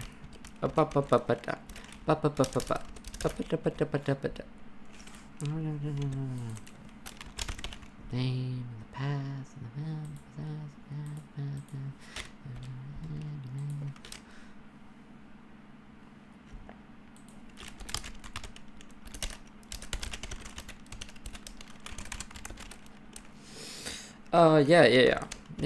yeah, I'm with you. I'm with you all the way, bro. Yeah. No doubt about it.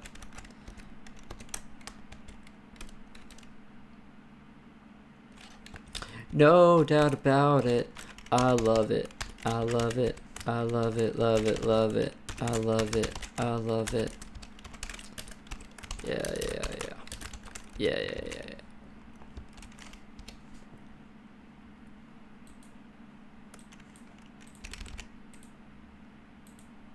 Shut the fuck up.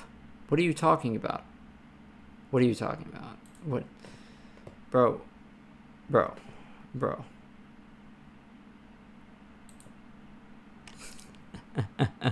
That's the string we got out because I didn't null terminate the shit. My bad, bro. My bad. Fucking the null terminator police came after me. Fuck. Damn, bro. Shit. Okay. Wow. Fantastic. Okay, now can this work? Now can my genius multi-threading halting threads shit work, please?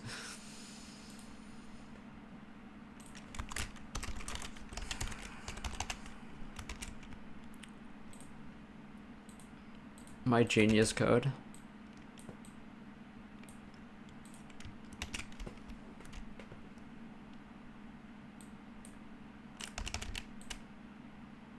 Okay. See? Look at this. Look at this. Look. See how it halts for a second? So that it can stop iterating and not touch the memory that it's about to release. Yeah, bro. That's what I'm fucking talking about. That's what it's all about. That's what it's all about. Okay, now we gotta destroy it so that we can see, like, if we get it, a new thing. There we go. Okay, great. Wonderful. Absolutely fantastic. Instead, use a file picker. Is there a file picker? There's probably a combo box, whatever. Yeah, sure, bro. Yeah, whatever, bro. Whatever, bro. Okay. So I did the thing. I did the program thing. Alright. You know, now all I literally need to do is make some buttons to scale the grid height and the grid width, and then reallocate the buffers on that.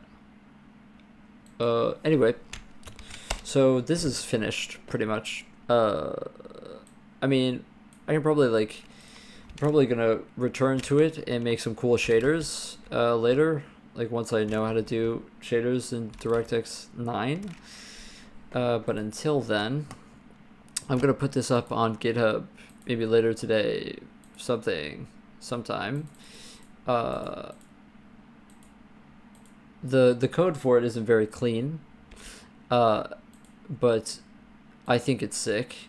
I think it's sick, and I think you should think it's sick as well. Yeah. So anyway, you can even change the color, dude. You can change the color, bro. Change the color, bro. Which is crazy. Yeah.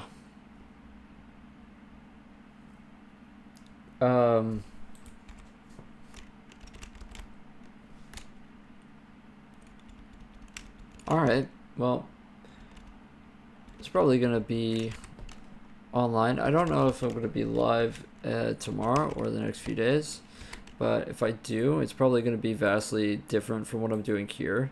I'm probably going to be like toying around with DirectX 9 shaders, trying to make some cool specular or whatever going on with this, you know, maybe some Blin Fong, you know, business going on. And yeah, if you want to have the thing for yourself, I'll probably, you know, I don't know how to release a binary really when it comes to old shit like this, but I'll try my best. Yeah. Right. If anybody is interested, you can join the Discord, etc., etc. And I'll see you guys soon.